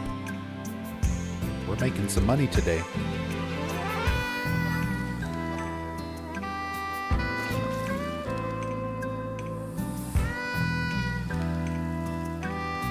Story is super good in this too. Think Yoshi P worked on Chains of Promethea? Yeah, I believe so. Story in Final Fantasy XI is great. The biggest downside with the story is it feels kind of disjointed because it can take you a long time to get through the missions.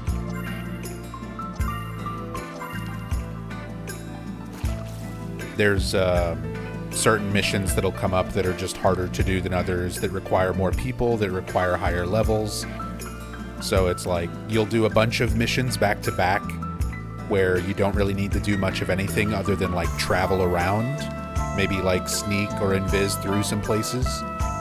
But then once you start hitting missions where you need to do fights and you need to group up with people, it can spread out the pacing of the story a little bit too much, where by the time you get to the next leg of the story, you're kind of like, oh, I forgot. The last story beat was 3 weeks ago.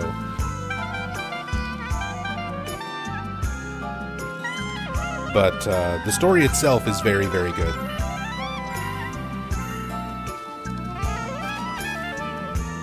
I like it more than 14. I'll say it.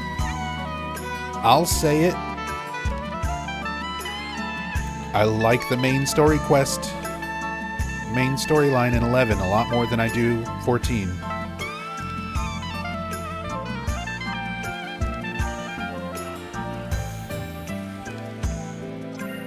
Hey, the astral ring sold. Let's go. Money in the bank.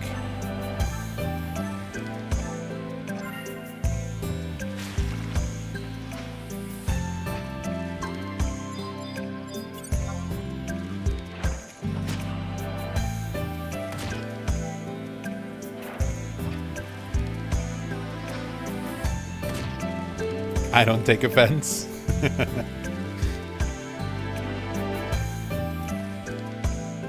I figure somebody somewhere out there might take offense to that. And I'm not saying 14's story is bad. I do like the story of 14. At least the amount of story that I experienced.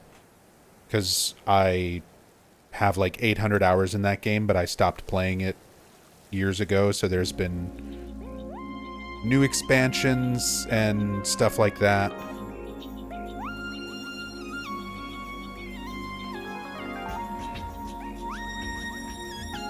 I need to make some more tea.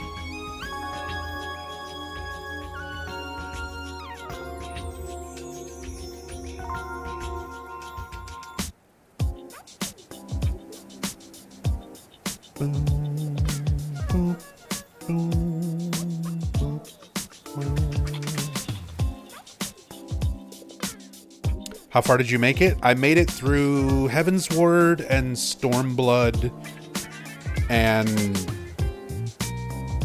I stopped playing partway through Shadowbringers.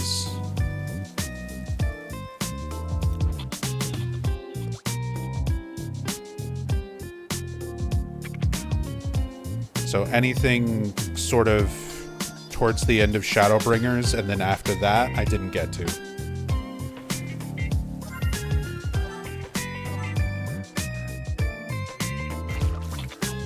I know. Everybody's like, that's when it gets the best.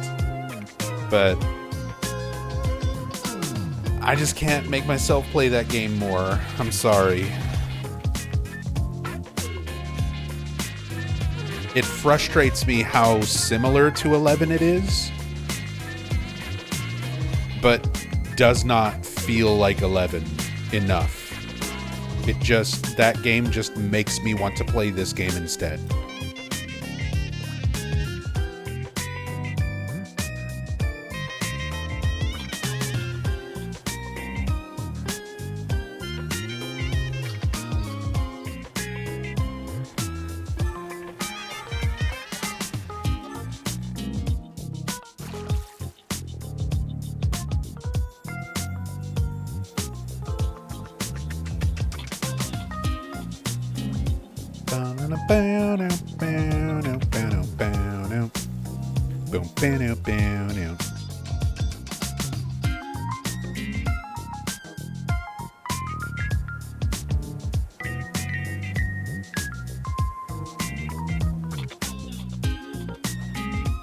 My reckoning for 14 was when I tried to do a story quest and it put me in an 18-player alliance. They wanted to get it done super fast, so I couldn't even watch the cutscenes. Dude, I hate that shit so much. I hate that shit so much.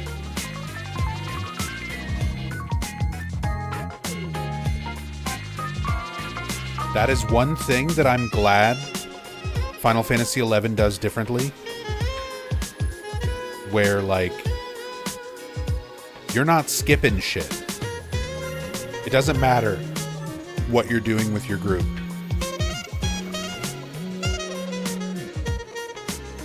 Everybody has to sit and watch.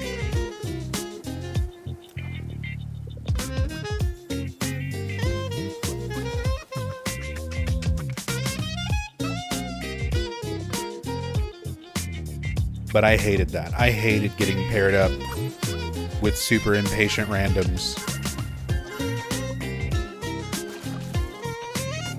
that were just trying to burn through everything super fast. They just want to speed run through it. I'm like, it's a fucking Final Fantasy game. I'm here for the story. The fuck is wrong with you?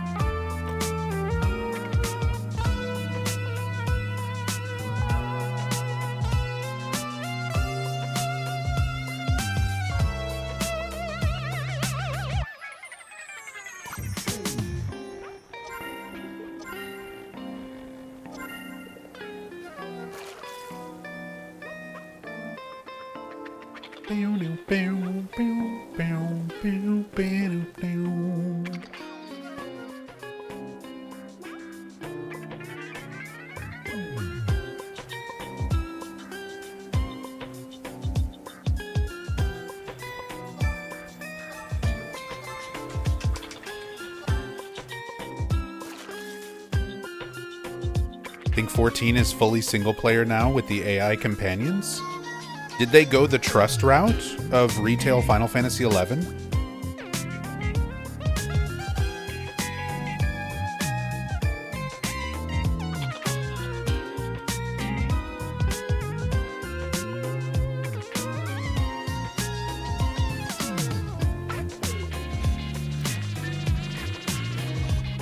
A lot of older content is runnable with trusts now? Damn. I'm surprised 14 would even need that. But, I mean, I guess, yeah, at this point, it's old enough. It's gonna start falling victim to the same issues as Final Fantasy XI, where the majority of the player base is already so far through MSQ and everything else that it's harder to queue up for stuff at the lower early stuff, at the early part of the game.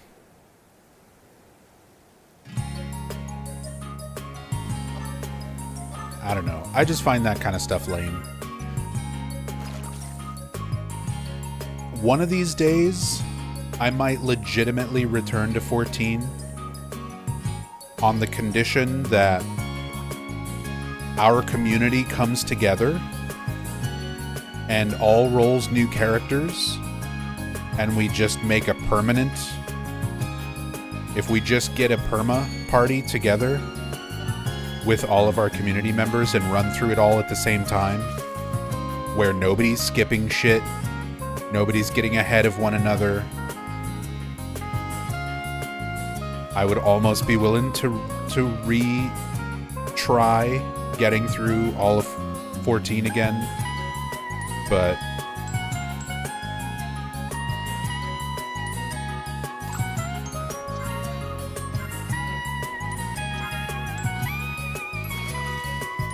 outside of that, I don't think I would ever return to the game.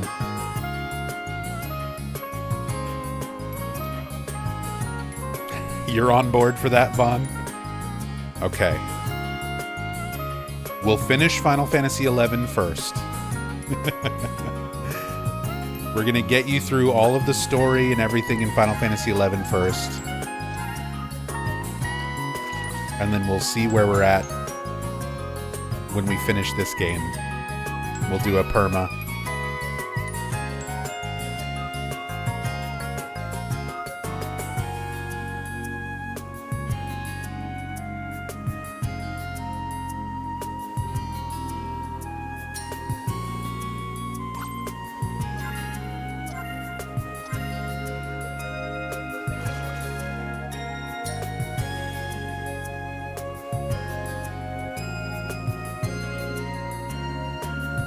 Yeah, I always forget the copy pasta meme for Final Fantasy XIV's free trial.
Nub, how is mental health repair going?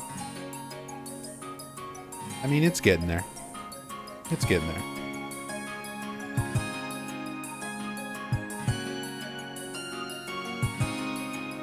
I think probably like 6 to 8 more months of Final Fantasy XI and I'll be all good.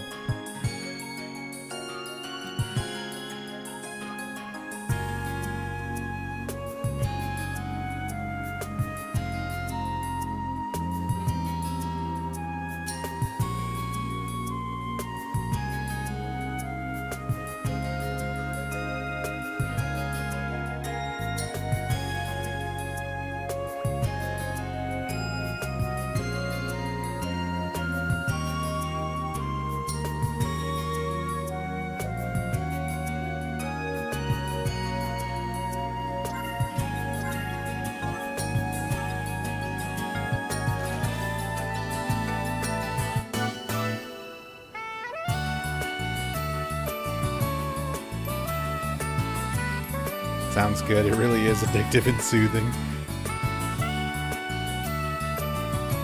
As said, my nostalgia for this game is extremely strong. I spent many actual years of my life playing this game. So it's one of those game worlds that I just really love being in.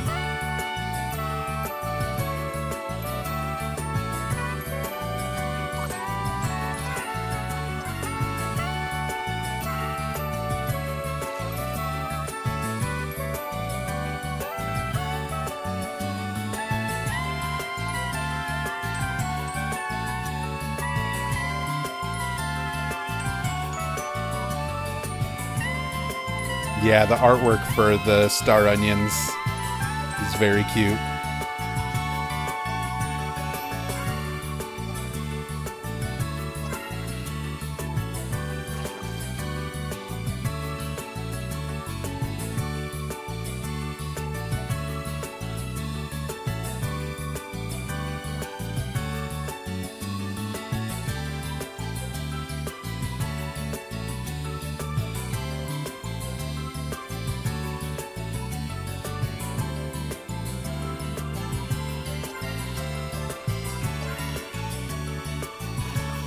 Hopping on in a few, right on Shadow Noises.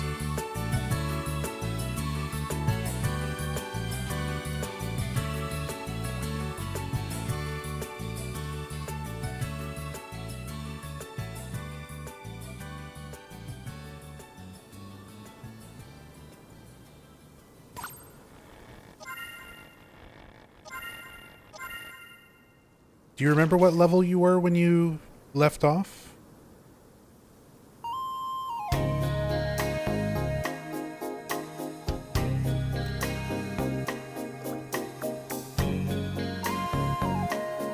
Level 8.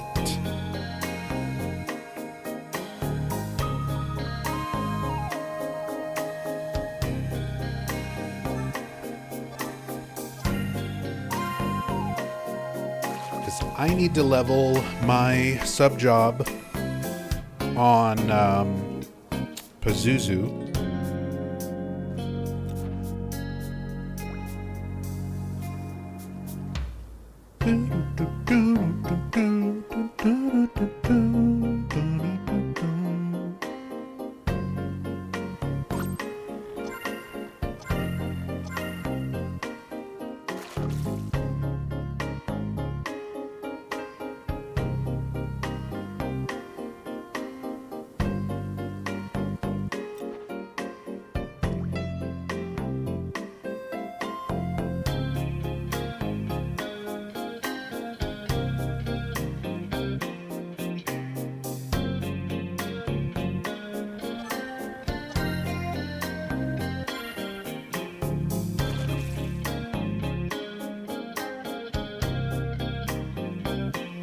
That reminds me. I wanted to look up level sync restrictions.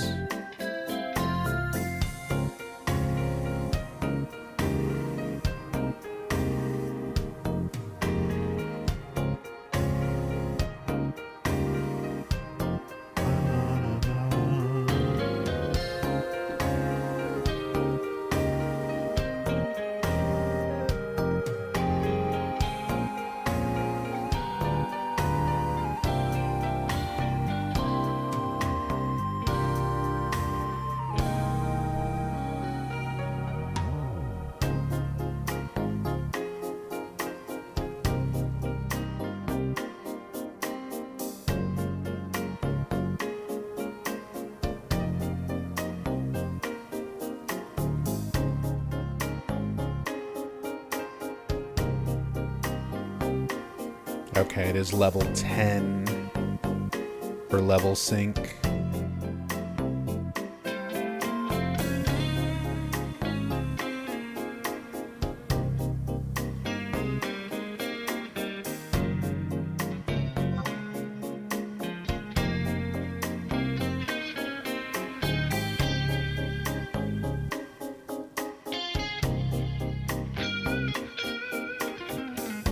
The idea of us going from level 1 to 100 in 14 just to do level 50 content from 11 makes me laugh a little. Yeah. I mean, it's a little silly.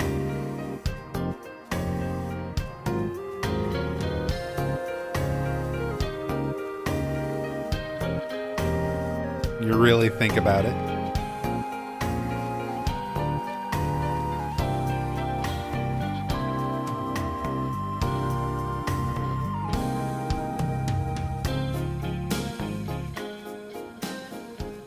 Turn down the music a little bit here.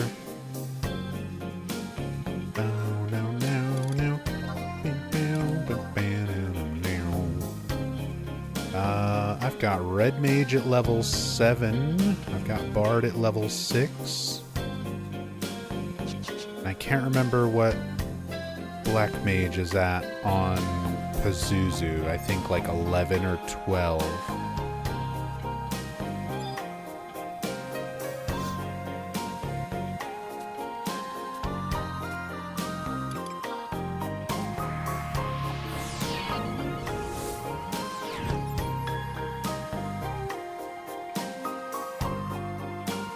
Hey, DevChan. Should have asked me a few years ago. Just gonna live vicariously through you guys. Hey, that works too.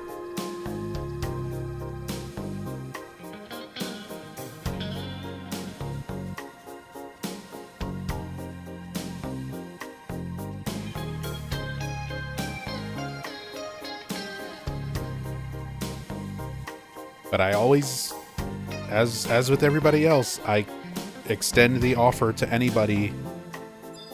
If you're interested in playing Final Fantasy XI on Horizon, it's free to play. We've got a bunch of new players who just started, so I don't mind helping people get started, learn the game,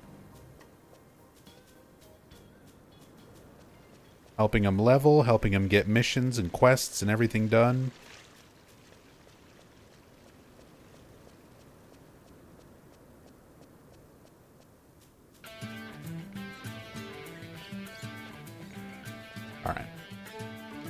As much as I love Star Onion, the Star Onions. Let's go back to the in-game music. But here, for anybody who wanted the playlist who didn't get it when I posted it before, there's the playlist. If you like Final Fantasy XI music, or just Final Fantasy music in general, Star Onions.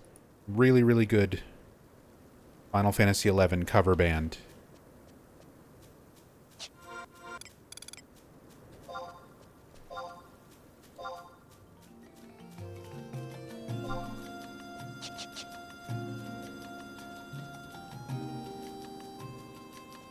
Oh my god. Her feet are missing. She's a foot ghost.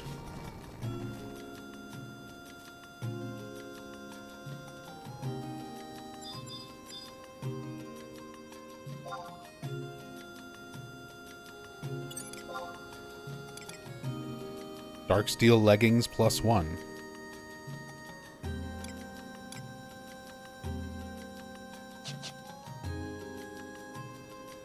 Apparently her feet don't exist.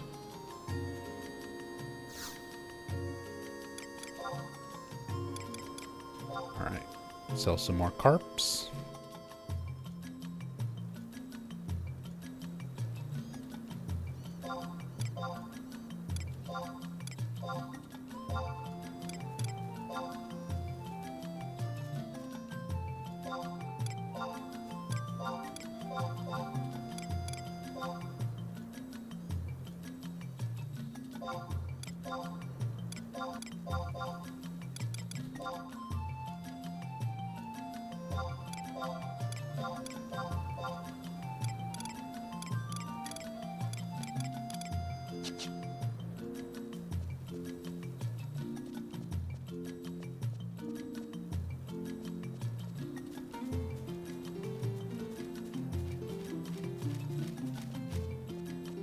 Also love how invigorating Final Fantasy XI is for you.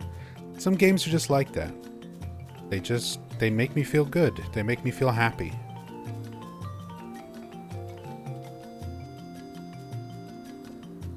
And this is one of those games that always makes me feel happy. Even when I'm having, like, the worst possible time. If I'm dying and failing and, you know, whatever. As said, this game just... Oh, Shadow!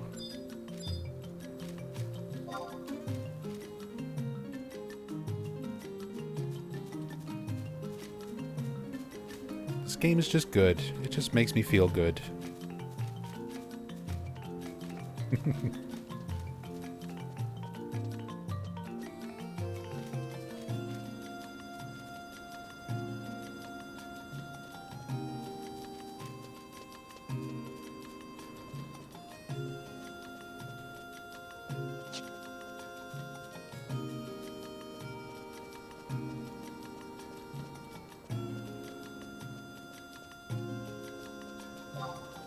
Yeah, I'm just changing jobs, and then we can level together, Shadow.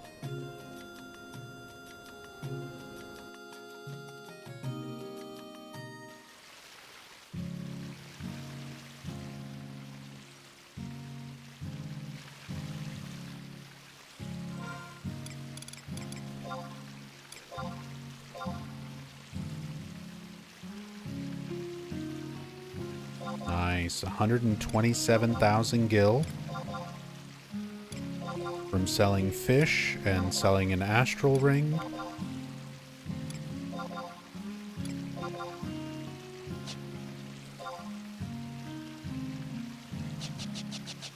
Actually got a nice little buffer of money again.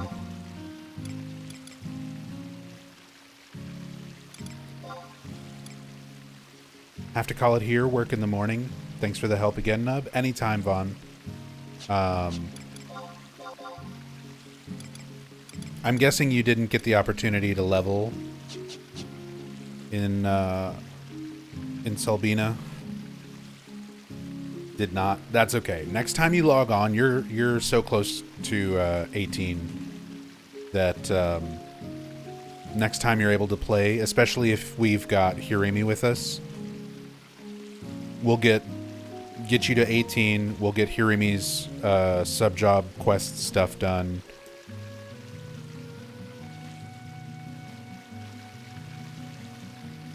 Make some progress. But at least we got your items and stuff out of the way, so you're all set for a while. You just need a level.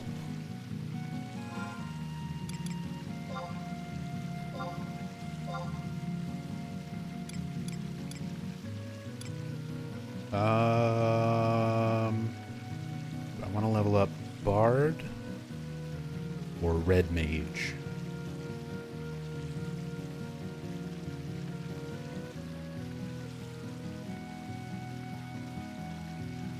Don't think I'm in your Discord? I got you.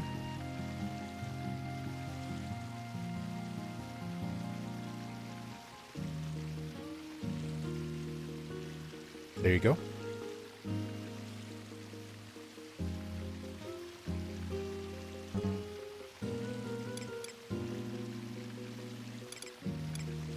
I'm gonna level up Bard some more.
Tunic.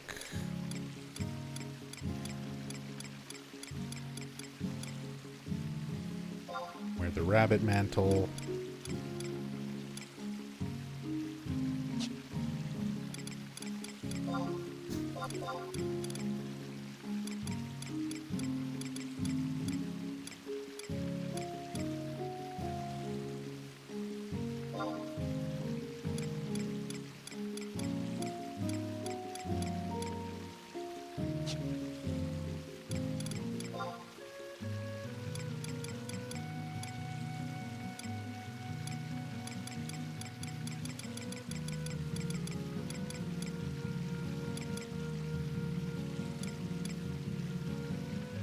Take the Emperor Band.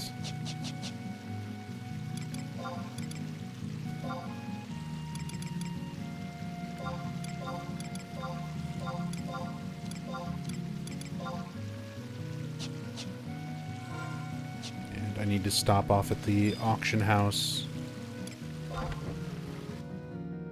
to get a new knife and instrument.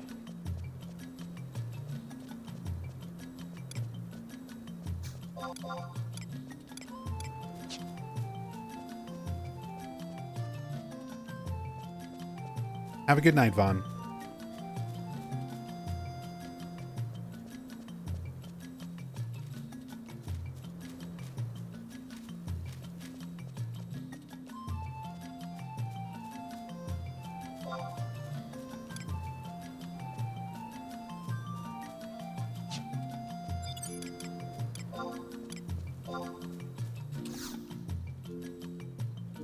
Just go ahead and pop this now.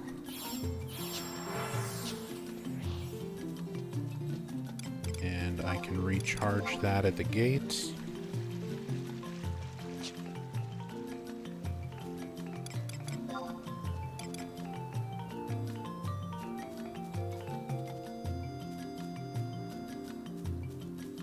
Alright, I'm level 6 on Bard, not 7. That's fine. I'm like 2 kills away from being level 7. Then I'll have the Justice Badge.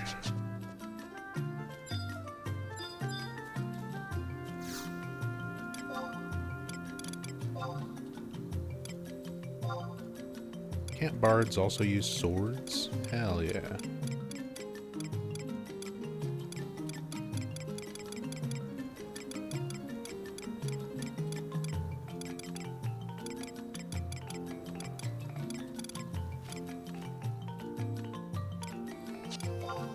Well, what's my combat skill at? Swords capped at 19. I kind of want to level dagger.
See, I can get a cornet.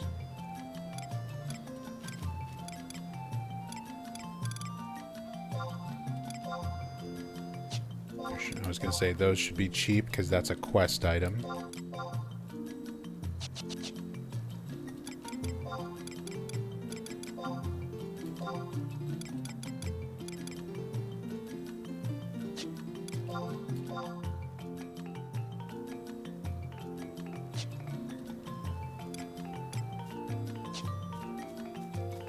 Can I join you guys on Dragoon if I get a few levels? Absolutely.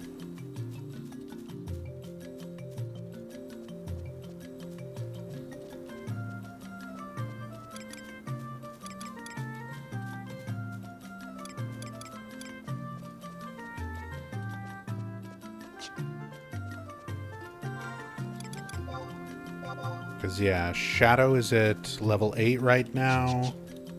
I'm leveling up Bard at level 6. So, if you can catch up, or if you have anything in that range. And then once we're all past 10, we can level sync.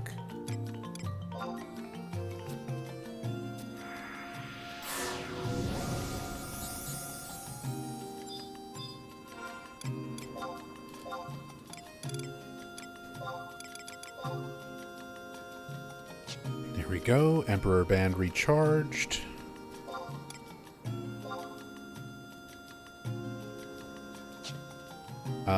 Before I run out there, I'm going to take a quick break to use the restroom. I'm going to get some more tea. So I'll be back in like 5 minutes.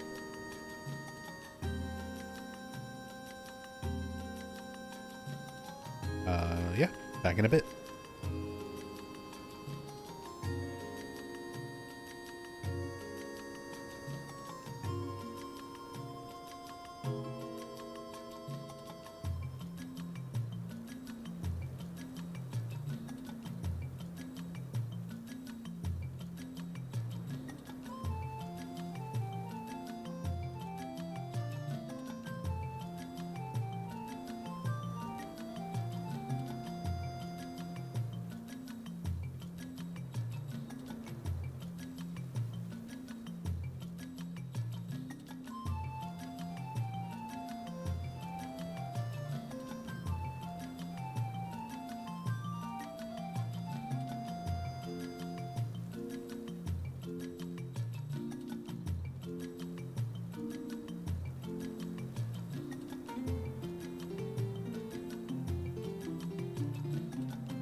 Alright. I'm back. Got some tea. I got slightly sidetracked feeding my cats.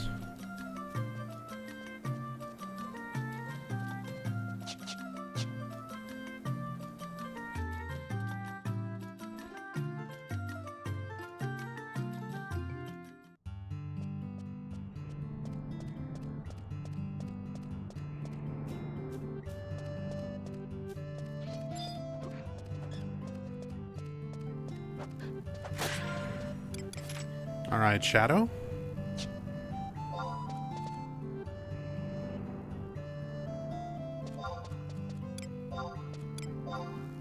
Sending you a party invite. You're just going to want to open your main menu, go to where it says party, and accept that invite.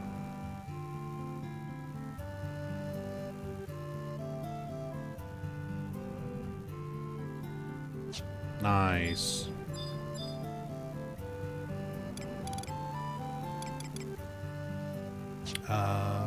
Let's see, you're also leveling Red Mage.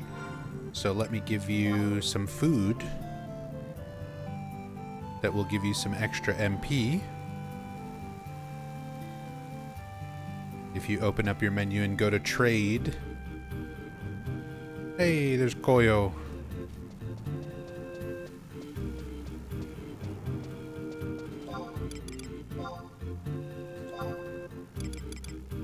There you go. There's some pie. Oh, God. My chair. I had my chair reclined and it like locks into place. And the lock just broke. So I guess I can't lock it into a position anymore. That's weird. But yeah, if you open up your inventory and select the pie, you can use that.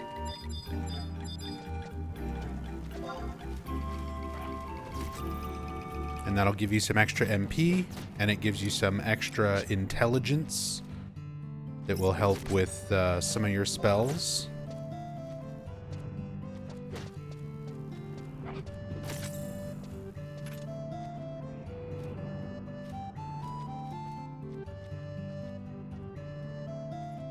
Your one spell.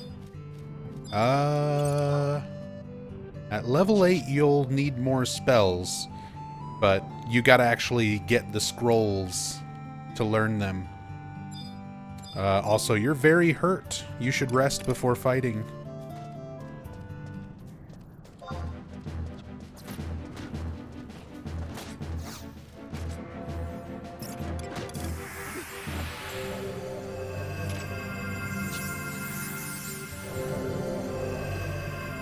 You're going to want to rest by pressing H. Make sure you're not targeting anything and then press H to rest on the ground. Yes. Make sure you're not doing anything. And then H to rest. You've been leveling this whole time without resting.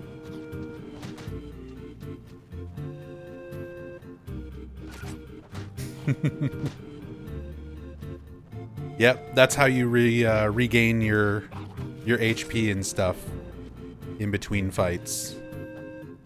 Like, I'll be able to cure you, so I can kind of help heal you, but I'll also need to rest in between every few fights to get back my MP. And make sure to eat your pie to get some extra MP as well.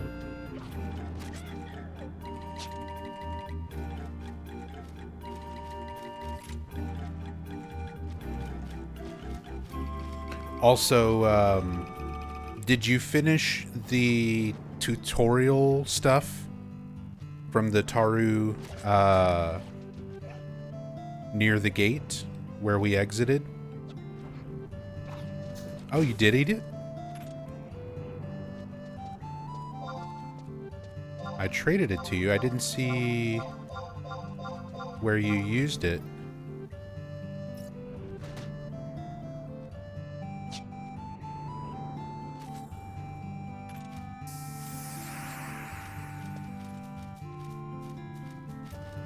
No.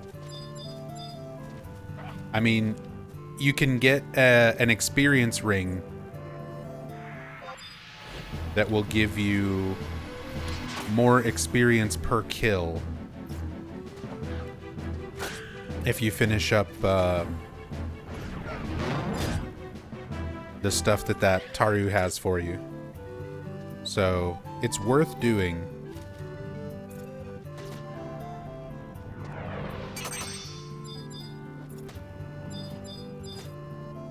If you want to do that first. I mean, it's just right inside the gate here. And that'll give Insomniac time to catch up on Dragoon and join us.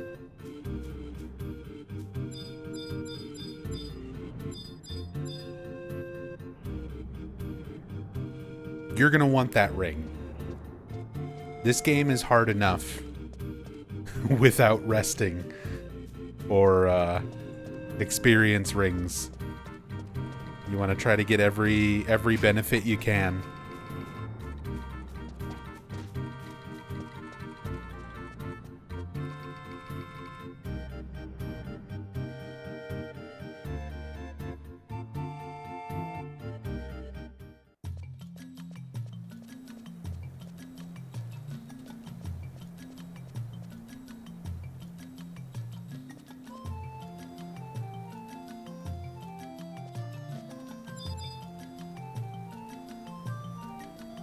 Maidenless and have no rings.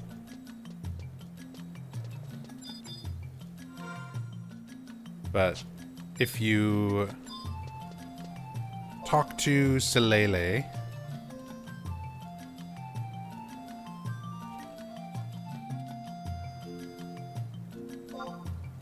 what does Selele tell you?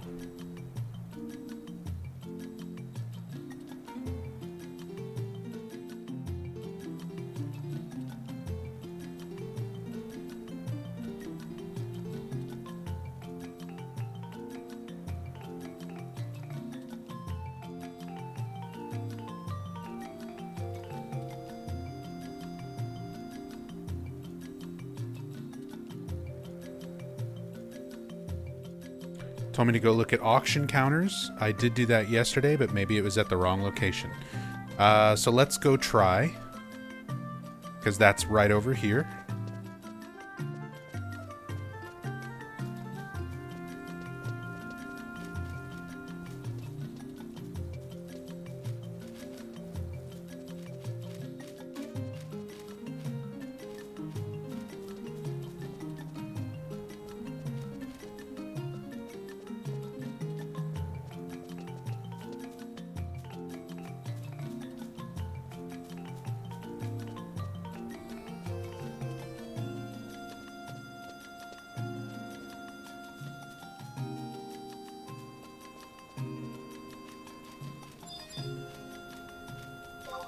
So right here, just target this auction counter and press enter to interact with it. You don't need to buy anything or sell anything or anything like that. You can just interact with it and then close out of that menu and go talk to Selele again.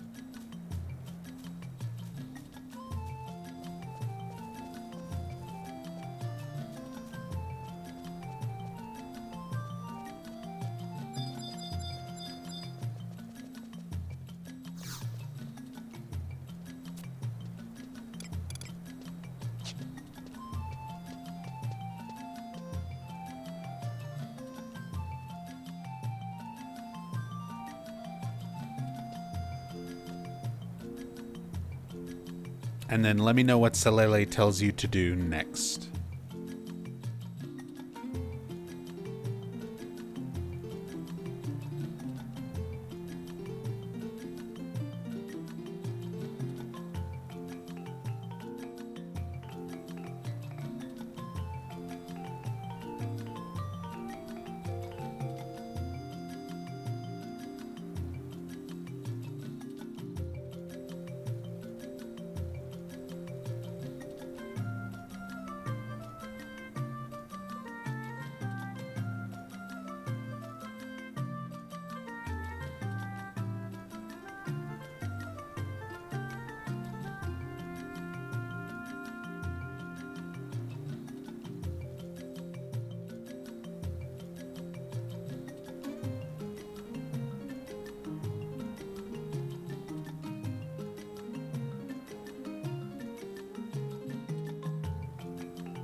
Wants me to exchange a conquest with a guard. Perfect.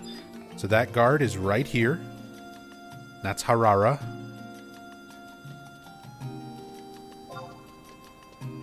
So you're going to want to do two things with this guard. Talk to them, and where it says, would you cast Signet on me? Make sure you have that. Always make sure you get Signet before you leave.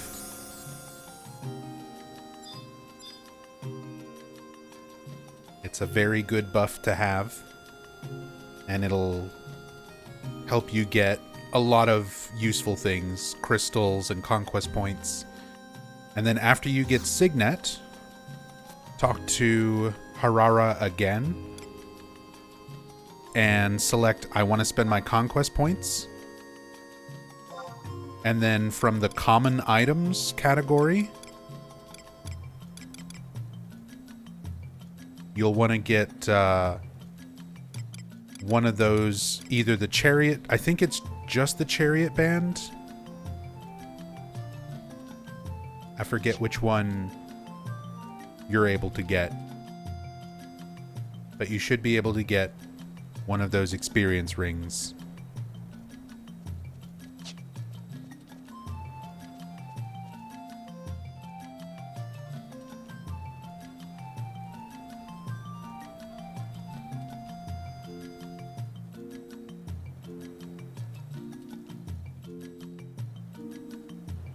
There are a bunch of rings.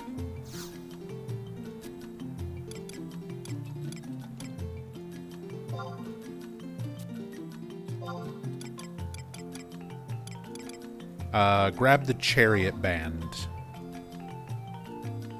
if you can.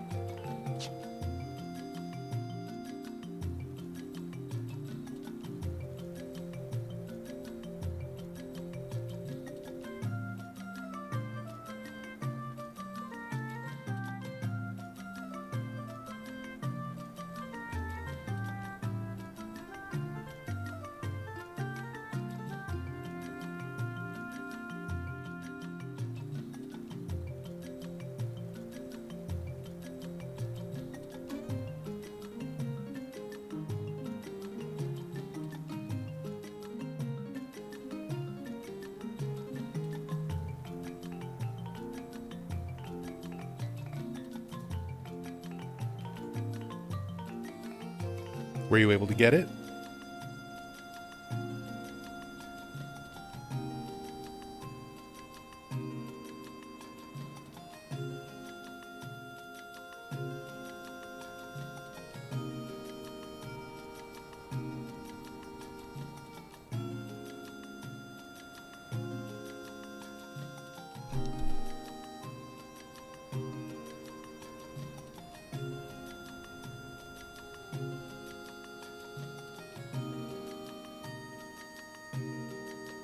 Got it and equipped it. Okay, so once you have it equipped, you're going to need to actually use it.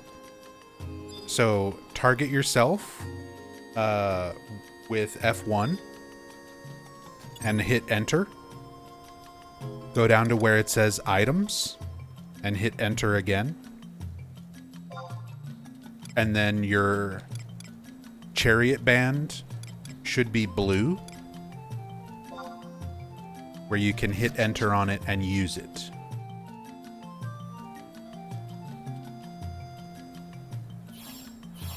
Nice. So now you're getting double the experience points as you kill stuff. We can also go grab you some more spells really quickly from the auction house. I can give you some money. Did I give you some starter money already?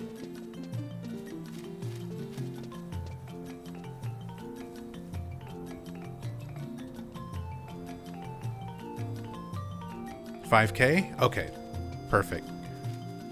That should be enough.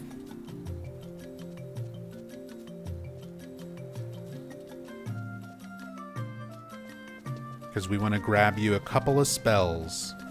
We don't need to get everything that you can learn right now, but it's going to be good for you to have Cure and Stone.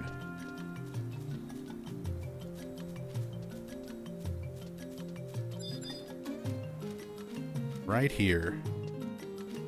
So target the auction counter and hit enter. And for targeting stuff, yeah, I just always use tab to cycle through things that I'm facing, but sometimes people are more comfortable with using the mouse to click. But you target the counter, go to bid, go down to where it says scrolls, and then under white magic, it should be at the very top, Cure. You're going to want to buy that. It should be 300 gil.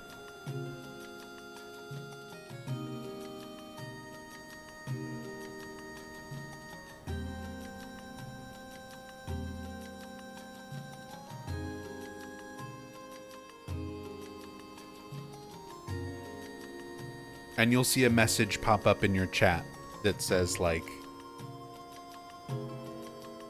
you got the scroll. Or something.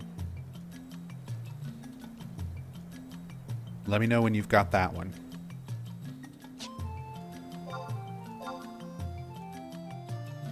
Secured the bag. Alright, so then back out from there. Back to this part of the auction menu. And then go to black magic. And in the black magic list, go down to where you see stone. And get a stone scroll. That one should also be 300.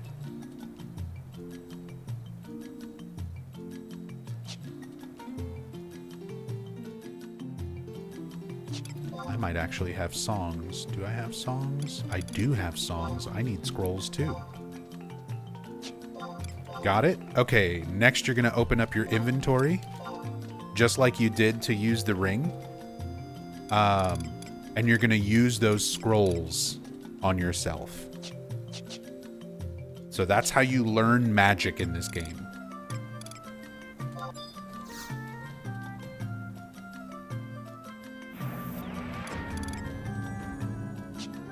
Just like that.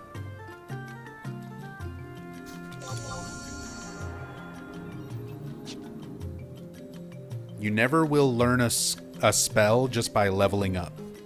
You'll always have to get the scroll, either from buying it off the auction house, buying it from a merchant, or getting a drop from an enemy. So mage classes can get kind of expensive because you gotta buy all the spells that you need. But now you can cure, now you can deal elemental damage with stone, and you've got Dia, which is a very good damage over time spell that also lowers enemy defense so that you can hit it harder. You're set to do red mage things now.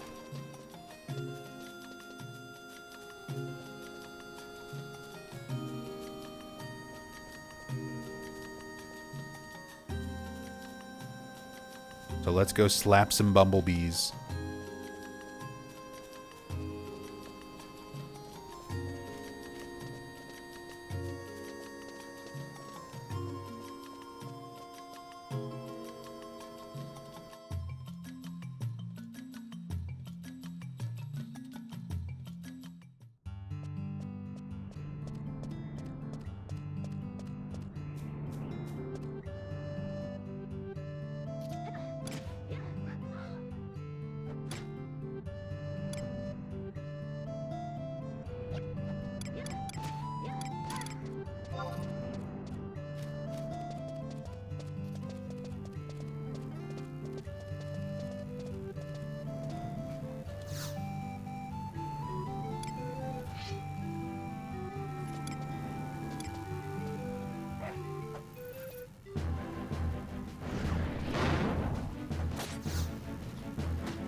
I'm just gonna be here doing bard things.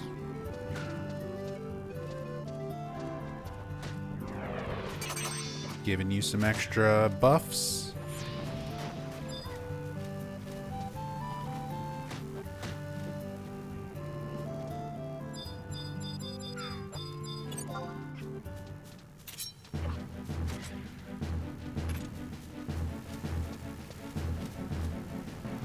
Want to be like Koyo when you grow up.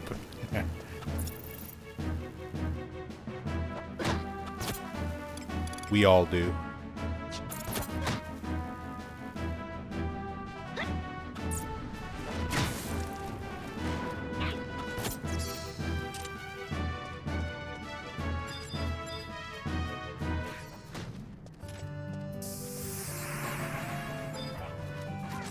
Look at that. I'm already level 7.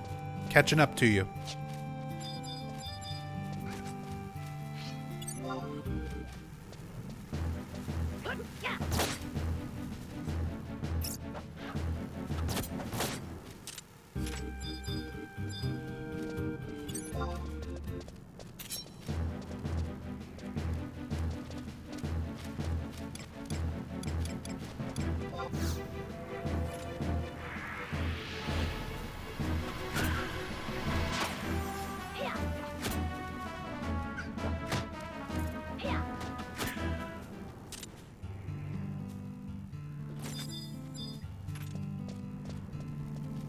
And I know these things don't give like too much experience, but they're quick and easy fights.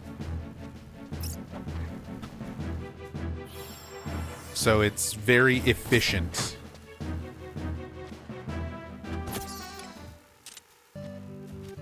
It's always more efficient to kill a whole bunch of small things quickly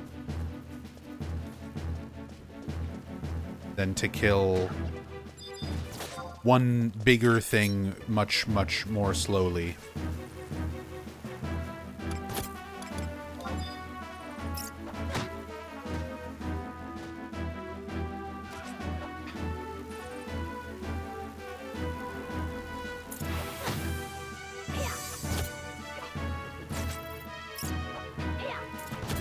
And if you have any questions about combat, like while we're playing, feel free to ask.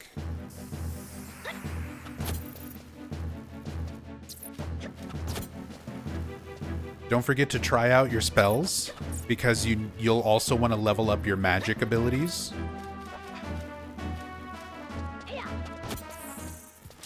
So you do want to try casting Dia on stuff, try casting Stone onto stuff. Dia's going to level up your enfeebling magic, which is very important for Red Mage later on.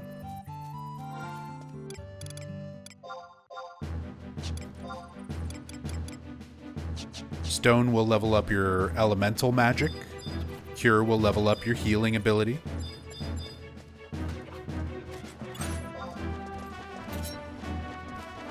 Because all of that levels up separately from your actual character level.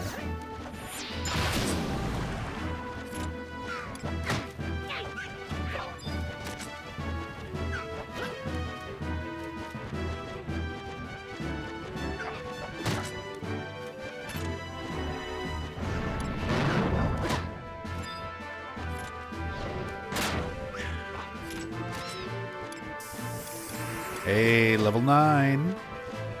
Very nice.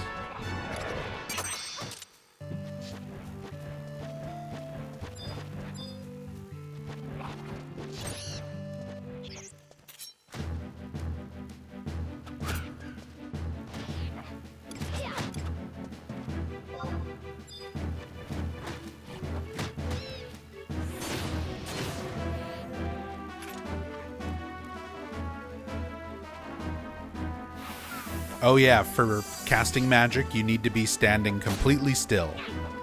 If you move at all during the casting animation, it cancels.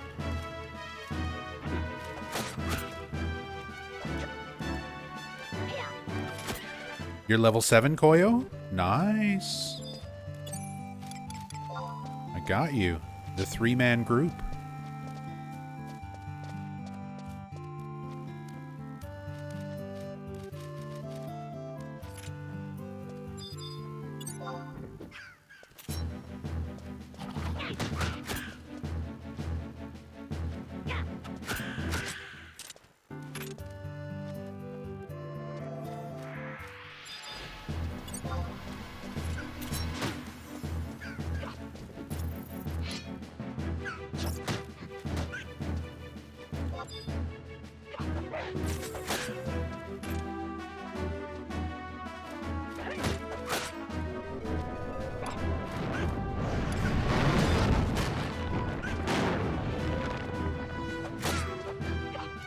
Just gonna try to keep everybody buffed up as Bard.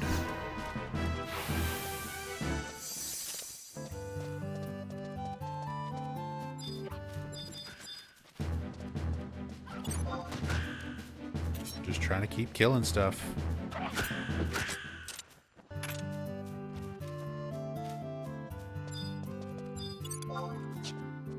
Get these crawlies.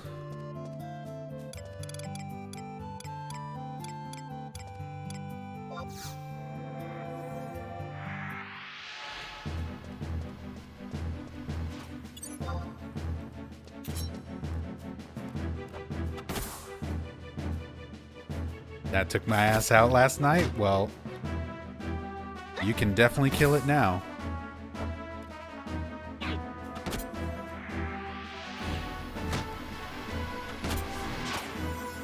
Now you have the power of friendship.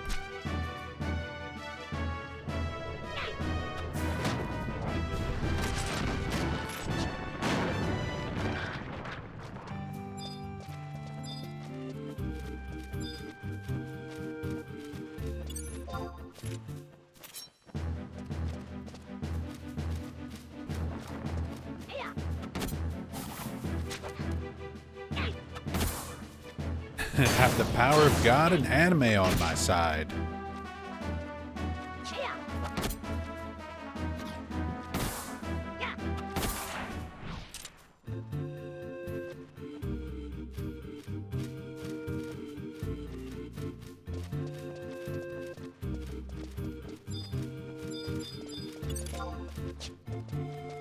All right, here's our first tough battle.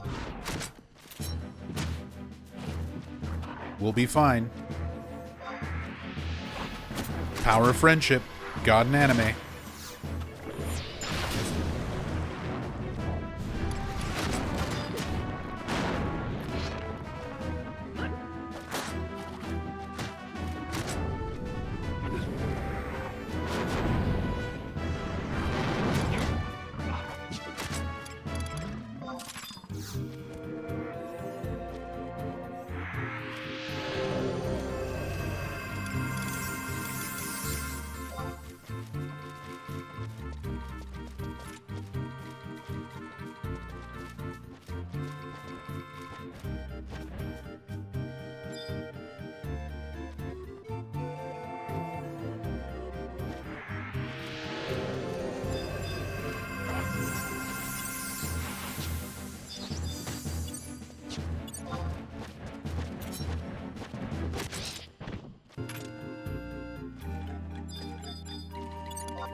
That dude would totally assassinate a new player, yeah.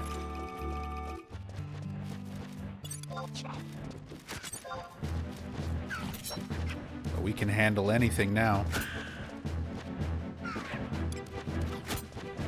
We're flying. We're flying through these monsters.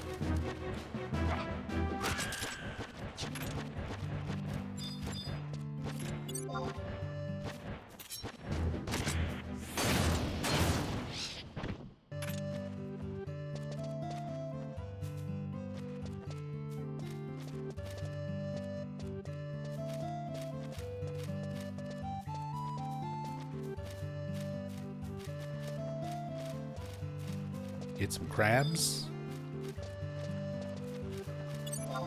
Kill some river crabs.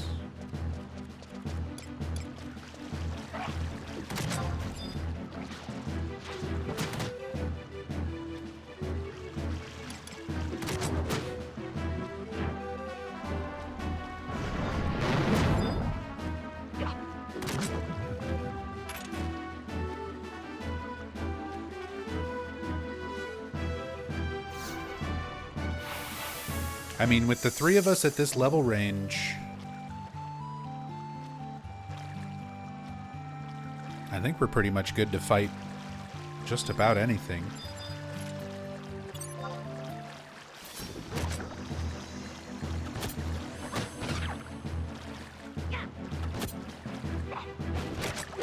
I think the worst tough things that we're going to run into are going to be like goblins and Yugudo. So as long as I've got MP for cure and keep Payon up, we should be fine.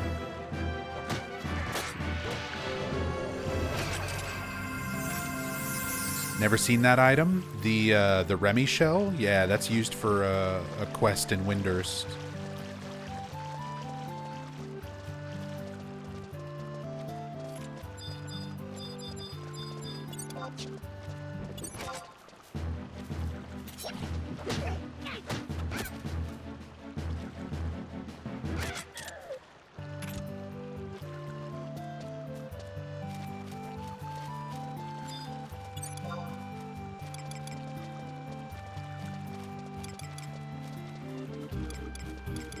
Man, I love the look of the Eerie cloak. I'm sad I don't have that. I missed out on... That's from the Halloween event, right?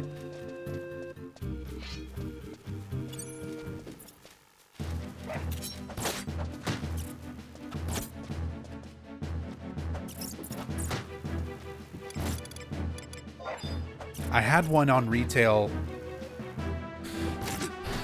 I'll have to wait till this Halloween to try and make sure I get it on Horizon.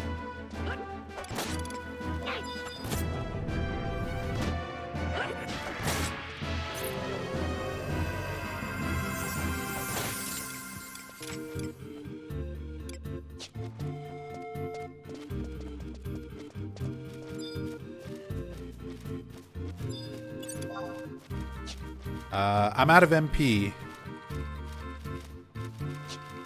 for cures before you go slapping that tough Bumblebee.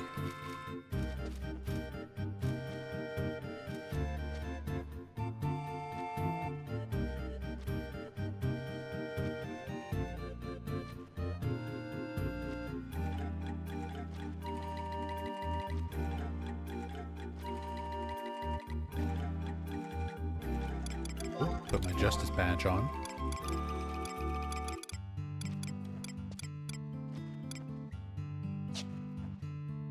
A little more defense, a little more mind.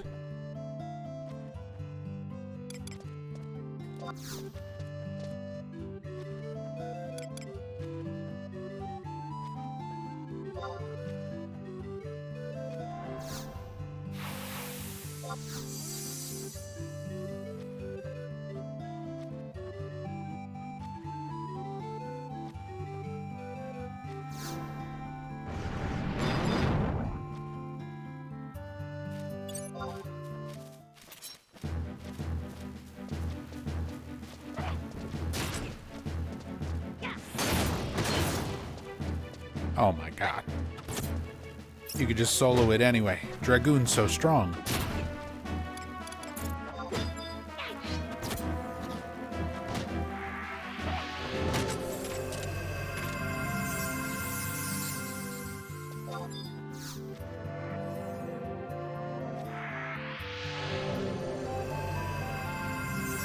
How does one obtain a dragon?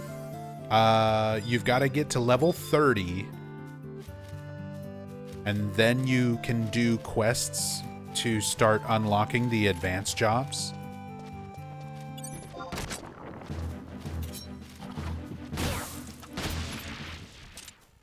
So once you get a job to level 30, if you want to be a Dragoon, I can help you do the Dragoon quest. But this game's got a lot of advanced jobs that open up at level 30. Dragoon, Ninja, Samurai, Paladin, Dark Knight, Beastmaster, Bard, the class I'm playing.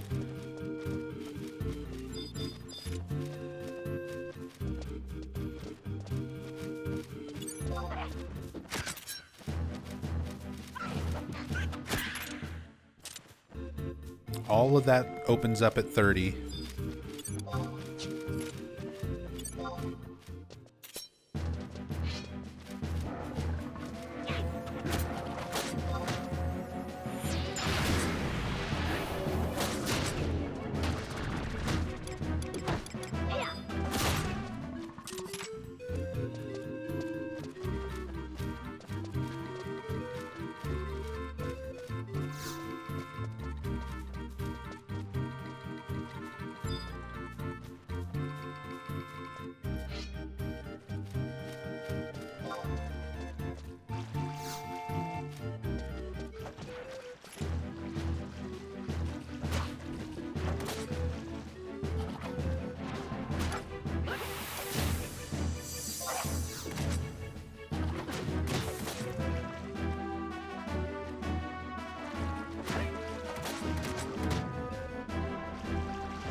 Go ahead and rest, Shadow, and get your MP back.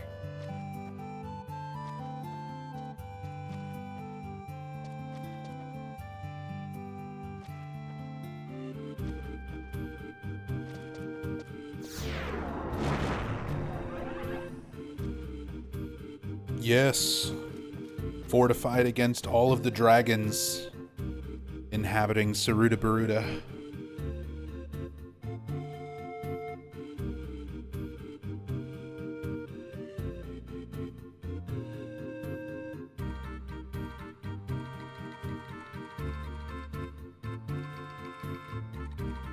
I was doing the same thing playing Samurai the other night in the dunes, where I kept using Warding Circle, and it's like, don't worry everyone, you're safe from all these demons.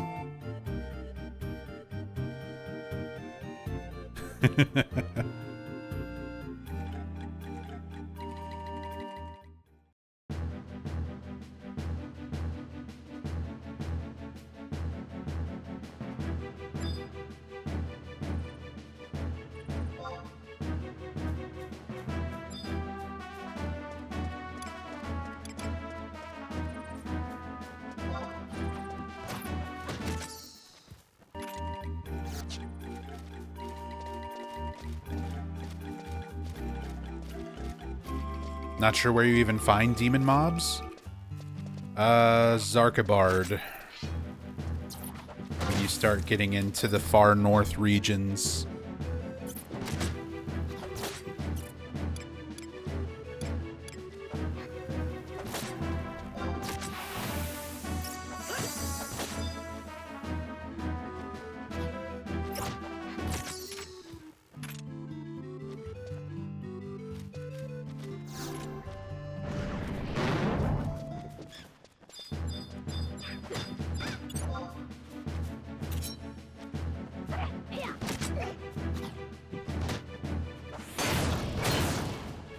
Yeah, dragons are also kind of up north.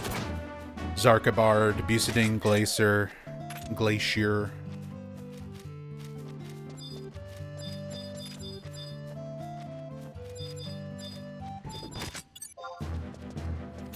But there's not that many.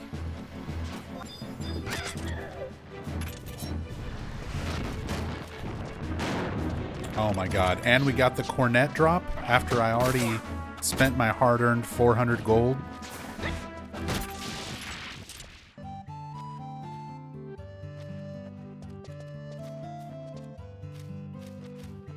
And then one just dropped for free. Should have known better. I should have bought the harp and then just planned on getting a cornet drop.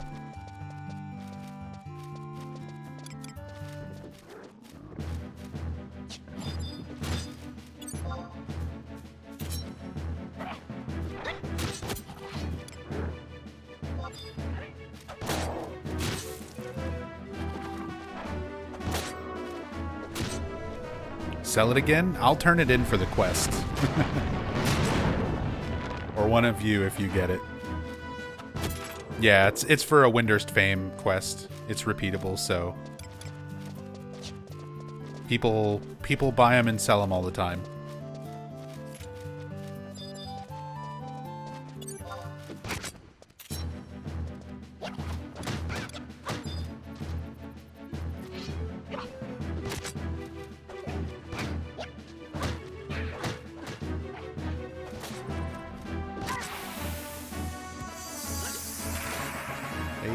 Level 8.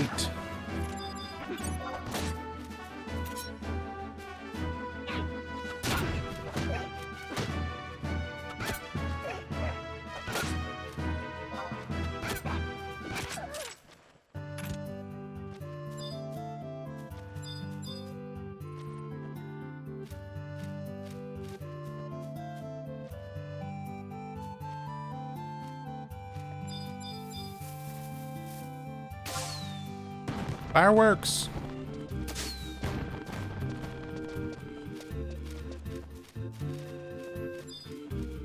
You just keep those with you? Your celebratory fireworks? I like it.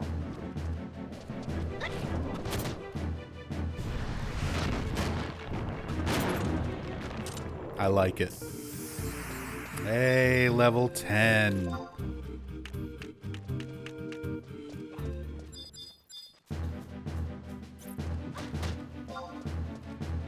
Congrats, Shadow. Double digits, first big milestone.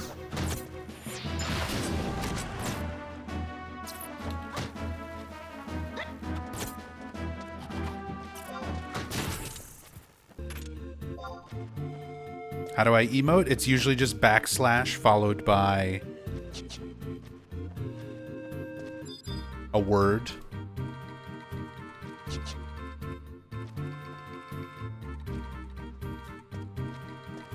So if you just do /dance, there's no animation, but try doing like dance 2 and dance 3.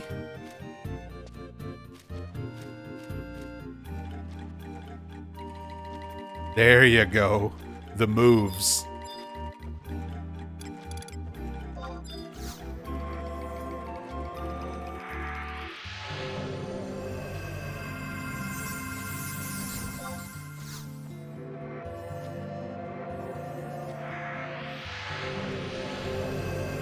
Nice, the samurai banner, the job-specific emotes.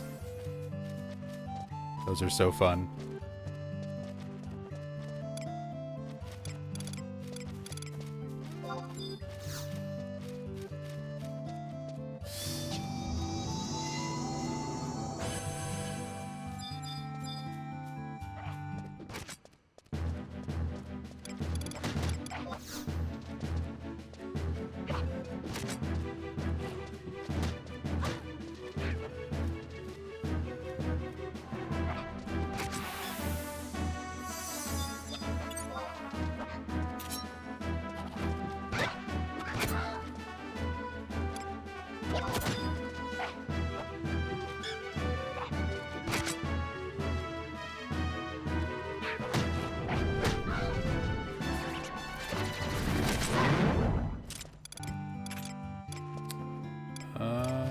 Don't have Poisona yet.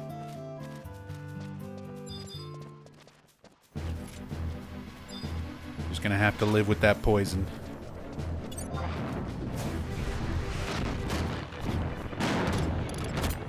Actually, I guess it kind of levels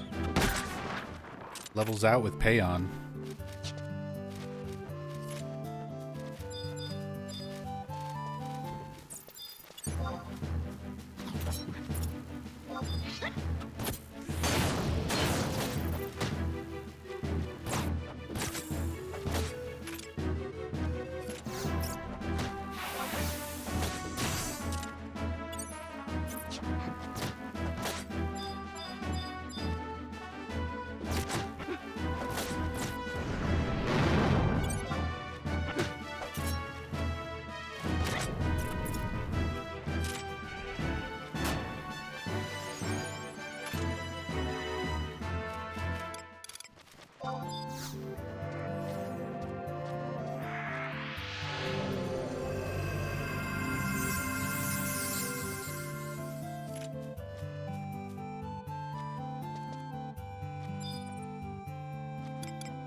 Rats. Level 8.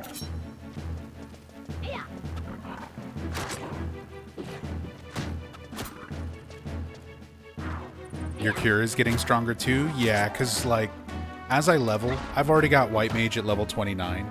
So my curing magic and everything is just gonna immediately go to the next cap.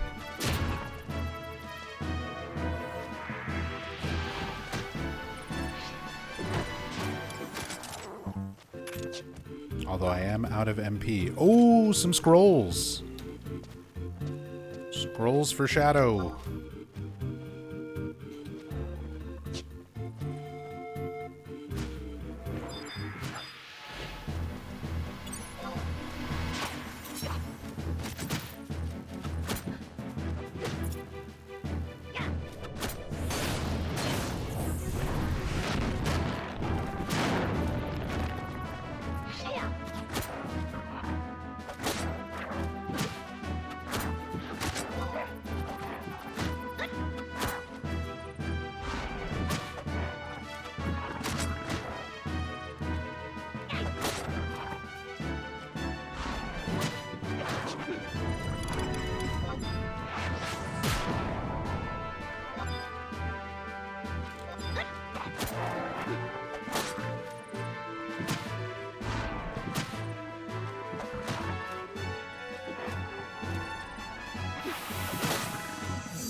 All right, so Shadow, you're gonna want those scrolls.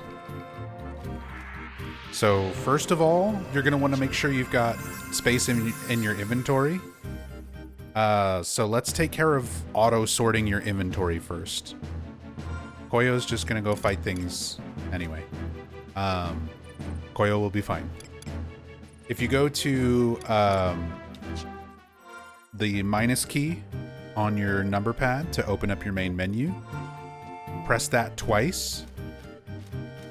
It's already auto-sorted. You've already got that set up. Good stuff.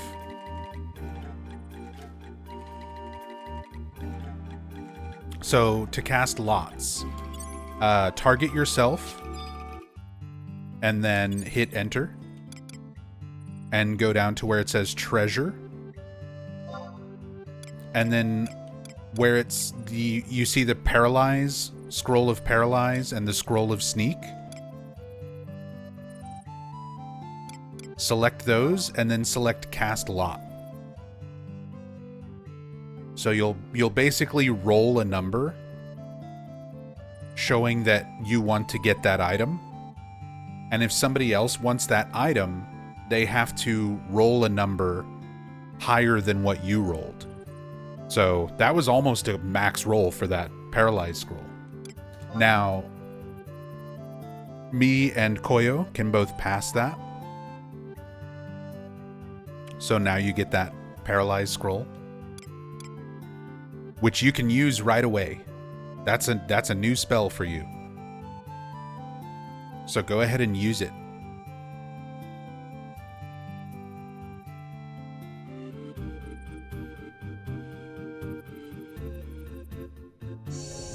Very nice. So now you can paralyze enemies. Now do the same thing to cast Lot on the sneak scroll. You won't be able to use that one until you're level 20, but that's a very good spell to have. That's going to help you sneak past aggressive monsters later.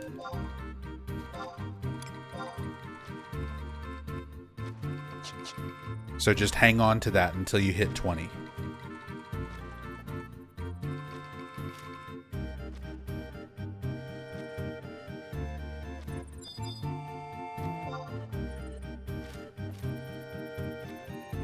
All right, we're good to go back to the grind. Or if you want to get your MP, go ahead and top up your MP, Shadow. You can rest for a bit. Mr. Moist Pickles, thank you for the follow, and thank you for wasting some scam points. Welcome. Love seeing new people playing. Makes you realize how fun the interface is to learn from zero. I mean, fun is one way to put it. I love this game, but I've been playing it for 23 years, so there's a lot of stuff that I'm used to that I'm trying to remember. Like, I guess there's a lot to explain. I don't typically stream Final Fantasy XI. This is a relatively new development for my channel. Most people know me for streaming horror and Silent Hill, which is how I've built up my community over the last 15 years of streaming. But Final Fantasy XI has been one of my favorite games since 2004.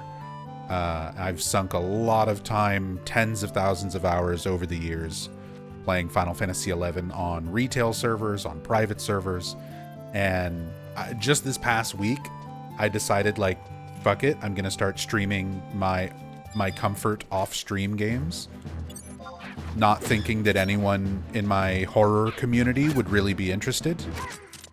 And it turns out several people were very interested. And now we've got a lot of new people from my community getting into this game. And I've got a cat problem. I need to AFK, so good luck, you guys. God damn it.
Yeah, great. Wonderful. Worst possible time to have to, like, step away.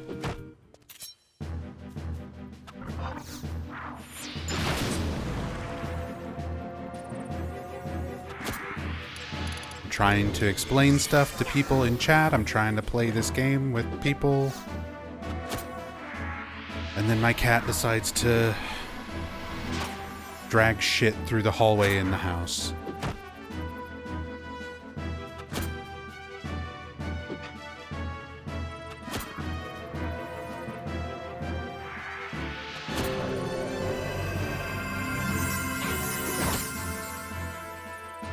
And I come back to being aggroed. At least I can solo it. I don't know where everyone else is. Cats have to be the center of attention? I mean, it's just always... Whatever, it's fine. Just bad timing. Anyway, yeah. I love Final Fantasy XI, but it's not something that I typically stream. I started streaming it this past week, and a lot of new people started getting into it. So, I've been spending my time playing, helping people in our community get used to the game and kind of learn from the ground up. And it's been a lot of fun.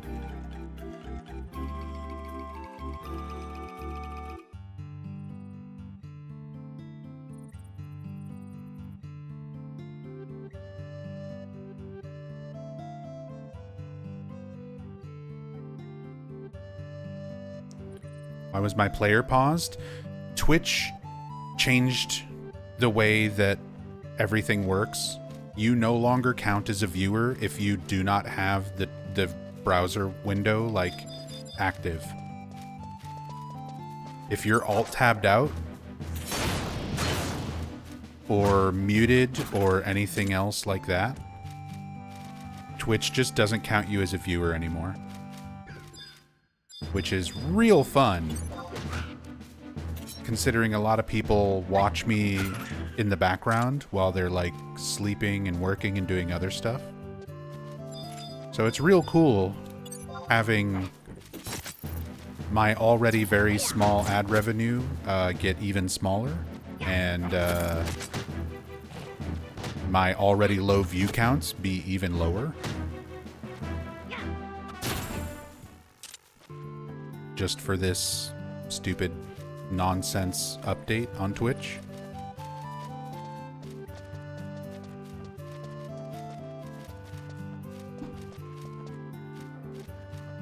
Well, we're fighting the Yagudos.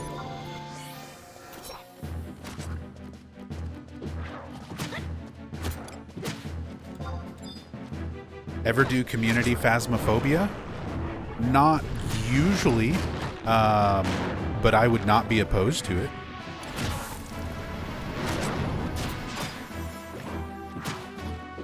Typically, when I play Phasmo, I'll either play solo, or I'll play with my wife and a couple of our friends.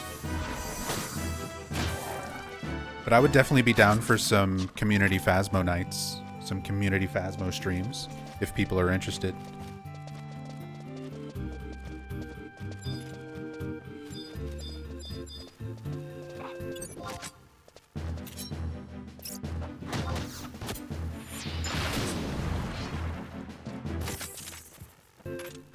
Final Fantasy XI's amazing. Horizon's a good way to taste what it was like back in the glory days. That's why I play on Horizon, because I've got a lot of years of experience with this game. As I said, I started playing it back in 2004, and I played it pretty much all the way up until around like 2017 or so.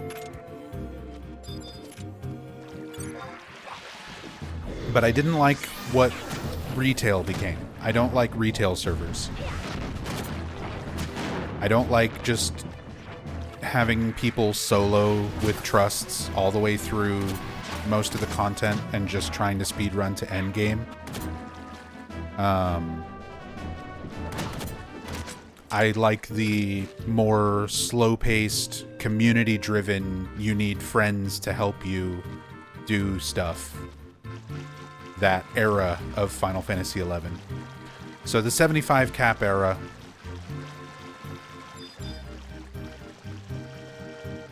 is what I love the most. It's the era I love the most in this game.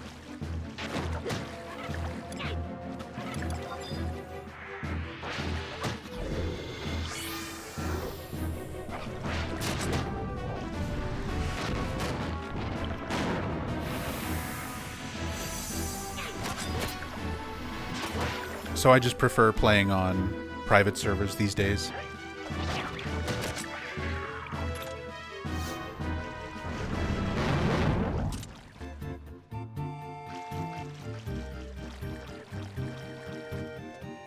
Yeah, retail also does have a lot of bloat.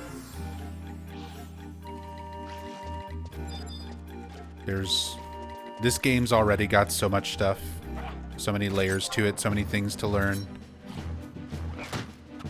Especially for a new player. I can only imagine, like, the last few days that I've been streaming this and kind of getting new people into the game. It feels like there's so much to try to explain and try to teach people. If I also had to imagine if I was playing retail and getting new people into it and trying to, on top of all of the base mechanics, on top of all of that, also trying to explain, like, Sparks of Eminence and, you know, what are these floating books in all of the zones and why you need to do all these things. There's so much more on retail to deal with that just overcomplicates an already complicated MMO.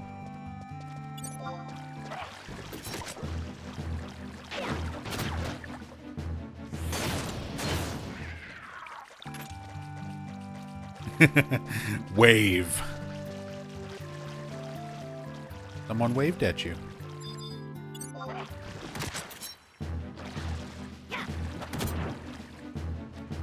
Yeah, if you target someone and then do / wave, you can wave back.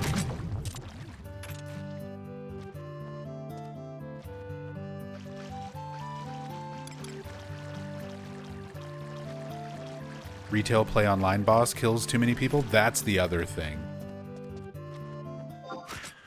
That's the other thing. That's one of the best parts about Horizon. Is you don't have to deal with play online.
Gotta go to bed, though. Good luck, y'all. Stay buffered.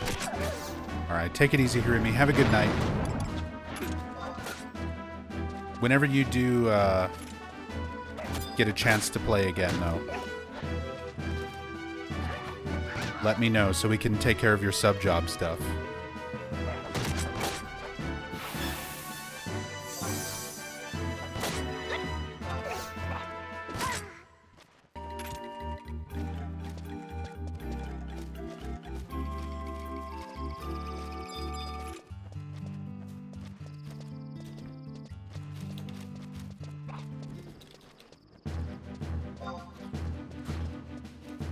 Yeah, we're totally good if we want to go to Gideus or Tarongi.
Yeah, I'm good for a couple more hours.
But yeah, Gideus should be fine. We'll get some better experience from the Yagudo and the bees in Gideus. Stack up some necklaces and beehive chips.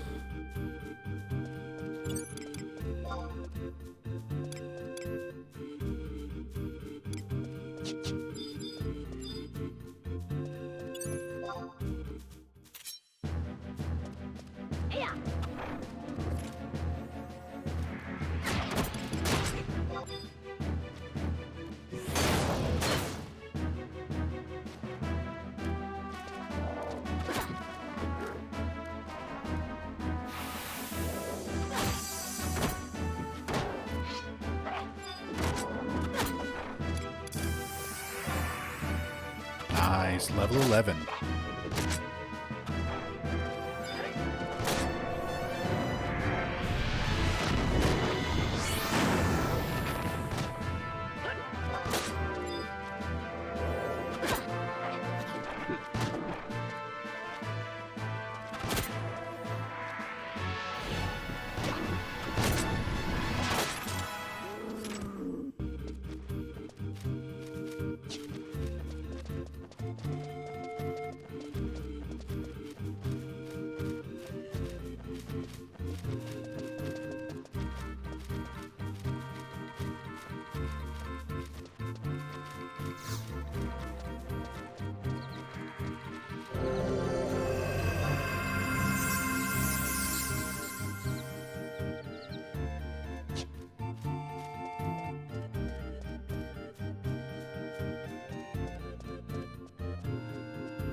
Hey.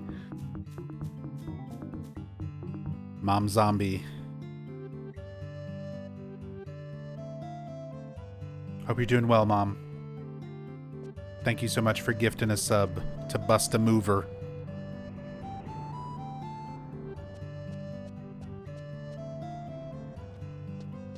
Thank you, thank you.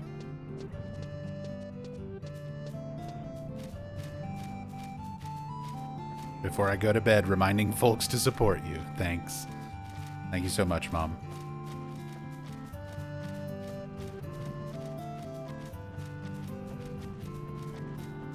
I hope you get some good sleep.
He blinded Vivity.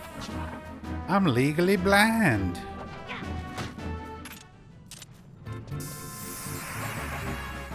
Hey, level 9.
Never try to use your experience ring if you're paralyzed. Sometimes it'll eat the charge. Yeah. Good advice. Helpful beginner tips.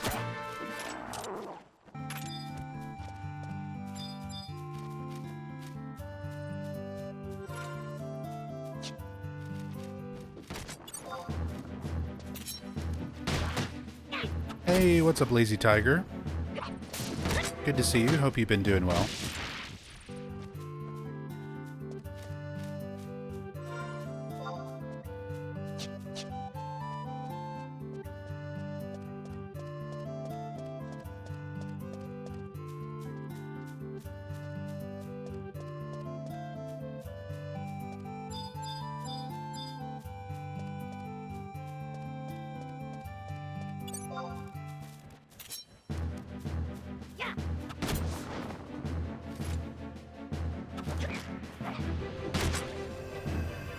Caught the tail end of a few streams and can report you've successfully influenced another person downloading Horizon now. They should be paying me per sign up.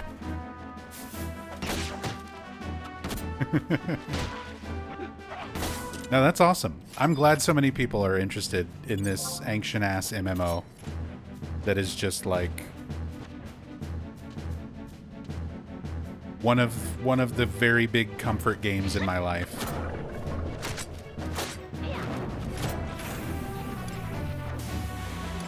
I said, I had no idea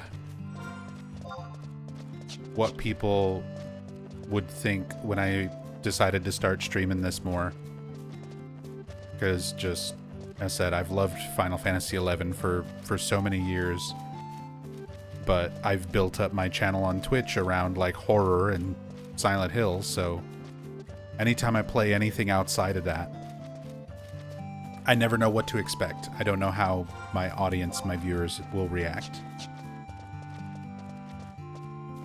And the fact that so many people have not only enjoyed the streams, but also been interested in getting into Final Fantasy XI and playing it themselves. It's really fun. It really makes me happy. It reminds me of a lot of the times throughout my life where I got a lot of my friends into this game and went through this exact same process of like grouping up and leveling at these low-level jobs and teaching them all of the basics.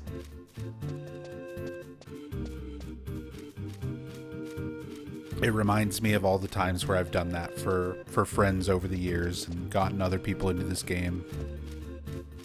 I wasn't expecting it. I was not expecting that kind of response from our community here, but I'm happy that some people are getting interested in trying the game out.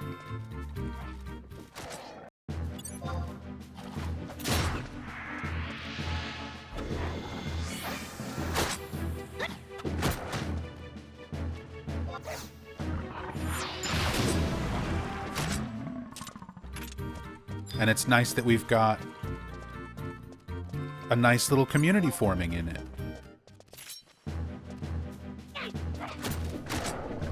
So that we'll have people to do stuff with, people to play with, even if I'm not on, or even if, enough people, once enough people are kind of playing the game and hanging out in the link shell, it's good to know that we'll have enough of a community kind of built up that everybody can play together and help each other. That's what this game's all about. You need so much help. It requires just a lot of time investment and willingness to help others.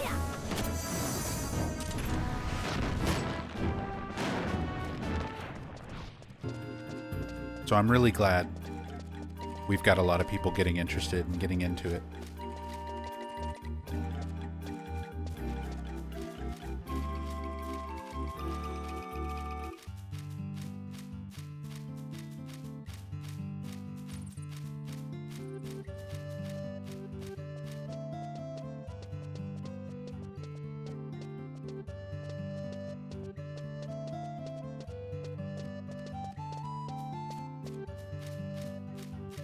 Been messing with WoW private servers for a couple months and now wanting to check out something else.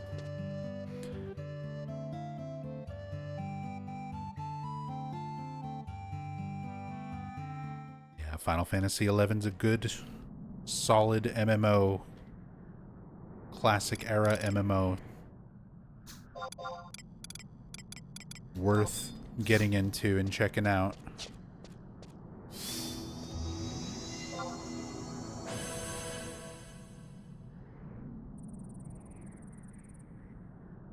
Especially if you've got people to play with. And that's the best part about kind of doing this, sharing it and streaming it.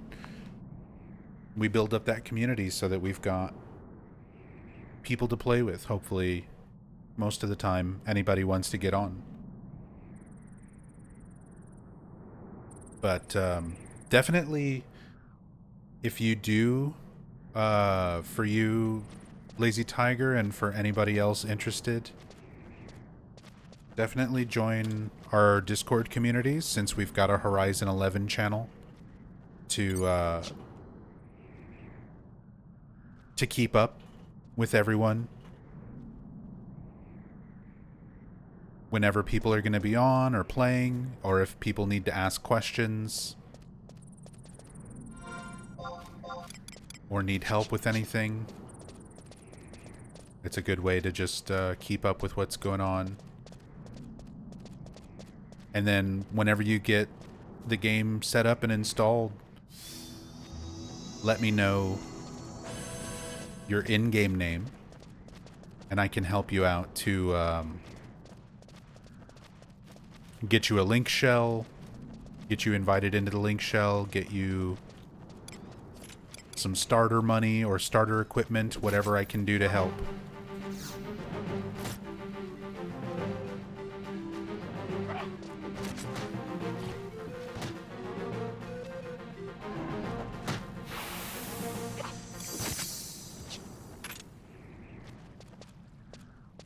Whatever I can do to help, I'm here to help.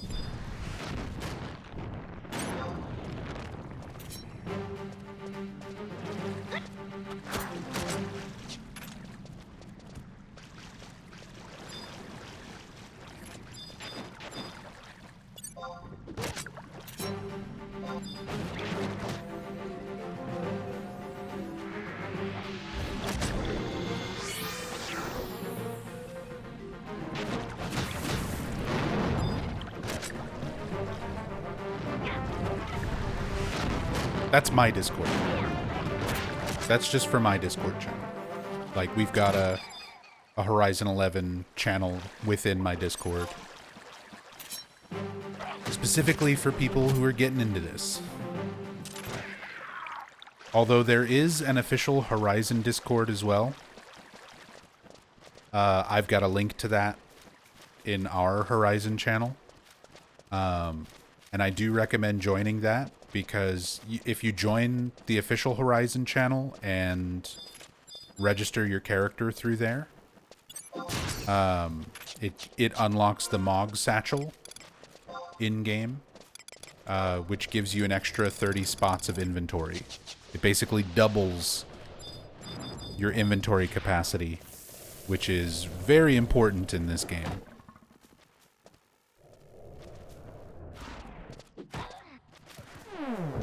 Oh no!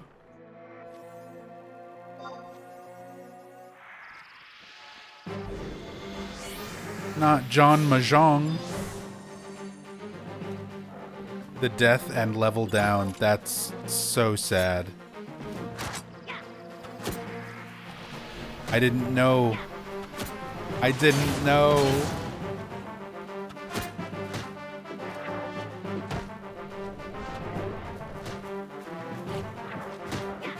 I thought he would be okay. I thought he was just farming the Yagudos. I thought he was fine. I didn't know. I'm so sad. I would have tried to cure or take the other Yagudo. Yes, you level down in Final Fantasy XI. When you die, you lose experience, and if you don't have a buffer of experience on your current level, you level back down to the previous level. As you saw.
Yeah, Shadow, that Yagudo dropped a Protectra scroll.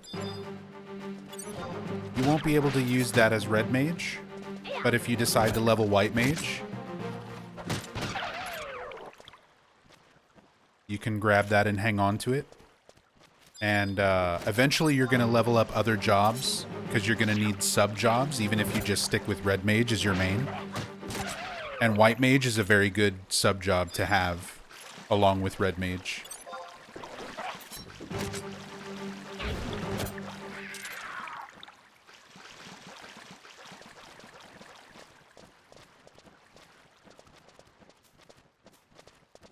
Inventory is full. Yep.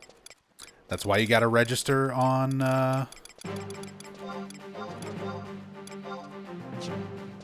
you gotta register on, the Horizon Discord. Get your Mog Satchel.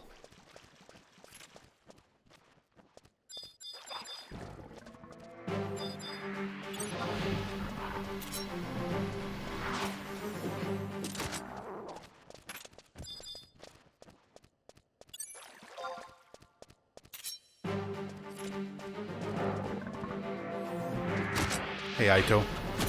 Even worse, when you just bought new gear and then can't use it after leveling down, that is one of the most heartbreaking experiences in this game. I feel like at some point, pretty much everybody will experience that. Where it's so heartbreaking. Because I've had that happen way back in the day. I mean, we're talking like 20 plus years ago, but especially being in like Valkyrm Dunes or something like that, where it's like, all right, I just leveled up. I equipped my new gear. I sold all my old gear, and then I get into a Dunes party, and they fuck something up, and we wipe, and I level down, and can't use my weapon, and I can't use my gear I just bought, and I've already gotten rid of the old stuff, so I have nothing else I can use, and it's just like, it's so painful. What stuff should I keep? What stuff and what should we sell? Save up stacks of 12 of beehive chips Yagudo necklaces, silk thread, and sell those.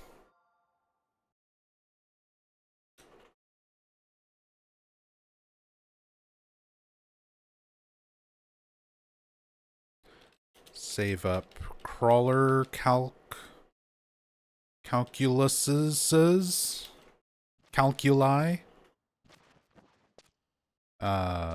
to be traded in for a quest in Windurst.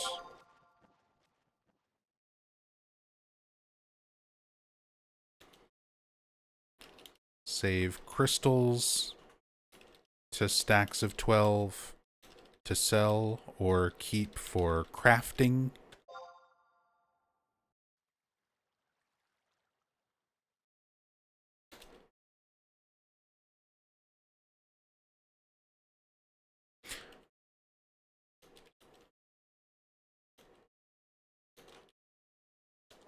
Most other stuff you can dump or sell to NPCs. Keep all of your Beastman seals, though. You're going to want to save those.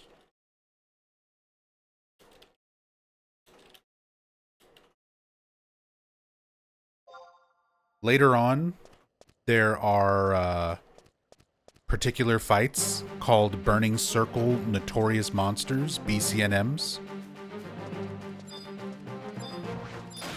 And to get into those fights, you need orbs. And to buy the orbs, you need Beastman seals. And you go through a lot of them getting those orbs.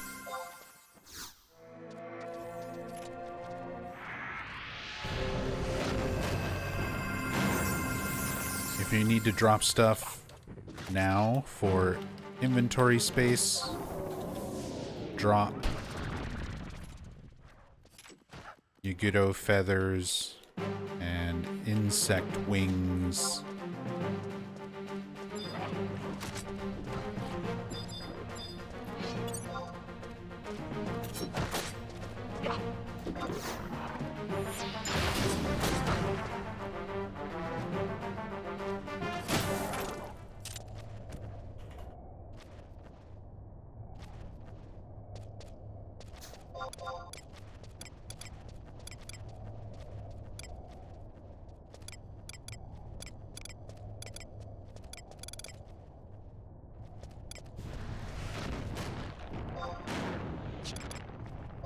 Bird feathers, Yagudo feathers, insect wings. I'm like, I got some junk to drop as well.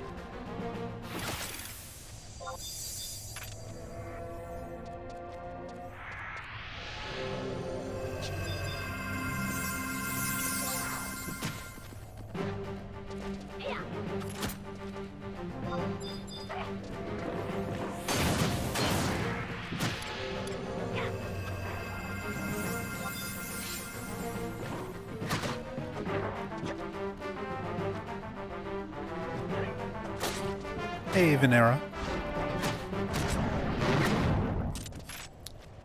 Old MMO de-leveling. Yeah, it's especially brutal in 11. Final Fantasy 11 is... especially for this era of the game. The, like, mid-2000s level 75 cap era. This is a very unforgiving MMO.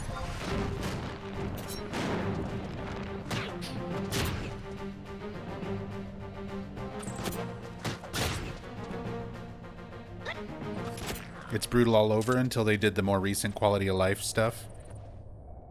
Yeah. But at the same time, I like it. I like this early, brutal era. This is my favorite era of the game.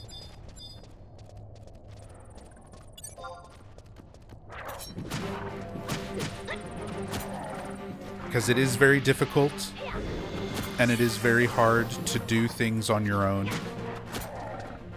So there is such a sense of community because everyone else you're playing with also understands how brutal and difficult it is.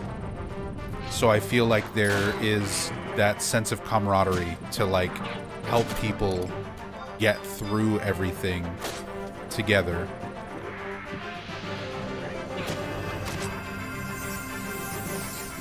Because everyone understands, like, yes, this game's brutal. People, you need help. Everyone needs help.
But yeah, I love this era of this game. I like how challenging it is. I like how community driven it is. Retail servers, it just feels lifeless when you're going through all the early game content. It's just a speed run to end game, and I don't like that in an MMO. My whole appeal, like my love for this game, comes from how long it takes you to participate in the world, to feel like you're part of it, and having things genuinely be challenging. So when you fail and when you die and everything, like, it's just kind of part of the experience everybody has to go through. And it can suck, and it can be painful, and it can be, you know, a big waste of time. But it also makes the times where you succeed feel much more rewarding.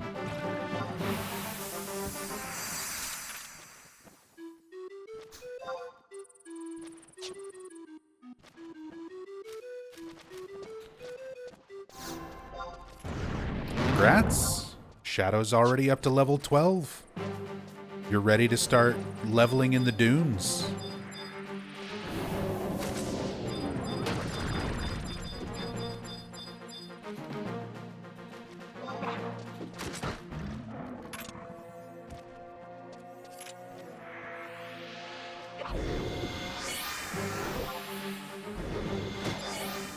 Yeah, be very careful here. We're sticking our necks out into an area with Yagudo that will kill us.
I feel like Shadow is just going to run up and attack a Yagudo without checking it. And we're going to die. Like, Koyo, I know, is... We're used to playing this game. Shadow is not. So, like, we're kind of dancing in some dangerous territory here. Like, I don't think Shadow even knows about checking enemies yet. Like, if you target something, Shadow, and hit enter on it, and then go down to check, you can see what level it is. So, like, for example, over there, you can press tab to, like, don't run too close. Don't run too close. Because you don't, if they aggro by sight, if they look towards you, they can start fighting you. But if you just target it and then hit check, you see how it says level 17, incredibly tough? Those Yagudo over there, even though they look practically identical to the ones that we've just been slaughtering, those will absolutely flatten us.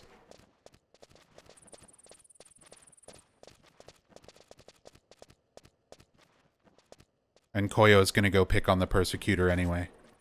Okay. I mean, we're probably fine.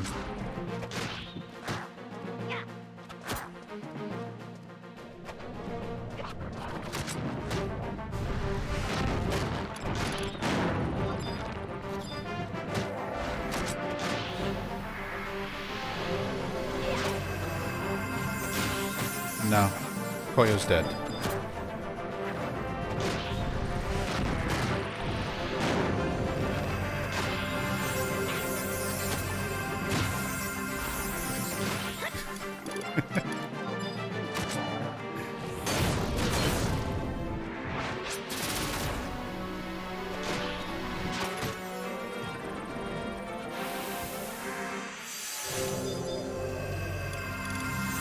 Nobody listens to the Taru.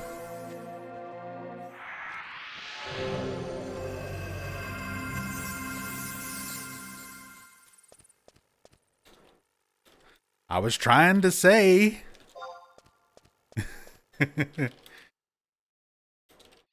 This is dangerous. Playing with fire here. It's Shadow's second day playing this game.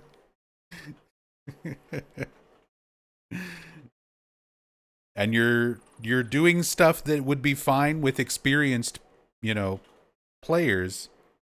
But Shadow is still like learning the ropes. This is a little bit much.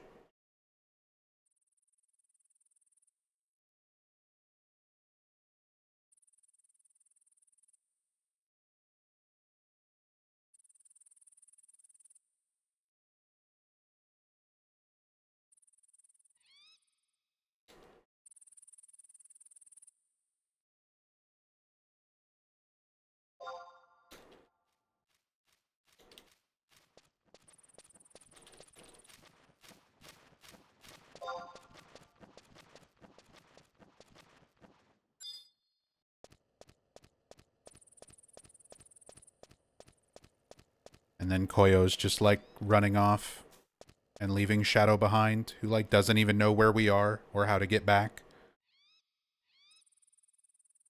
All right.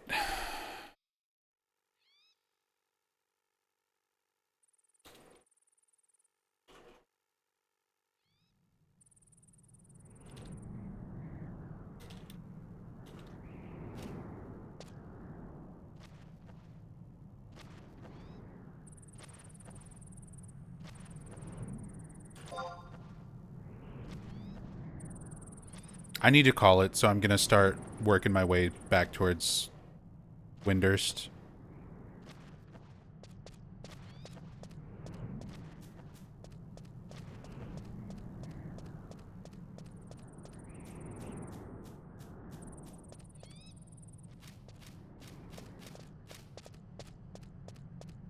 Koyo's stressing me out. I'm trying to ease Shadow in to how basic stuff in this game works, and Koyo's going crazy.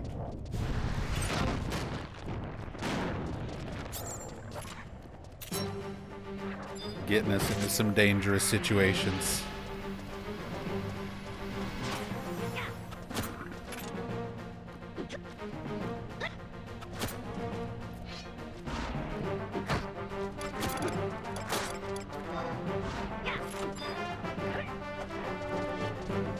Oh yeah, Final Fantasy XII took a lot of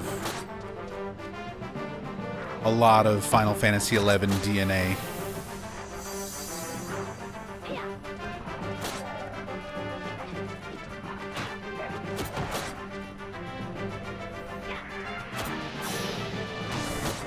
Oh yeah, obviously so did 14.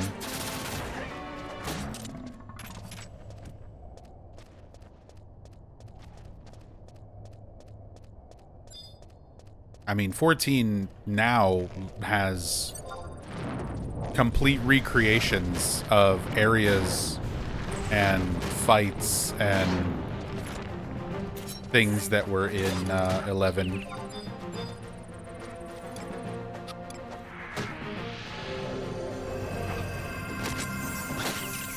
Because I've also played a lot of Final Fantasy 14. I don't like it as much as this game. Every time I try to go back to playing 14, because like, I played in the beta for Final Fantasy 14. I played in the beta, I played in 1.0, I was there for the launch of Realm Reborn.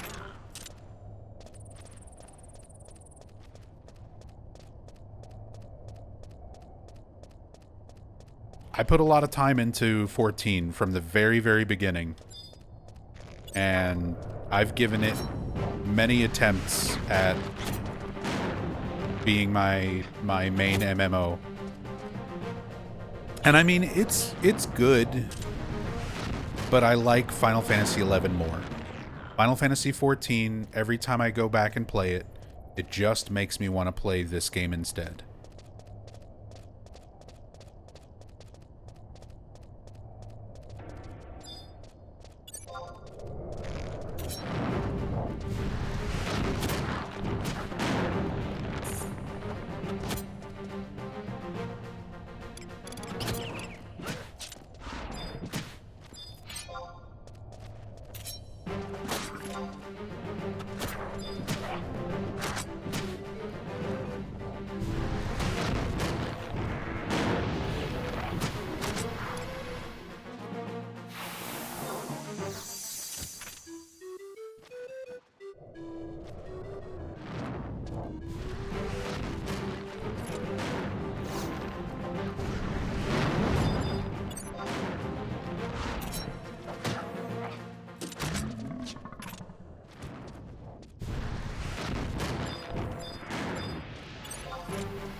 These ash clogs out of here.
All right.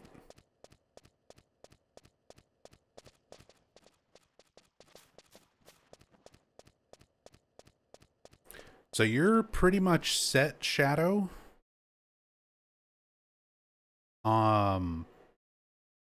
At level 12, you can still solo stuff pretty much in these same places where we've all been playing. You're definitely strong enough to fight a lot of these on your own now, if you decide to solo a little bit more, but next time I'm able to play and we've got more people on, you're at a level where you can start going to Valkyrim Dunes. It's a long and dangerous journey, a long and dangerous run to get there, but that's typically where we'll all go to start leveling. That's where we were leveling with Hirimi and Vaughn.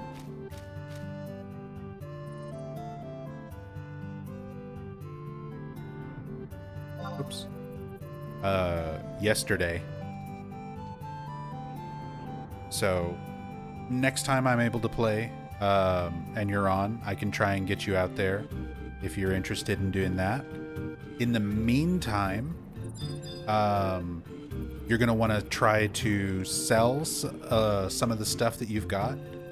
The stuff that stacks up to 12. Crystals and necklaces and beehive chips. A lot of those are worth selling on the auction house if you've got a full stack of 12 of them. And you'll want to try and get whatever money you can get from all the drops. Anything that you're not selling on the auction house, you can sell to just NPCs. I'll show you where a few NPCs are that are convenient for just like selling stuff off. And use the money to get more scrolls so that you're keeping up with all of the spells that you can use as Red Mage, as well as some new gear. Because now at level 12, you have long since outgrown all of this level 1 starter gear. There's much better swords and equipment for you to be using.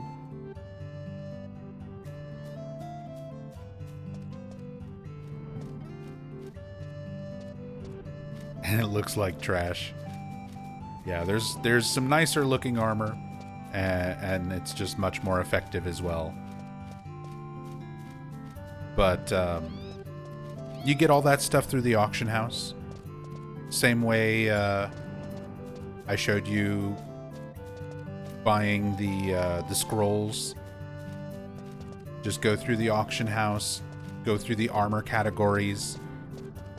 With the armor and weapons, anything that is highlighted in yellow is stuff that you can equip, stuff that you'll be able to use.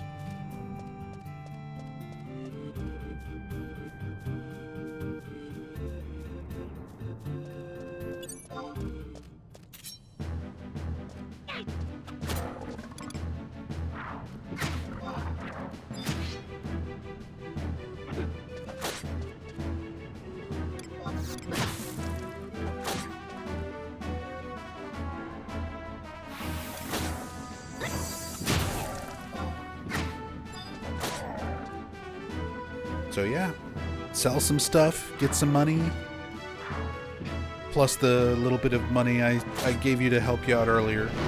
You should be able to get some better gear, some more spells,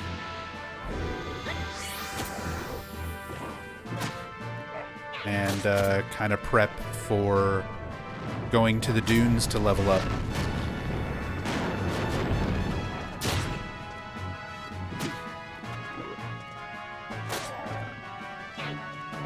Because once we're out at the dunes, you're pretty much going to be out there until like level 20 or so. Because we want to grind out to level 18 and unlock your ability to equip a sub-job.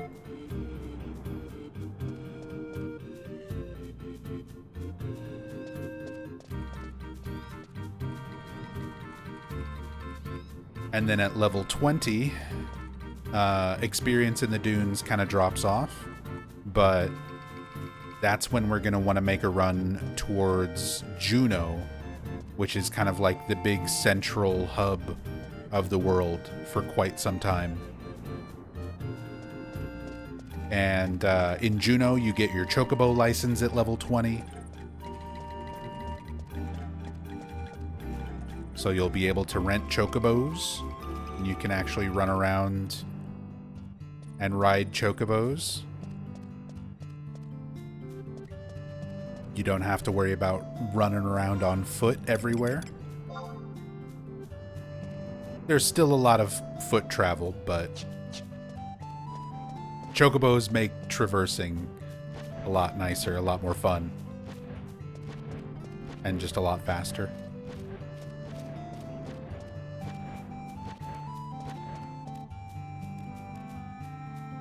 And then right next to Juneau, attached to Juneau, is a place called Qufim Island. And on Qufim, that's where we level at level 20. That's our next like place to camp and level up. So that's kind of the next steps of progression. Sell some stuff, get some better gear. Next time we play, we'll get you to the dunes. We grind in the dunes until level 20. Get your sub job. Head to Juneau. Get your Chocobo license. And then grind 20 onwards.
I didn't even realize Koyo just completely logged out.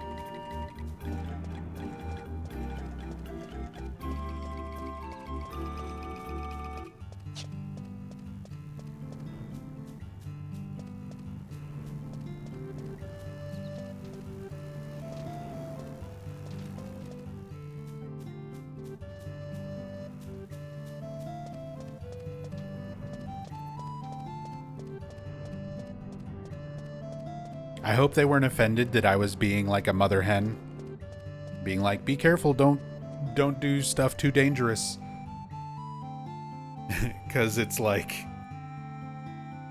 It's easy sometimes to forget, like, when you're an experienced player, how challenging every little thing can be for a new player. And I was trying to emphasize that, like... Shadow just learned how to rest 2 hours ago. And you're like, we'll be fine fighting this incredibly tough Yagudo surrounded by several other incredibly tough Yagudo that could aggro by sight or link at any given time. Like, if you're familiar with the game, you know how to play in that situation. But you're like brand new, still learning basic stuff. I was trying to make it as safe as possible so we didn't take any deaths. Thankfully we didn't.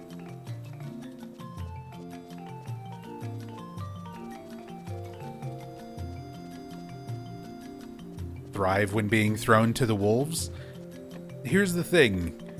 Final Fantasy XI, it's all wolves. It's all wolves all the time.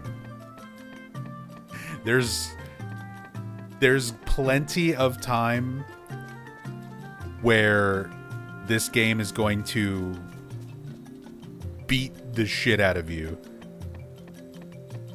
We don't need to force that experience at like level 10, level 11. It'll happen. And preferably after, like, it'll happen after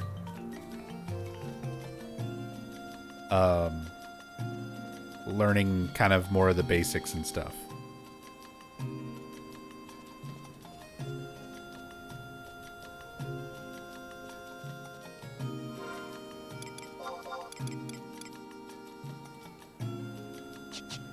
Oh, sorry.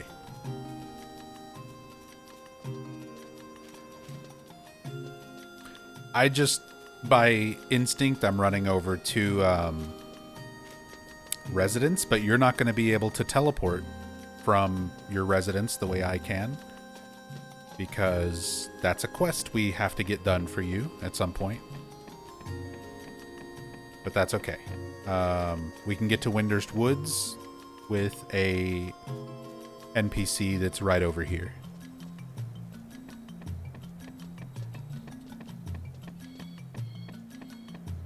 But we'll go back to Windurst Woods. You already know where the auction house is and how that works now. So if you need to buy stuff, if you need to sell stuff, that'll be a place to do it. And then I'm going to show you a place where you can sell off any of your extra stuff you've got right now. Because a lot of stuff is not really worth selling on Auction House. And you're just going to sell it to NPCs. But if you talk to this Taru, Tonana, they'll offer to warp you to Woods. And that's going to put us right by the Auction House.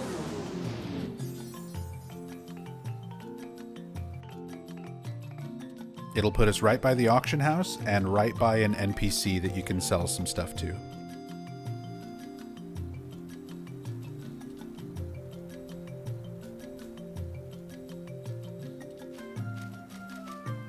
Alright, so right up here, this is where once you get your Chocobo license, this is where you'll rent Chocobos. And inside, right here, is Kess. This Elvon lady right here. If you talk to her,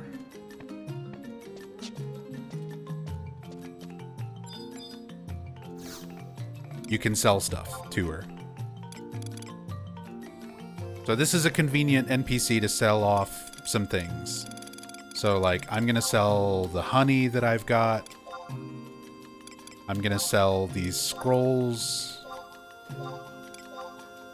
that I don't need and that you don't need. I'm gonna sell this ore and stone. I'm gonna sell this Yatunga sulfur. So you can sell off some of your odds and ends here for a little bit of gil.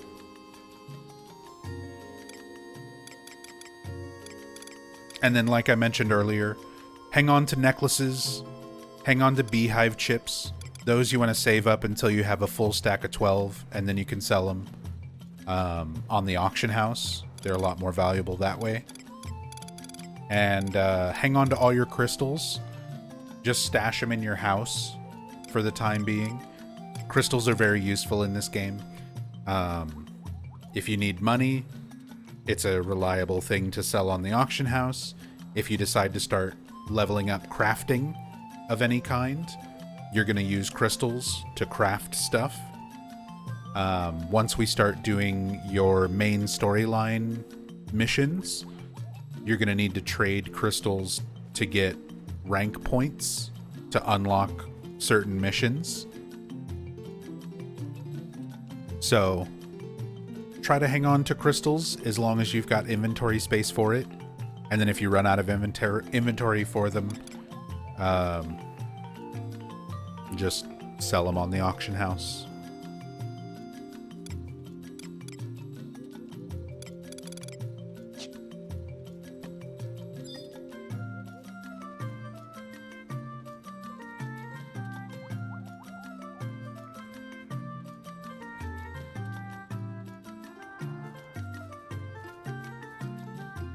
And if there's anything in your inventory you're not sure if you should sell it or keep it or what, just let me know what it is, and I can let you know. Horizon added extra warp Tarus? Yes. Some very convenient extra warp Tarus. So unlike OG, where you just have the ones for going between waters and woods and port and walls. There's one that's close to the outpost warp, Taru, in Port Windurst, that'll send you over to woods and stuff like that.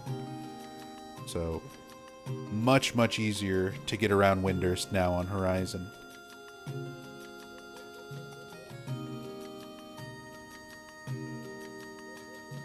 Silk Thread? Silk Thread is worth a lot on the auction house once you have 12 of them. It's one of the best, like, money-making things that you can get around Windurst from the crawlers. So, try to save those until you have 12, and then sell your whole stack on the auction. They're worth, like, 9 to 10,000 for a full stack of 12.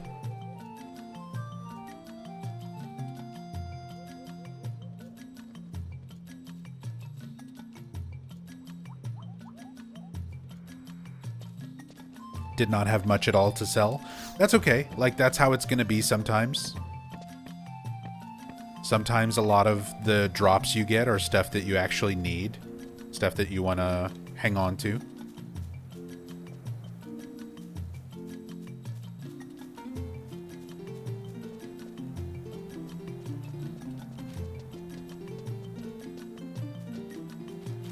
And then, of course, here's the auction house. So if you have anything that's already stacked up to 12, like any crystals,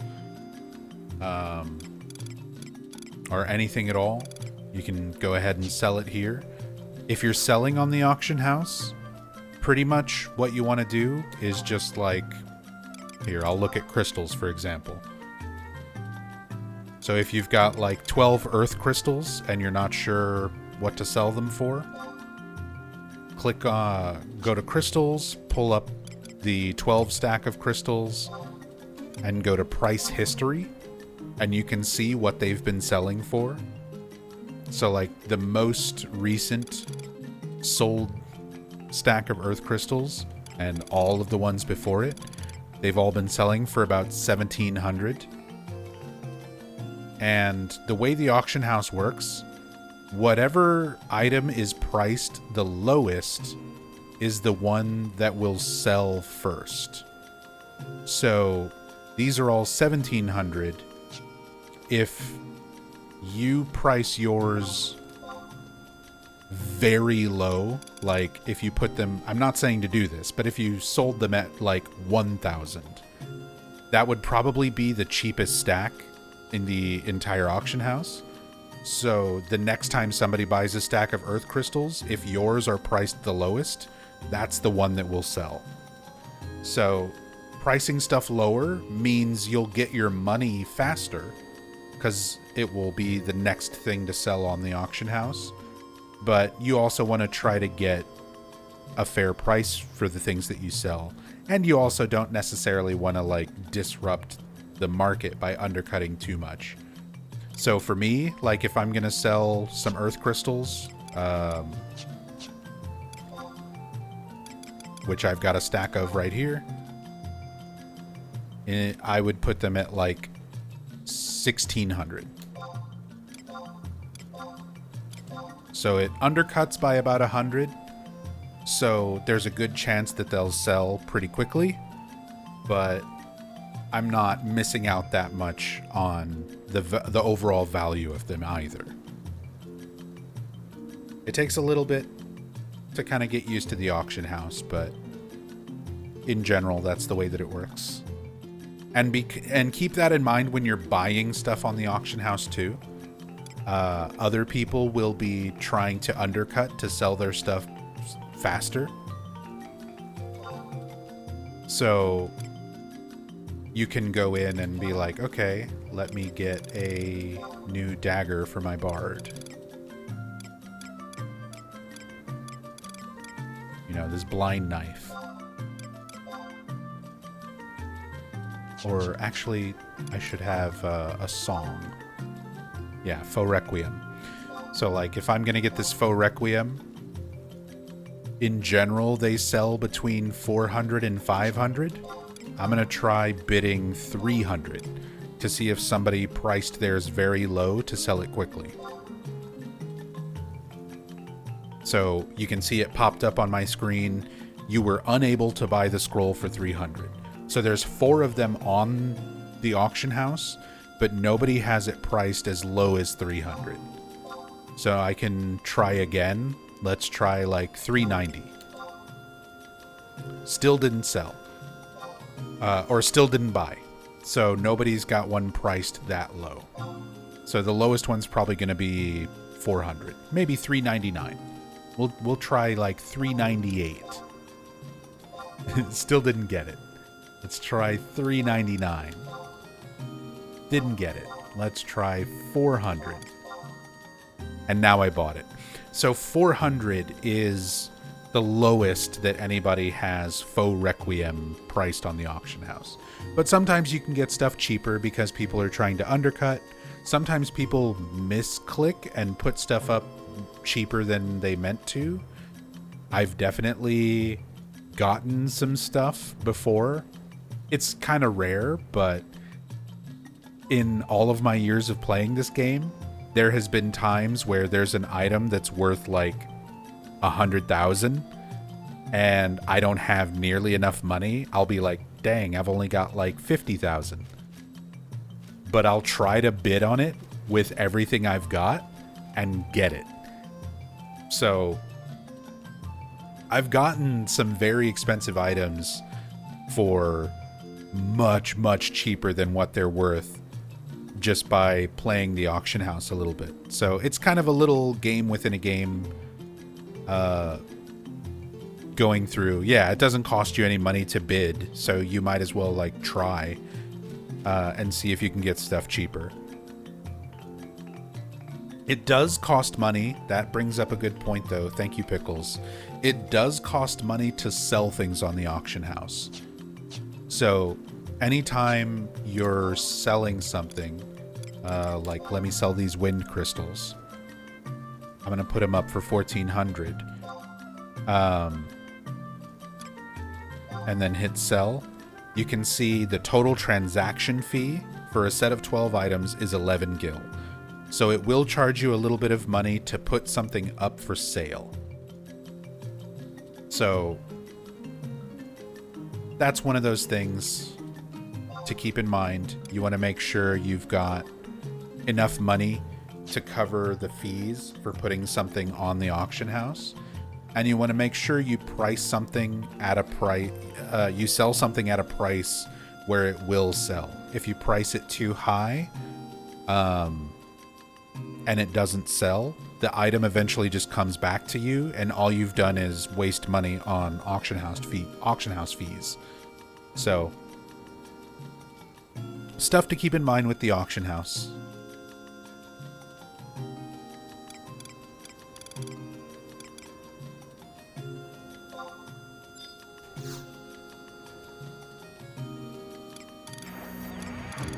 That.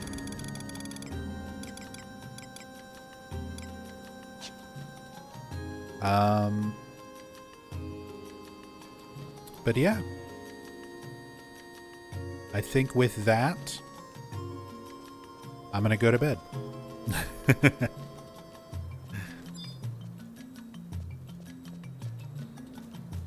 But it was fun playing. I'm glad we got to play together today. I'm sorry we didn't get to yesterday, but hopefully learned a lot. We covered a lot today. You made a lot of progress. As said, you're at level 12 now, which is a good milestone, because that means you're going to start grouping up and partying in Valkyrm Dunes. That's kind of where the partying and experiencing aspect of Final Fantasy XI really starts, because that's pretty much the rest of the game. Going to the next big area, grouping up with a full party of 6 people, and just grinding out enemies as quickly and as efficiently as you can. Dunes can be a bit scary because it's a lot of new players. It's a lot of veteran players as well, because Final Fantasy XI is made up of mostly veteran players, let's be real. But there's a lot of new players too. And it only takes one mistake, one person being a little bit slow to cure, or somebody misclicking an enemy, and then everybody's dead. So it can be a little bit scary, but it's a lot of fun too, especially when you see how quickly the experience happens compared to leveling up solo. Like, it's night and day.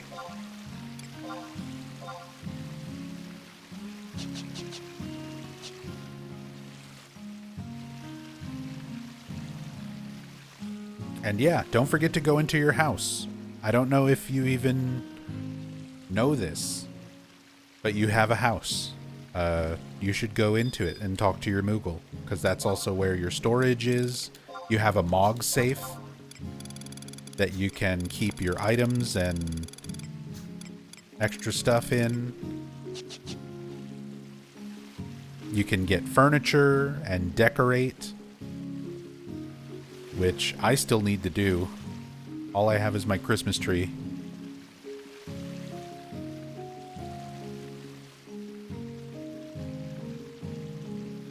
You do know?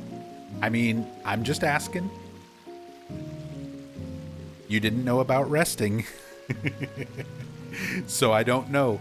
Like, stuff that feels very basic to me, I can very easily get overlooked for a new player. So I'm trying to make sure we cover all the information. It can be a little bit overwhelming because there's just so much to learn about this game when you're first starting.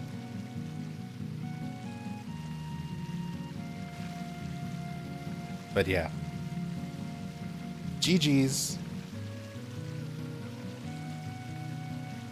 Good playing with you today. And I appreciate you joining me. And I appreciate everybody watching, joining me as well. I said, I've spent the last 15 years streaming on Twitch, mostly around horror and Silent Hill. So whenever I kind of break away from that and stream other stuff that I love, I'm never sure how people are going to react or how much people will want to watch. It's always kind of a big risk. If anybody's gonna really care or support or anything like that. So the fact that I'm just in my happy place playing Final Fantasy XI, and so many people have not only just been enjoying the streams, but also so many people have been downloading Final Fantasy XI and getting into the game as well, and like joining our little community and playing together. Makes me very, very happy. It gives me the warm fuzzies. So thank you guys so much. I really, really appreciate it.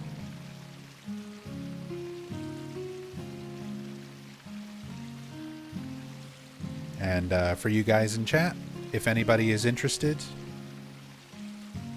here is our community Discord. If you want to keep up with when I'm streaming, if you want to play Final Fantasy XI with us, and just be a little part of our community as well, everybody is absolutely welcome to come in and join. If you're in-game in Final Fantasy XI, feel free to message me, send me a tell if you want to join the link shell. Because I get the feeling we're going to be playing a lot of Final Fantasy XI. Even when I start getting back to Silent Hill and horror, I think Final Fantasy XI is going to be a regular part of the rotation no matter what at this rate. So definitely welcome to join us. And yeah. Let me go find somebody we can raid, and I'm going to go to bed. You're going to go kill Matt? Hell yeah. Good luck on your limit break. You go show Matt who's boss. That's always such a fun fight. It's always exciting.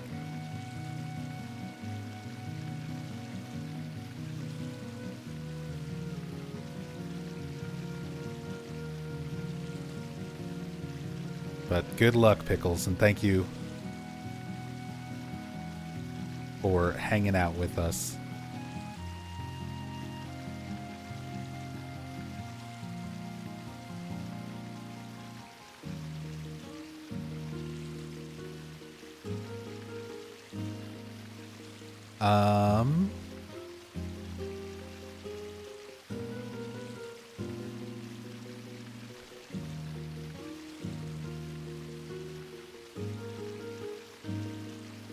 I'm gonna raid my friend Ecdysis. I don't have too many people actually really on right now. Actually, no, Dave is on. Is Dave still going? Oh, he's only been live for like an hour. Yeah, Dave's going. I'm gonna raid Very Dave actually, who is gonna be playing Monster Hunter Wilds.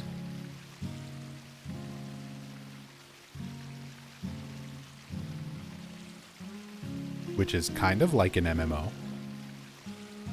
But Dave is a good friend. Really chill guy. And, yeah. Show him some love. Drop him a follow. And I will probably be back on tomorrow, most likely. With some more Final Fantasy XI. So, till then, thank you all so much for watching. Thank you all so much for playing with me. And I'll see you then. Be good to yourselves. Be good to each other. Much love. Peace.